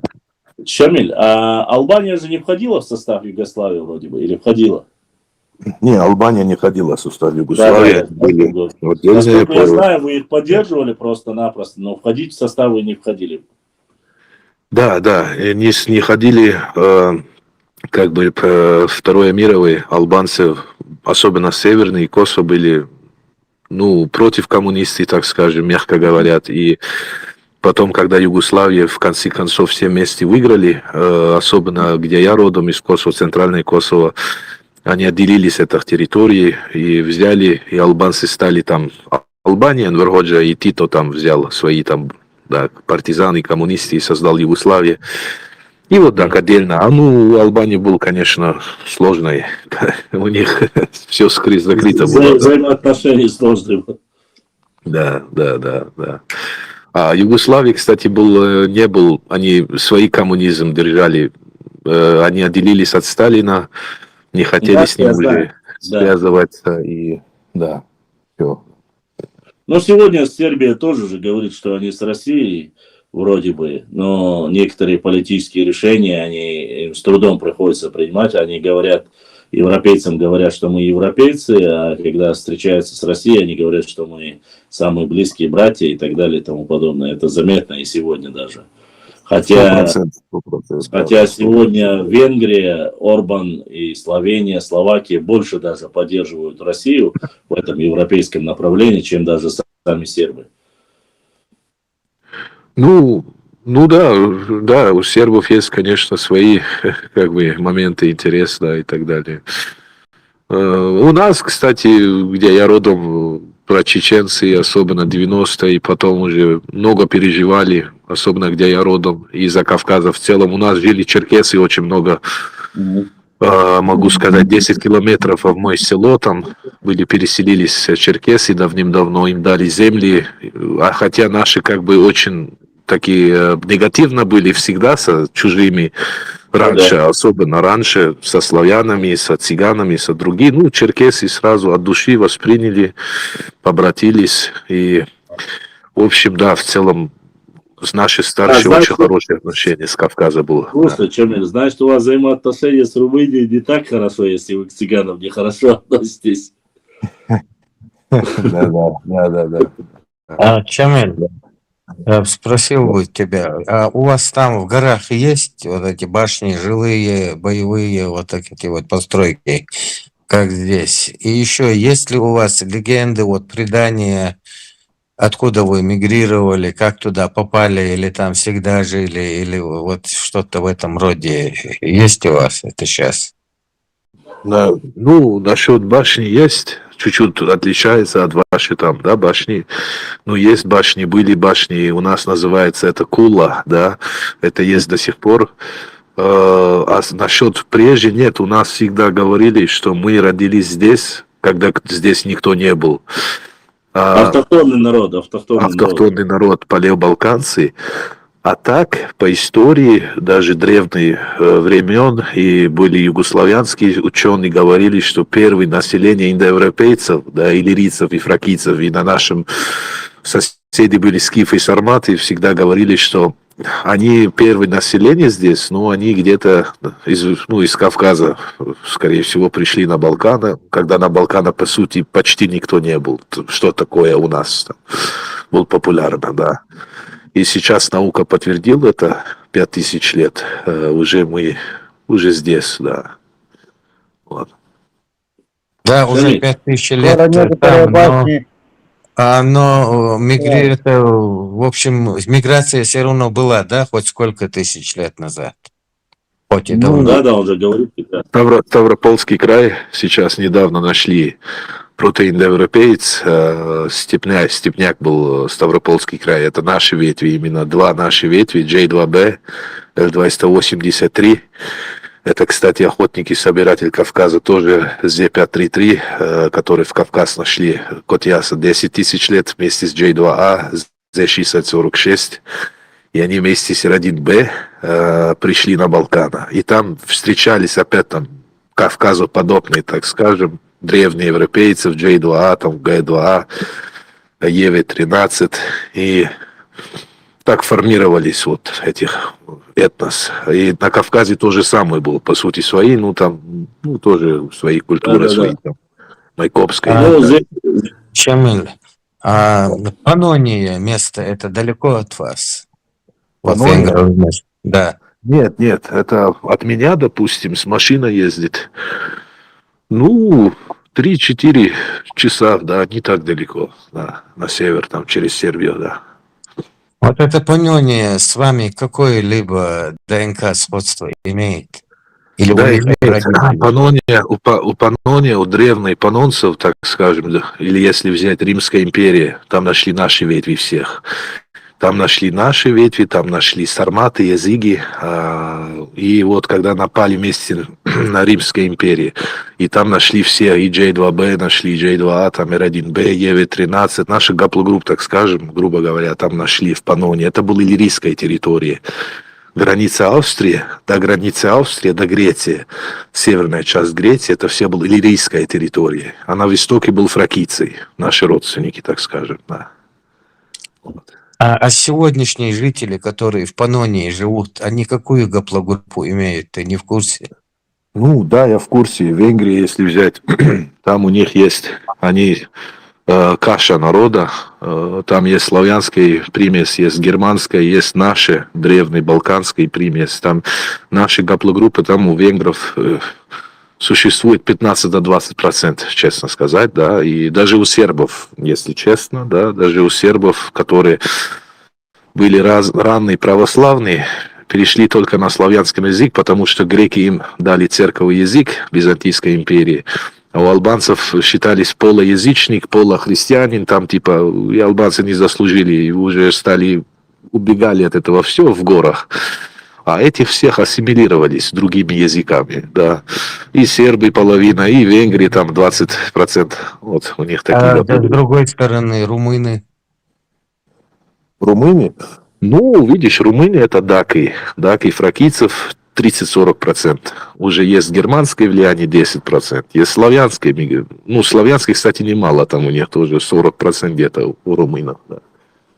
Просто романизированная Римская империя, когда покорил там дакийцев, фракийцев и перешли на латинском этот подобный язык. Да. Да. если я не ошибаюсь, Шамиль, нынешние палестинцы считают, что они те же самые фракийцы. Слышал ты об этом что-нибудь? Что часть из них во времена Римской империи осела, эти фракийцы осели финикийцы, фракийцы осели в это. Ты слышал что-нибудь об этом? Я слышал, да, что филисты, что это племя фракийских греков и так далее. Ну, если взять генетику, Да. есть это у них иногда. Я видел, да, но не на таком высоком уровне. Уже семиты, да, большинство свое местное население, семитов, канонитов, древние израильтяне там и так далее, да. Вот он. Ну, Да, значит, все-таки это больше примесь больше. Да. Ясно, ясно. Это вот очень важно, очень интересно, честно сказать. Мы, ну, конечно, ваши кавказские, иногда... извини, что перебил, ваши кавказские ветви, ну, нахские, так сказать, чеченские, так скажем, здесь М6, М1, встречается тоже у нас часто, ну, в целом Балкана, да, и на Востоке, в Румынии, в Болгарии, в Греции у нас иногда встречается, в Сербии, в Боснии, Хорватии, в Черной Горе, кстати, есть одно племя тоже, с вашими родственное племя, да. А что такое 671? Здесь М6, М1. Это ваши, так скажем, я не знаю точно, J2, здесь М6, М1. Это праотца ветви Y3612, который у вас очень распространено, так скажем. Он не чечен, если что, это Росенберг, он словенин. Я землянин. А? По очереди, одновременно. Короче, смотрите, тема у меня есть. Тема обсудить. Смотри, пошла. Я не один, да, говорю про то, что ногчи это индоевропейцы. Вот наш брат, вот, албанец, тоже подтверждает мою версию, то, что мы являемся индоевропейцами.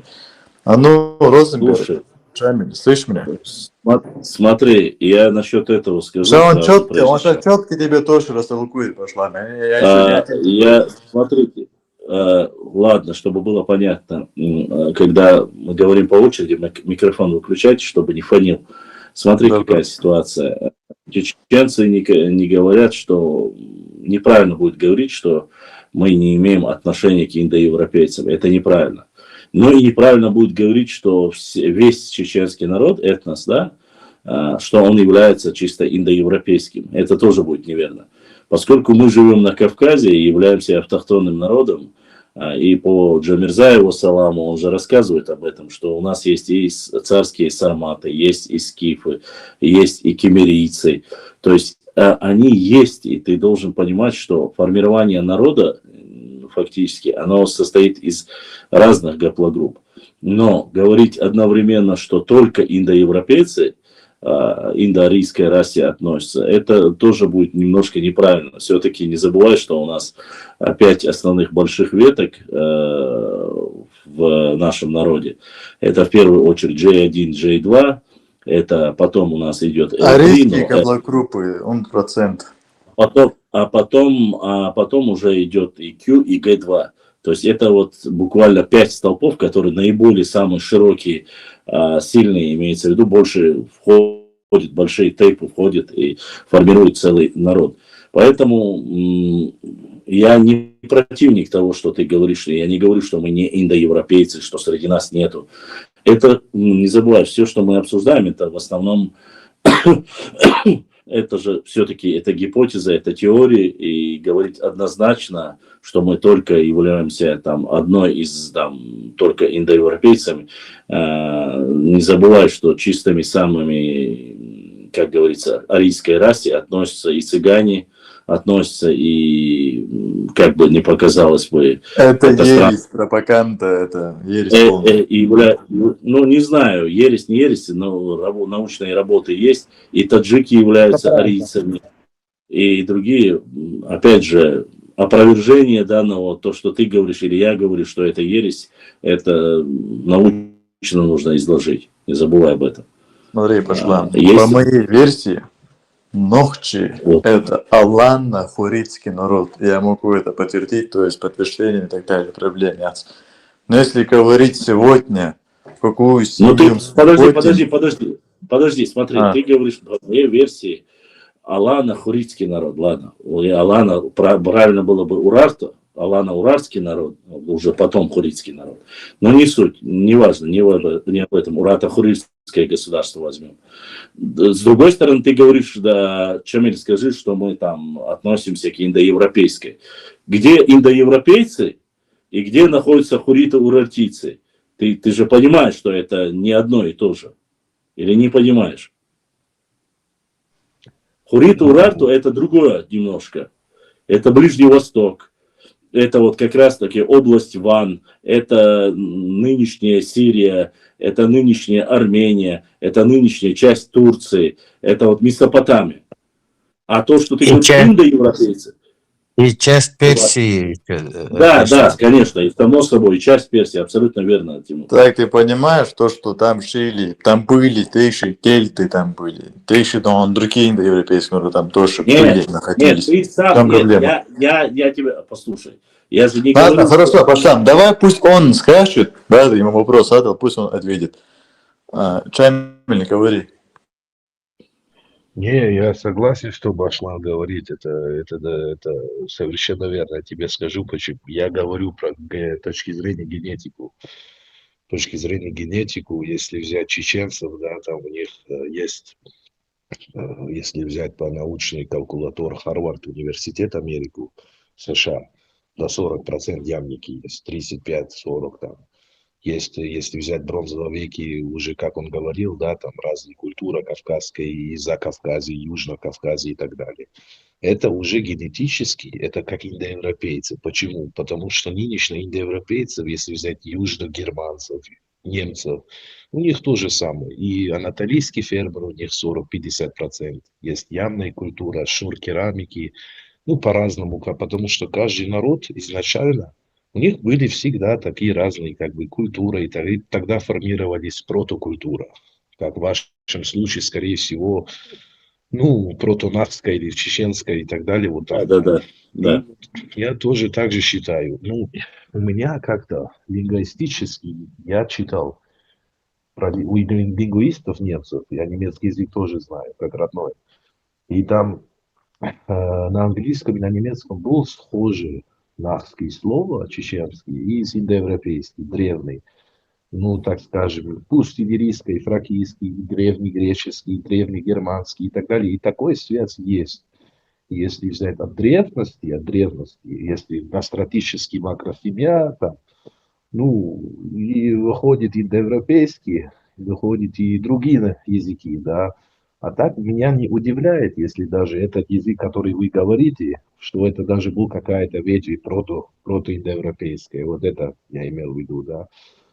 Что такое есть связь и по генетику, и по языку. А насчет арийцев, ну, что цыгане, там, арийцы, у них как бы, ну, да, часть правда, потому что там пришли индоарийцев, да, индоевропейцев, пришли туда, ну, смешались с местными, там, этих дравиди, вот, и стали уже другими, да, и Да, да, таджики да. тоже самое. Таджики, если взять по отцовской ветви, встречаются кавказские охотники собирать, это явно пришли из индоарийцев, или индоиранцев, или как назови.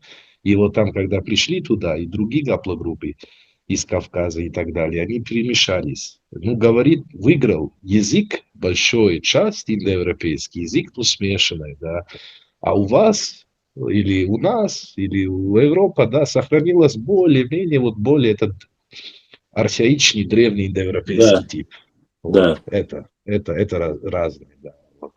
А так чеченцы, скорее всего, отдельной ветви, ну, связывается с... Ну, индоевропейская культура – это очень древняя культура, потому что Средний Восток тоже считается индоевропейцем.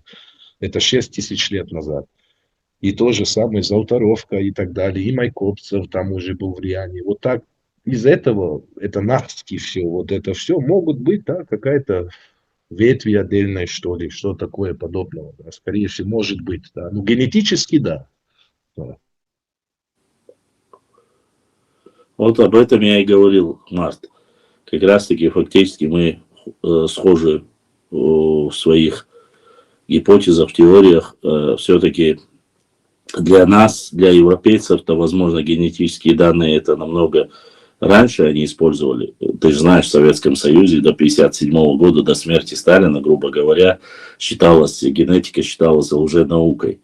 Ну, тут, конечно, политический момент. Почему? Потому что, когда ты пытаешься сделать государство атеистическим, интернациональным, вопрос национальной идентичности поднимать и говорить, мы там древние, а вы не древние, это немножко болезненная тема, если люди начнут интересоваться этим.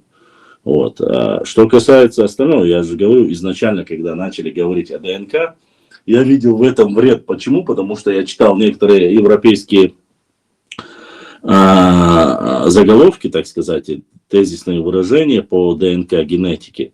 Высказывания были неоднозначны, честно скажу, и они рассказывали, особенно европейцы, англичане, немцы, которые сдали ДНК, они говорили, что ну, мы не рассчитывали, там, у меня там предок такой-то, такой-то, такой-то, а ДНК показывает, что он где-то там, грубо говоря, относится или к Албании относится, или относится там к Италии, то есть вообще они не рассчитывали, являясь там англичанами, французами, это не немцу или англичанину сказать, что твои корни там, грубо говоря, из Кавказа или из Албании, или ладно, даже с Германии, если сказать, они немножко оскорбляются с учетом того, что они считают себя аристократами, такими чистокровными, голубая кровь и самыми-самыми в Европе. То есть англичане я имею в виду.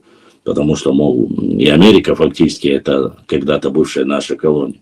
Это очень сложный вопрос. И они описывали, что якобы сдавали в 3-4 разные эти ДНК-базы, которые были по Европе. И каждый, говорит, показывал разное, 4 разные. Была англичанка, кажется, или немка была. Она сдала 4 ДНК и сдала в разные европейские эти центры ДНК. Не американские, а именно европейские. И она говорит, что каждый из этих баз данных, которые дали ДНК, анализ, ответ, показывали вот эту карту расселения и появления ее родственников, показали фактически из 4 3 показали вообще разный разброс. Где-то показали юг, где-то показали север, где-то показали запад. А 4-й, говорит, более или менее это совпадало, говорит, с этими 3 ранее отданными ДНК. То есть, когда ты читаешь такие статьи, тебе становится, то ли это очень хороший заказной проект, грубо говоря, с экономической подоплекой, то есть можно заработать бабки на этом, срубить, да, и там рассказав какую-то сказку. Ну, а с другой стороны, когда мы вот сейчас как раз Чамиль говорил, и мы обсуждали эту тематику с вами вместе, да, когда у тебя доказательства не только на генетическом уровне, мы же поэтому изучаем с тобой и легенды, мифы, предания, фольклор, и, само собой, лингвистика, когда и язык подтверждает, и некоторые легенды совпадают. Может, это будет чуть-чуть небольшая разница, но по сути одно и то же, то тогда, конечно, возникает вопрос. Все-таки генетика показывает, если это достоверная, гарвардская или, не знаю, техасская, сейчас считается американская, одной из самых достоверных, нежели чем европейские, да, не в оскорбление европейским каким-то базовым школам, которые занимались генетикой. Ну и плюс возьмем генетика нашего, который зовут Лорс, который был в Германии, да, он был в прямом эфире, Март, ты помнишь, нет, не знаю. Он занимался естественной наукой, генетикой, то есть они извлекают из ДНК, там, заранее могут предотвратить болезни. То есть есть популяционная генетика и есть естественная генетика. Он занимался естественной генетикой. И когда говорили про эти 5000 лет, 6000 лет, зная, он занимается этим, там, 15 или 20 лет занимается этим. И он говорит, популяционная генетика, это немножко, говорит, вот эти года, которые говорят там автосомы или рассказывают о мутации, это, говорит, немножко притянуто за уши. И мы, говорит, те, которые занимаются естественной генетикой, ну, так, ну, как бы не обидите это сказать, но немножко с недоверием относимся, он сказал, к этой популяционной генетике. То есть даже сами европейцы. Но по сути генетические данные многие вопросы, конечно, закрыли. В чем плюс я увидел у нас, именно в нашем регионе, в Чечне, когда мы начали говорить там о том, насколько некоторые тейпы там являются, не являются, у нас же тоже есть то же самое, когда мы говорим, это наши, это пришлые, вот, эти вопросы многие закрылись автоматически. Почему? Потому что именно ДНК показал, что эти тейпы или общество, чтобы было Чамилю понятно, они являются исконно, исторически автохтонным частью нахчивского народа. И тут, как говорится, никаких, быть может, невозможно. Все-таки генетические данные, это, там, не скажу 100%, но хотя бы 90% это достоверная информация. Поэтому плюсы и минусы есть во всем, но когда мы подводим, изучаем историю, мы должны понимать, что непосредственно история, когда мы изучаем, подход Чамиля мне понравился в том, что если ты говоришь о генетике, если ты туда подключаешь лингвистику, это наиболее ближе к правде. Если ты говоришь только о генетике, да, многие могут не согласиться. И Март, как раз таки, Рустам тоже, да, в своих работах говорит и генетический, и лингвистический. Это уже более сильный подход. И, честно скажу, такими вопросами нужно более расширенно относиться, и это очень хорошо. То есть, чтобы тебя не отмазали, сказали, генетика это то все. Тут подожди, генетика, есть лингвистика. Если есть в лингвистике есть совпадение, тут уже немножко сложновато. Ну, приведу пример. У нас есть Нашхоевская ветвь, знаем, да, Нашхое общество, одно из древних чеченских тейпов, который является... 5 копеек вложу, она Нашхоевская ветвь, сам Бахрутин это говорил, она называется Нашхоевская ветвь чисто из-за того, что человек, который стал ДНК-тест, был с тейпа Пешхой Пахас Нашхой, он был стоит по нашей, и исследует ДНК, и через честь него первого человека, который стал ТНК, он был нашей, исследует назвали нашхоевская ведь. Ну, смотри, я сейчас немножко не про это, я понял тебя, но я про что хотел сказать. То, что когда сдали ДНК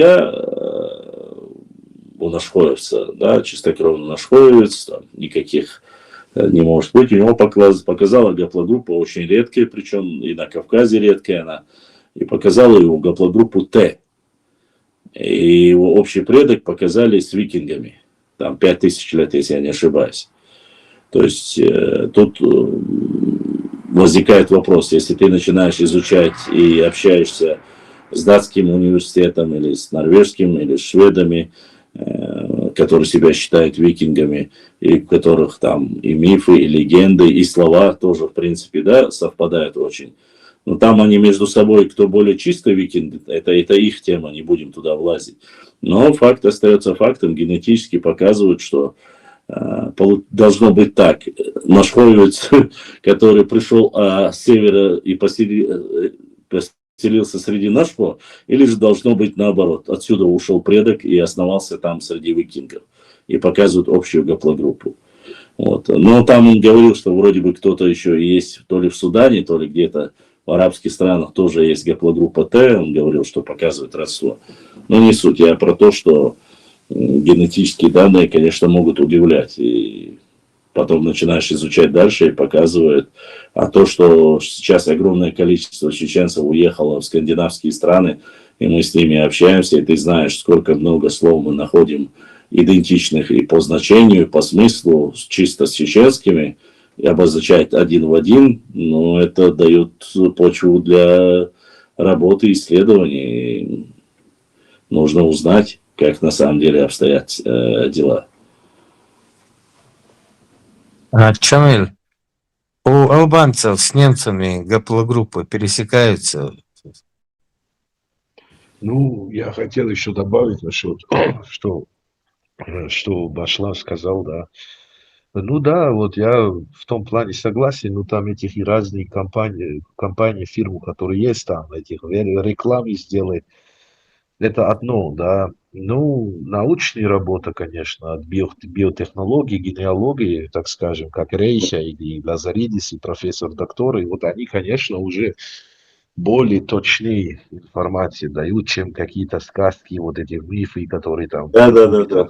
кинут. Вот это, конечно, смешно. Это когда про одной гаплогрупп говорит, что это самое круче, а другие всем остальные ничего. Да. Один народ должен быть один гаплогрупп.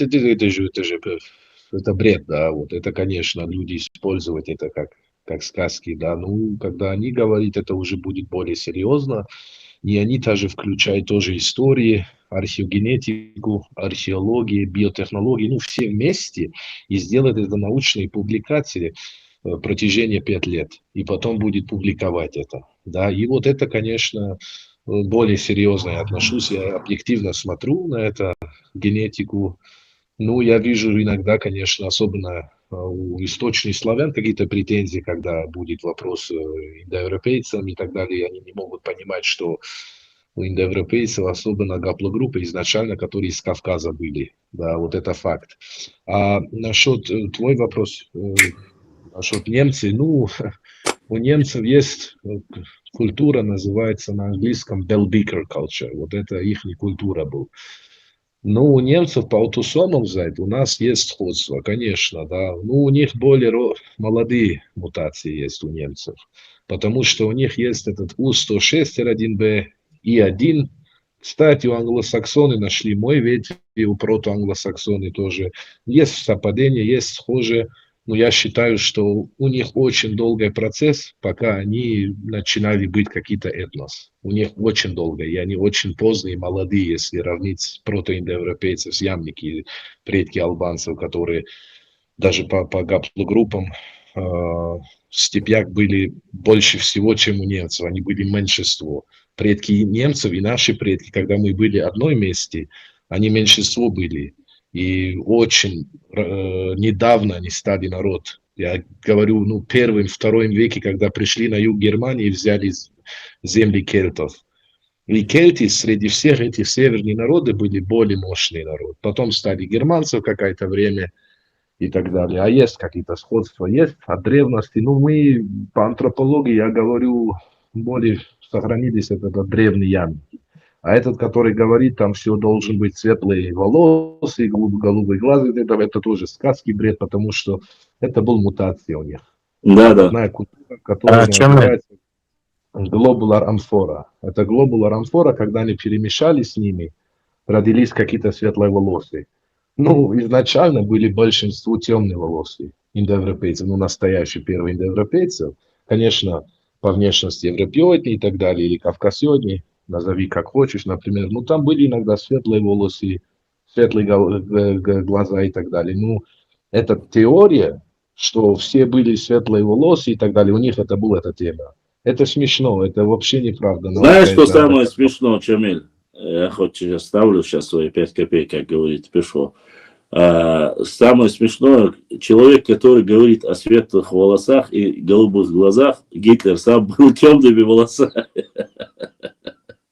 Да, у Гитлера был это и первые немцы.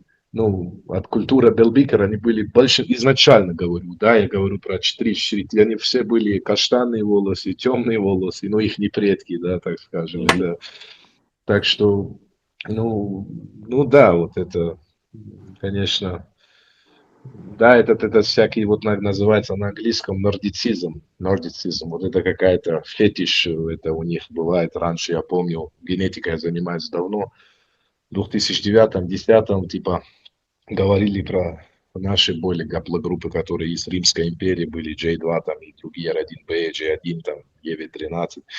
А вы были наши рабы, мы были там светлые туда. Все наоборот показалось. Все наоборот. Вот. Так что... Если наш брат закончил, на 5 копеек я вложу. Короче, вопрос. Смотрите, все мы тут признаем, да, факт, то, что чеченский является привычным языком, да, древний язык, чеченский язык, признаем же это? Ну да, еще мне. Все, добро, все. Вопрос. Пошлам, как на чеченском будет борода? Мож. Желтый как будет?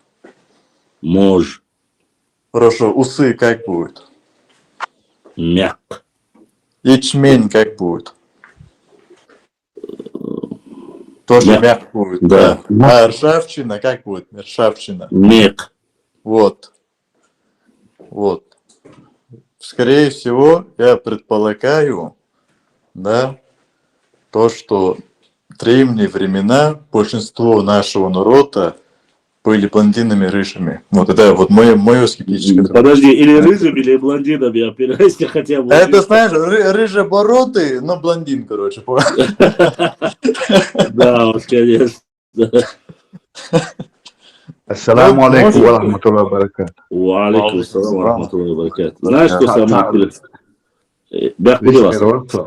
Сармат, знаешь, что самое интересное? Только камнями не забрасывайте это. Не, я камнями тебя забрасываю. Темноволосые, все мы ногчи, это разве это не определяет? Я хотел сказать, что вот когда по генетике мы узнавали, по идее, ты же знаешь, да, в мире делятся на 3 типа. Это блондины, брюнеты и шатены. Так вот, чтобы ты понимал, меньше всего в мире это шатены. Там, кажется, если не ошибаюсь, 2%. Больше всего брюнеты. И потом идут блондины. И на 3-м месте только шатены. Что касается этого вопроса, я долго занимался этим, узнавал и у генетиков. Рыжий цвет волос – это только мутация. Ни больше, ни меньше. Синие глаза – это тоже мутация. И формирование этой мутации в основном происходили благодаря чему? Благодаря климатическим особенностям. В чем прикол? Родина первого голубоглазого человека – это Северный Кавказ. Вот тоже 5 копеек вложили. Ладно, все, я закончил. Рыжая борода – это мутация? Вообще рыжий, шатен, волосы. И Ну, борода, это разве мутация? Да, это мутация, братан. Это мутация. Это Друзья, вы происходит... слышали про Тартарию? Конечно, слышали. Мы живем в Тартарии. Ассаламу алейкум. Я Башлам. не согласен, мы живем в Сейчас, Аскаре. не, подожди, нет, Тартария, она называлась в древности, это территория, и Кавказ написано там тоже. Сармат хотел спросить, дайте спросить Сармат. Башлам, хаттита, А. вас мугавит, Сармат, тоже Сармат. Сармат, вопрос, а про женское ДНК что-нибудь расскажи интересное. Тут Ты последнее Чамилю время. имеешь в виду? Чамилю хочешь? Да, Шамиль Уиз. Ага. Чамиль, Чамилю. Чамиль, все. Чамиль, расскажи вот про женское ДНК. Очень интересно. Тут получается ситуация, что Северный Кавказ мы со всего мира невест это привозили. Очень интересно. Что ты знаешь? Ну, у кавказцев, если взять, там есть, да, разные антидНК, есть откуда Араксис культура, более за Кавказе, эта культура был за Кавказе, Месопотамия, да, Кавказе даже дошли.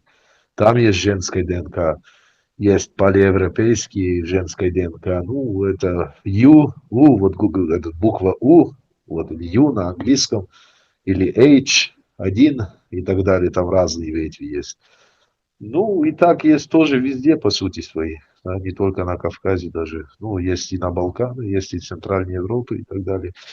Есть скифская, кабанская, скифская, МТДНК на Кавказе тоже. И по отцовской линии даже у вас тоже есть скифская. Я считаю, что мое личное мнение, что этот ваше, как его называют, племя, Терло, Бено, это все скифское, я считаю. Потому что BY70 у вас нашли у скифов, у скифской царской могила, у сарматов нашли у алан. Вот, это тоже. Ну, да, с аланами очень многое нас связывает, хотя мы не претендуем, имеется в виду. Сейчас осетины в основном говорят, что они только аланы. Ну, это все из-за фиксации. Первую зафиксировали, застолбили, так сказать, за собой. А так, могильники, которые найдены были, и кабанские могильники, которые найдены, показывают гаплогруппу в основном чеченских тейпов. Обществ не всего народа, а вот то, что, я думаю, ты знаком, да, с этим селением Кабан, то, что были ранее аланские захоронения, там гаплогруппу Q показала, и оно полностью идентично с чеченским тейпом. У нас есть такие шоны, но они шоны, гуардлай, Энгеной, по-моему. Энгной, Эшбатой, у них всех гаплогруппа Q. Она больше, ближе к древним, ранее аланскому периоду. А у самих, допустим, осетин, гаплогруппой Q я не встречался, да и ингушей тоже нету ее. Хотя ингуши, карачаевцы, балкарцы, осетины больше всего претендуют на аланство. Друзья, позвольте пару минут. Не, с осетинами вообще там фокус, они скифа, сармата, сирака, аланы, там они все, короче. Да, там немножко сложновато. Хотел добавить кабанской культуры, я видел, ну, там нашли Г21, нашли Q, нашли R1B, нашли Е, какие-то Ешки, ну, они известны, это какой ветви. Ну, у осетинов, как бы, я видел их гаплогрупп, там есть Z6046, J2 Котияса есть G21, есть R1B. Ну, по сути свои тоже, как у алан, у них тоже встречается. Ну, есть, конечно, это есть у них. Ну, есть и у чеченцев, я видел тоже часто. И особенно этих мощных, вот этих племя, которые я сказал, вот, по-моему, Бено, Терло, и еще несколько других, которые и у скифов нашли, или, как ты сказал, Q.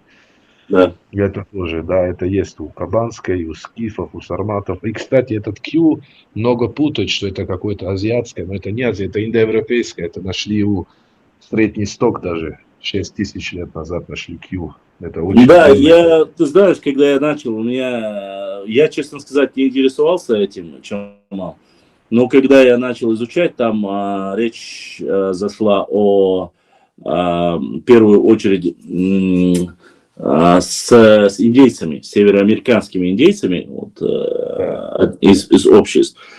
И ты знаешь, что самое интересное, Чамиль? Когда я начал изучать у нас на всех могилах, и ты знаешь, нет, не знаю, но в Кавказе, в Чечне особенно у нас одна из прародин, можно сказать, больше всего петроглифов на башнях и склепах. Древние вот эти петроглифы, которые до сих пор свое мнение высказывают, но расшифровать, как говорится, все-таки, я не знаю, не буду говорить, что они не расшифрованы, но... Это руны, то есть? Я правильно Да, понимаю? это фактически, да, у вас они руны называются, у славян, у нас они петроглифами называются. Так вот, эти петроглифы, как раз таки, вот это, Шабель, петроглифы, когда я начал изучать на могиле моего отца, моего деда, моего прадеда, и его отца, прапрадеда, я обнаружил вот эту свастику, которая похожа на ну, ты понял, да, о чем я говорю? Немцы Ну, ее по какую сторону? Да, немножко она вот символ, знак солнца, знак вечности по-разному. Я начал заниматься семиотикой, и, Чамиль, я наткнулся на что? Когда я увидел, я начал изучать, наткнулся на эти знаки, символы у североамериканских племен. Они, конечно, указывают и говорят, что этот символ относится к индоарийской расе, что он использовался и в Индии, там этому символу 5000 лет, они говорят. Ну, 5000, 3500 лет. Вот это свастика, я имею в виду непосредственно. Башлан, вистер Росо. Да, да, конечно. Фахартер Росо, вистер Росо, умах на хазишн сана васту от границы аж хуерис Аляска. Шун хази аля. Ну,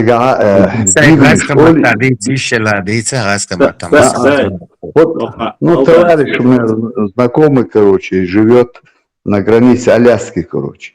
Он там все время зарабатывал насчет деньги, бивный вот эти мамонт, олрицуна. Да, мамонты. Вот всегда зарабатывал он эти деньги, короче, искал их там. И границы переходили туда-сюда, Аляски, короче. Он там встретил одного, ну, можно сказать, молодого человека, переговорили, он, ну, чуть понимал, чуть-чуть, он по-английски он сказал, что он назвал себя чеченцем Нохчи. О, церкви Алексу, они цатига ашу и науаст. Гор ашу масадол, цавой. Домой приезжает каждые полгода, ну, сейчас Нохчи убо бату. Он сделал такой высокого роста, до плеч волосы, короче, он себя назвал Нохчи, короче. Мы живем в Аляске, короче, давно, и их хутор называется чеченский, короче, Нохчи. Об этом вы слышали, нет? Вот это. Честно тебе скажу, я многие версии слышал о нашем народе и о наших людях, но нас эскимосами еще никто не назвал. Не, он не говорит, что он эскимос. Что там, только эскимосы живут, что ли? Нет, это со времен Клондайка, наверное. Да, я что хочу сказать. Послушайте, коренной народ, у нас их называют чукчами, а в Америке их называют эскимосами. Я просто про коренной народ говорю. А то, что наш там оказался, или он был чеченцем, я в это причем очень даже верю. Почему? Потому что нигде наш только не побывал. Вполне возможно, что определенное время эмигрировали, остались каким-то образом, какие-то века, может быть, перебрались. Саид, он не говорил, с каких времен они там живут? Исун, это я не помню, не говорил, по-моему, не помню. Я спрошу, он через месяц должен приехать, короче. Он сказал, что он себя назвал Нохчи, чеченец. Ну, вот она, коча жара юбар, жар. Коча жара юбар, шей наш бе, шей Нохчи бубош бе. Это хуторя аш вас бара, он ждира волша. Ишта хабар, разговор начался, он сам себя назвал Нохчи, чеченец. Смотри, есть, чтобы было понятно, есть такая вероятность, гипотеза, так скажем. Во-первых, как он приедет, обязательно постарайся его с собой провести в эфир, дай мне знать. Если вы будете рядом, можем через Телеграм сделать эфир, это раз.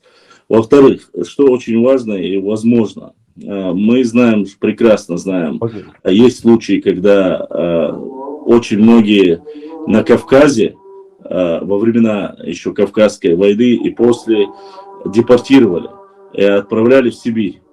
То есть Сибирь на север отправляли. Есть, я слышал и читал даже документы, что были целые там, в тайге были целые семьи, то есть хутор, ну хутор не скажу, деревни чеченские, которые из чеченцев состояли, которых выслали, обособленно жили там. Ну вымерли они. Об этом я слышал. Потом еще один вариант. Сейчас азан, подождем все-таки. Сейчас азан закончится.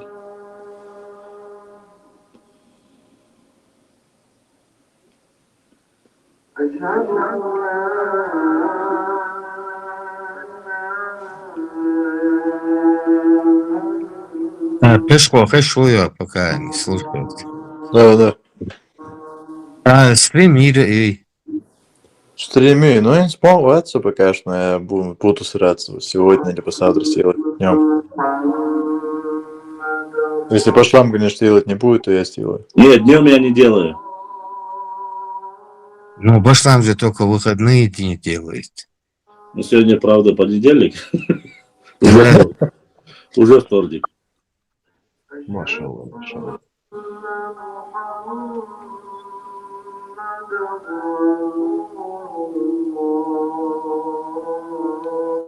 Это в Грозном? Да. В самом центре. Когда я в Чечне бываю, я думаю, что я в этом Абу-Даби, короче, это Медине, не знаю, там столько мечетей. Очень красиво вот этот азан.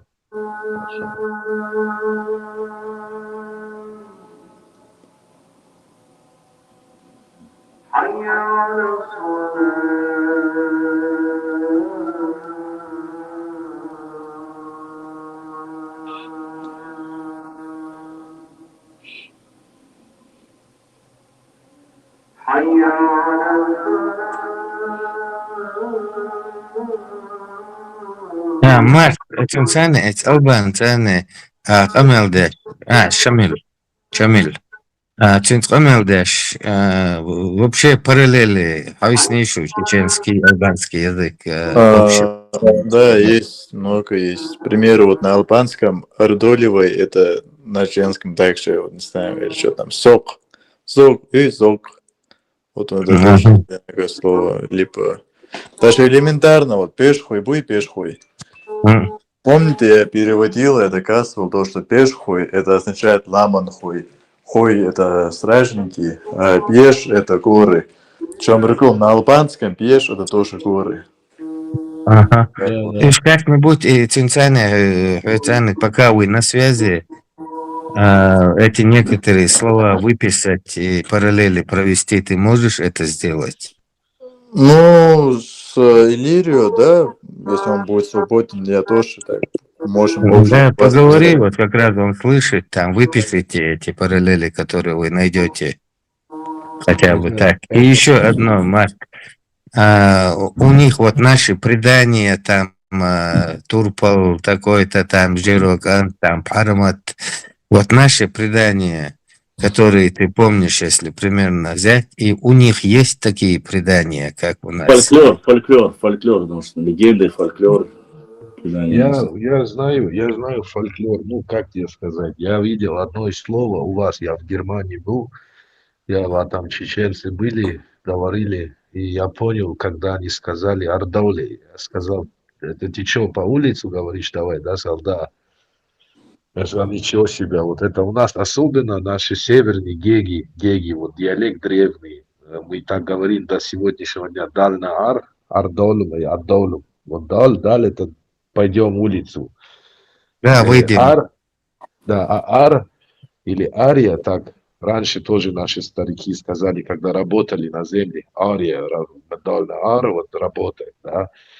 Еще в фольклоре есть слово дел. А дел у нас это солнце, а наши предки, иллирийцы, были солнцепоклонники. Они считали солнце как такое святие, да, вот дел. Чамал, чтоб ты знал, дел у нас изначально тоже это был доисламский, так сказать, да, во времена Джахилии название главного бога А главный бог, как мы знаем, и в Египте, и в других местах считался, ну, кроме славян, да, у нас всегда считался солнце. То есть в Египте это Ра, у нас это Дейл. Он, Да, у нас да, тоже дело. до прихода ислама, то есть, а потом уже с принятием ислама уже переформатировался, остальные названия богов ушли, и остался главный бог, и он синоним, сегодня считается синонимом непосредственно Всевышнего Аллаха. Вот, об этом. Чамиль, расскажи дальше, продолжи, ты хотел рассказать. Мифология был у нас дел, раньше так считали, как бог, да, солнце. Ну, когда дорийцы это был племя спартанское, но они были лирийцев и фракийцев, они никакие греки не были, даже генетика это показала, и археология, и вот наука. Ну, греки, конечно, это не примет. Они, когда пришли туда, они начинали там греческой мифологии принимать, греческой веры, и называли бог как Зод, Зеус, Зод. Вот. И до сегодняшнего дня это слово у нас есть. Но дел еще есть, я нашел слово нус. Нус это когда женишься, как по-русски? Вот. Сноха. Женщина. Сноха. Да, Сноха. нус. У нас тоже. Это слово я тоже нашли только у вас и у нас. Нус, нусья, нус. Да. Так ее называют тоже, когда она дома. Нус, вот, например, нус, да, вот это слово тоже нашел общее. Гул, вот гуи или гул, колени, да. Гол, да. Еще зар или за или аз, голос, да, тоже такие Да. варианты. Зер, за или аз. Ну, нисколько Друзья, слов. позвольте 2 минуты. Да. Я с мелодией немножко вам изложу. То, что было когда-то, и то, что было сейчас. Раньше были одна страна. На одном материке не было границ, была вода.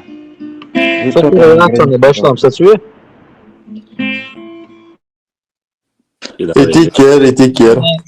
Это тут не тут, эту песню, эти песни нужно вообще петь, это вообще совсем, ну... Ну ладно, херовый, да. Чамиль, продолжи. Ну, эти слова я нашли. Зок, это у нас птица, у вас это как это? Как у птицы Клюв. это...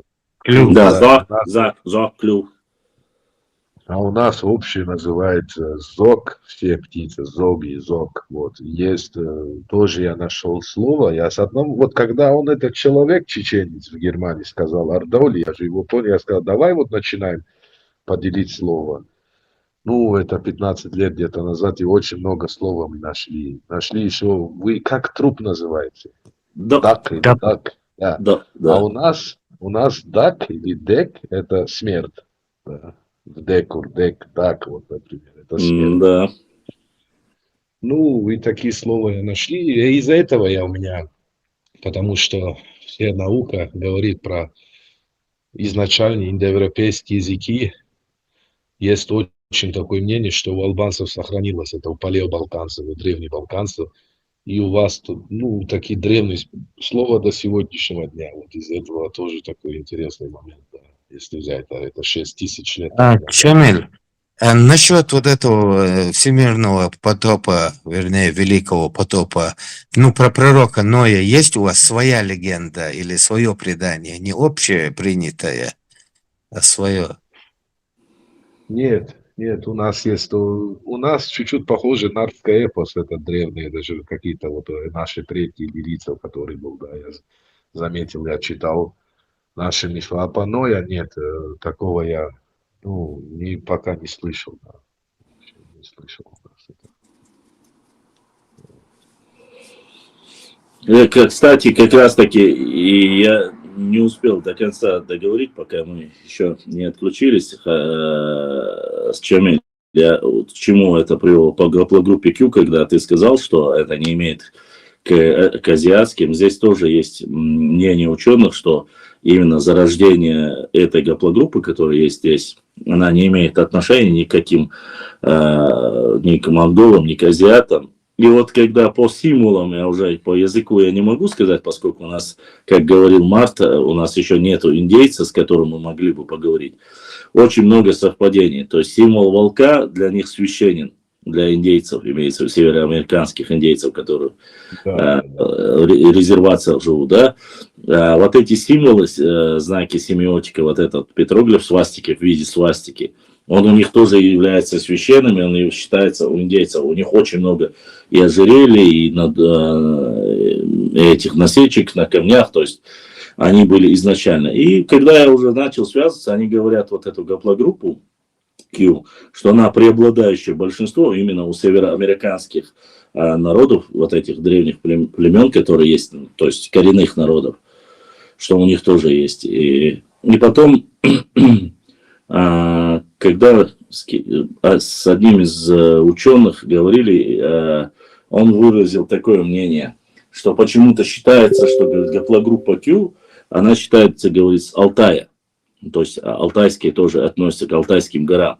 Но он говорит, забывая только о другом, что Алтай не принадлежал, говорит, до определенных времен, говорит, ни монголам, ни бурятам, ни остальным, говорит.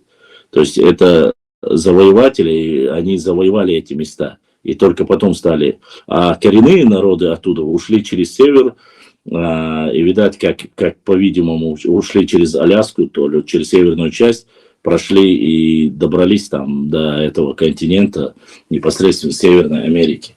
Вот. И указывал еще, что есть некоторые племена, я сейчас именно сибирские племена, в Сибири есть племена, которые сохранили эту гаплогруппу, и они не имеют ничего общего по отношению к тем же монголоидной расе.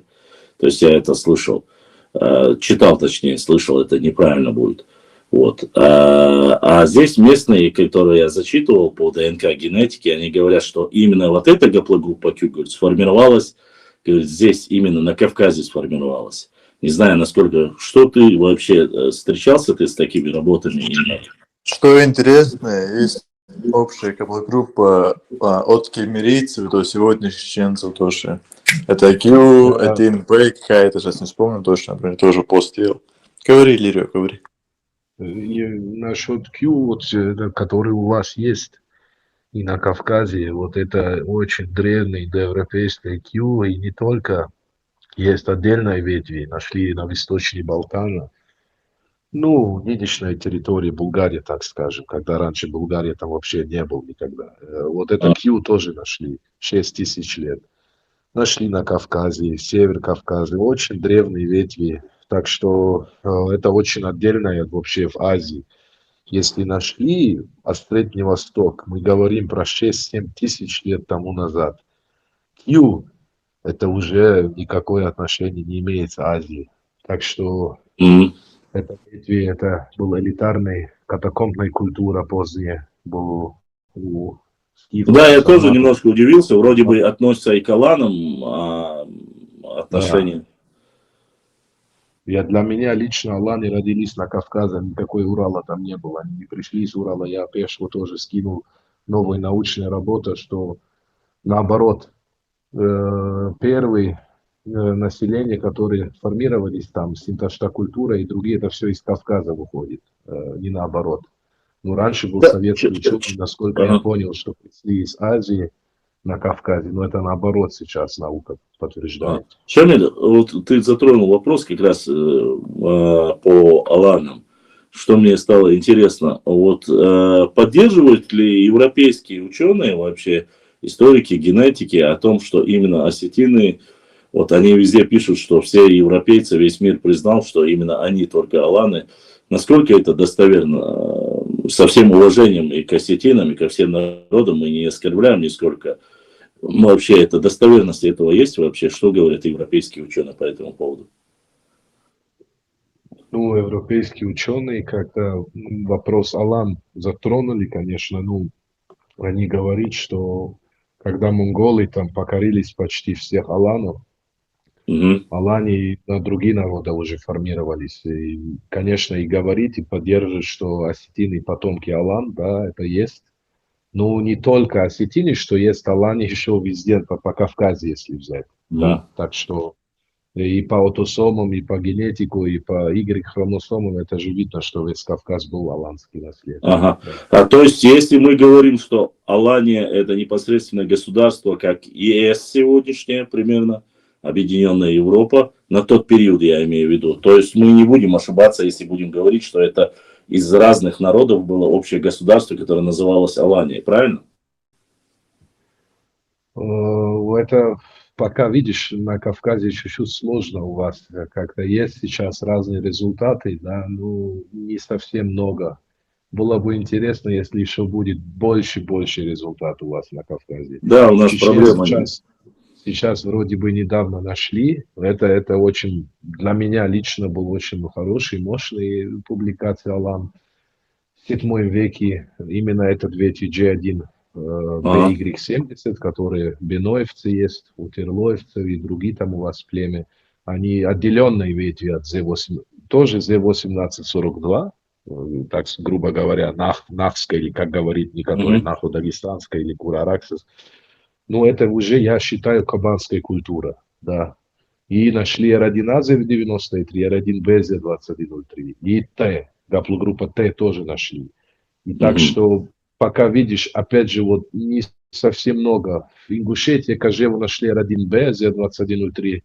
Это есть тоже везде по Кавказу, если взять. Есть у вас, есть и в Осетии, есть в Кабардино-Балкарии. Ну, везде как бы, да. Я так вижу. А больше результат нужен, мне кажется. В общем, То есть, чтобы общую картину географическую составить, просто должны люди массово сдавать просто ДНК, и только тогда можно будет определить. Ты так это имеешь в виду? Да. Да. Я так считаю. А что осетины есть связь с аланом, я это не отрицаю, да, потому что есть Y-хромосомом у них, есть, ну, конечно, влияние есть, влияние это из Грузии, да, и так далее, есть там тоже какая-то миграция шла, я не знаю, когда это было, у вас, скорее всего, больше информации есть по этому поводу, у нас как бы это нет, я просто по генетику вижу. Да, у нас просто-напросто с осетинами не все так просто, что имеется в виду, у нас разделились на две части. С языком проблема, понимаешь, там они относятся именно к ираноязычному населению. Вот, вот вопрос возникает, проблема в том, переняли они этот язык.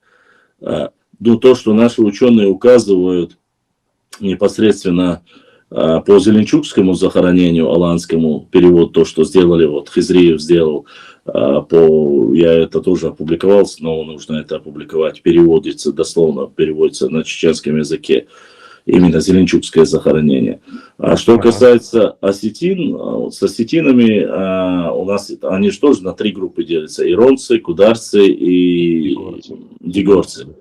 Да, с дигорцами у нас указывается, что они очень много переняли у кавказцев. То есть эта ситуация такая, некоторые говорят, что они вот уже во время распада аланского периода пришли. Некоторые говорят более ранние, поэтому были сами. Аланское царство распалось в XIV веке после нашествия Тамерлана, да, ты знаешь, уже уничтожил Тамерлан окончательно. То есть получается, если они пришли позднее, они мало захватили, опять же, но это же не мешает нисколько, допустим, им с остатками алан смешаться, да. Некоторые говорят, что это были те же самые персы, которых перевезли на Кавказ, там, ну, по-разному говорят, чтобы не оскорбить никого, что они были в качестве там определенных часть там строителей или войска, которые были при Тамерлане, что вместе с ним пришли и уже ассимилировались здесь на месте с аланскими племенами, и вот так у них появилась Алань. Другие же утверждают, что нет, мы всегда были здесь. То есть тут немножко сложно. Грузины не утверждают, что они, по крайней мере, я не видел, что они пришли. Они их называют своими, овсами их называют, да, овсами называют, они сами себя асами называют, асами, ясами, там, по-разному называют они себя. Это ошибочно, на самом деле, это очень ошибочно. Нет, опять же, мы же говорим о том, что мы читаем, ошибочно нет, это решать уже ученым, надо это доказывать, поэтому как и указывает, допустим, то, что говорил с дегорцами, у нас и фамилии, и имена, и вера, в принципе, одна есть, мусульмане в основном, да, поэтому там у них и те же самые Басаевы фамилии и так далее, то есть совпадает полностью. Ладно, я тебе подкину точи Васу Апаев, да, Васу Апаева все знают. Да. Он писал то, что осетинский язык сформировался из иранского, чеченского, и то, что осетины до иранизации разговаривали на прото-нахчийском языке. Близкий язык этому прото-нахчийскому является именно чеченский. То есть это Апаев пишет. Ну, я Да. это не знаю, но я могу сказать, что я думаю, ну, насчет Иран, ну, как-то иранцы или в общем, ну, осетины, вот их гаплогруппы, генетику и ДНК, вот где они сейчас находятся, по-моему, там Центральный Кавказ, да, центральный, они вот от кабанской культуры, вот, очевидно, по отцовской линии, и Персия как-то это, по-моему, уже это, не знаю, скорее всего, советское время что-то было, говорили, что они персы, ну, я не вижу там. Но по ДНК они коренные кавказцы, они не иранцы. Да, Никакое отношение с персами. Вот, ну, иранцы там, видишь, есть очень разные ветви, да, у них. А так, по генетику, по аутосомам у вас очень ближе друг друга, да. Ну, что я видел. Да. И по этих, как их называют? Кударцы, по-моему. У кударцы очень близкой ветви с вами. И в чем прикол? Южные осетины по ДНК входят на шхойскую ветвь. Южные осетины. Это вообще по России. Одегорцы, они должны быть ближе. Дегорцы, они ломяки ближе. Есть и J2, есть и другие, как везде там на Кавказе. Ну, кавказский гаплогрупп, так сказать. Да, у них тоже. Короче, если я правильно понял, Шамиль, осетины ничем не отличаются от многих других кавказских народов по генетике. Нет, но вообще вот не отличаются, да. Единственная проблема немножко непонятна. Понятное дело, вот, допустим, карачаевцы и балкарцы, доказано, что они являются автохтонным народом Кавказа. Да, Но 80% я видел, да. Да. Но тоже. Но есть другая проблема. Они утеряли свой родной язык, именно считается, что со времен Тамерлана, и они переняли тюркский. Ныне они говорят на тюркском языке. И многие тюрки начинают говорить, что они якобы тюркский народ, исконный, всегда был тюркским народом и так далее и тому подобное. Вот мне интересно другое. Понятное дело, как они утеряли. То есть карачаевцы, балкарцы подвергнуты были сильным насильственному, так сказать, утере своего родного языка под влиянием там нашествия Тамерлана. Это понятно, что их ассимилировали, точнее язык забрали у них. Не забрали, а уничтожили. Их-то и не так много, на самом деле. Ассимилировать не так проблемно. Вопрос в другом, Чамиль. Вопрос в том, что каким образом с ДНК, кавказскими ДНК осетины стали ираноязычными. Кроме них никого здесь, на Кавказе, на Северном Кавказе, в принципе, грубо говоря, до Персии очень далеко. Так, в кавычках далеко. По диалекту и по языку они вообще с персами друг друга не понимают. Вот почему? Вот я не понимаю. Башлам, когда были эти персидские нашествия, мы все время считаем, что они шли со стороны Дербента. Они когда шли через Грузию, через Дарьяльское ущелье, они десятилетиями стояли там. Ну да, в принципе, тоже как вариант. 5 копеек, если можно, 5 копеек. Я вспомнил Осетинская Британия. Есть Осетинская Британия, Росенберг. Осетинская Британия что говорит? Они вообще изначально жили на южном стороне Кавказа. На территории современной Осетии жили царцаты. Царцаты – это аланы. И в осетинских Британиях, как говорится, то, что у этих царцатов была какая-то чума, эти царцаты вымерли, они куда-то на восток ушли, но вымерли царцаты, и на месте этих царцатов поселились, осетины. Скорее А, всего, Маш, как думаю, были два вида осетин. Это иранские осетины и наши, нахчийские осетины, которые жили там. То есть, грубо говоря, Маш, иранские осетины они тоже верят, что- показывают. Кавказский ДНК показывают, не показывают они персидские. Ну вот, Вот, говорится. я хотел Пусть они сказать, скажут. Сармат из Британии, который нашли тоже кавказский ДНК, показал в третьем веке, да, Сармат. И тоже, ну, в общем, у нас сарматы тоже жили на Балканах, да, до сегодняшнего дня по аутосомам, они же наши соседи были, скифы, сарматы, да, всегда взаимные отношения были, есть даже древние летописи и так далее, что были связь с ними.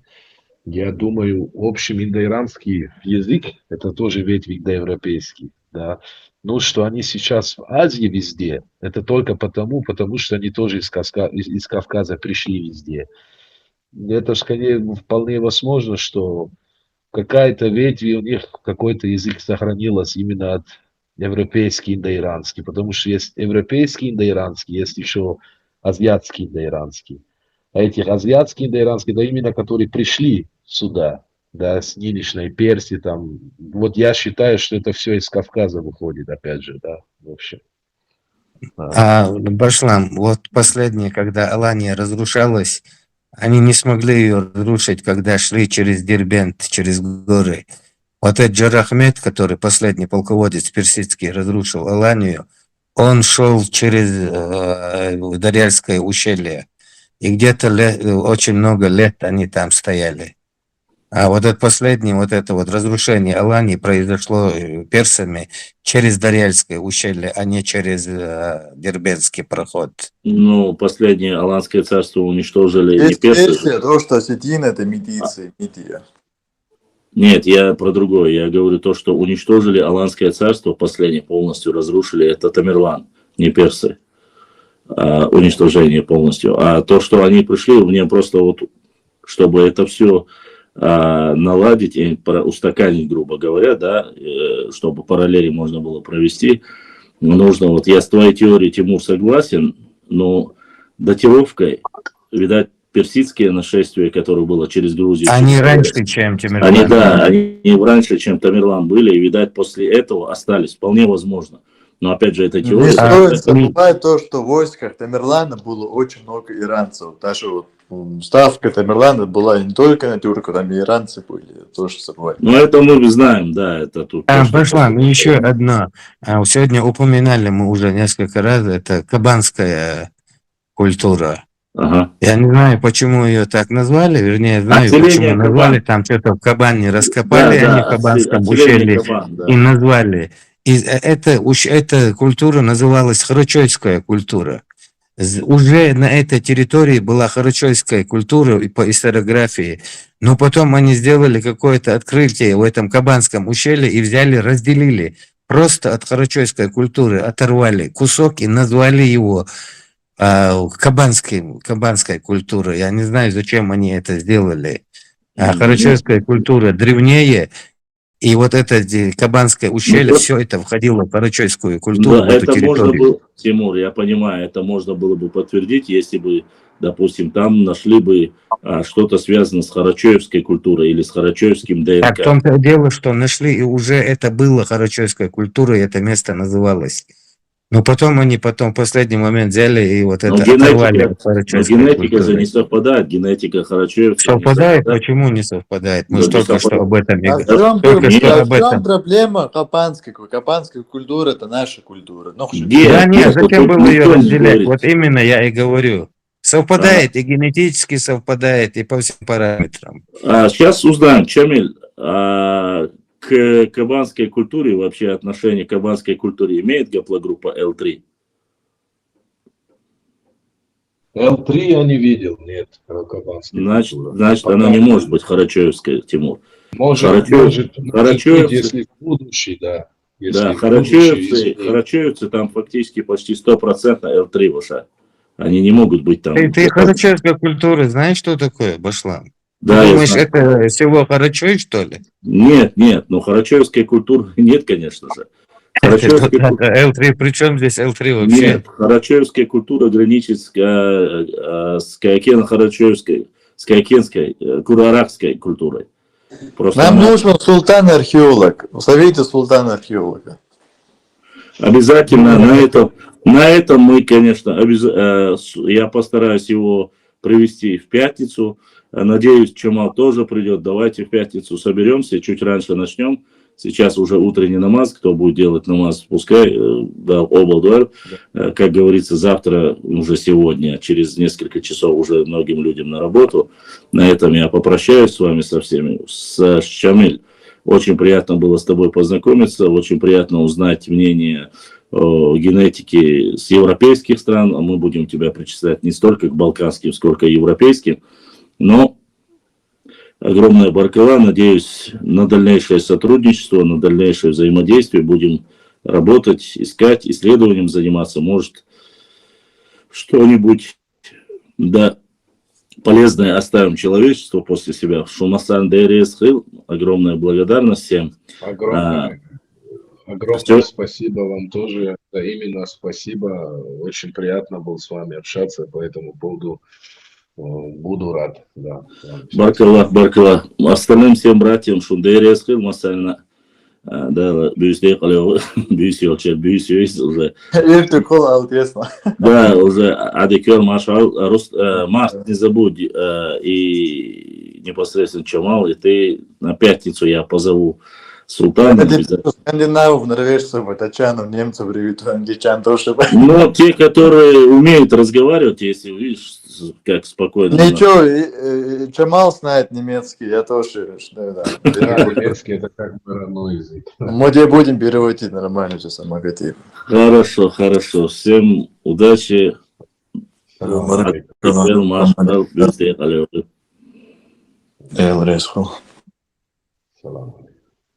Алейкум.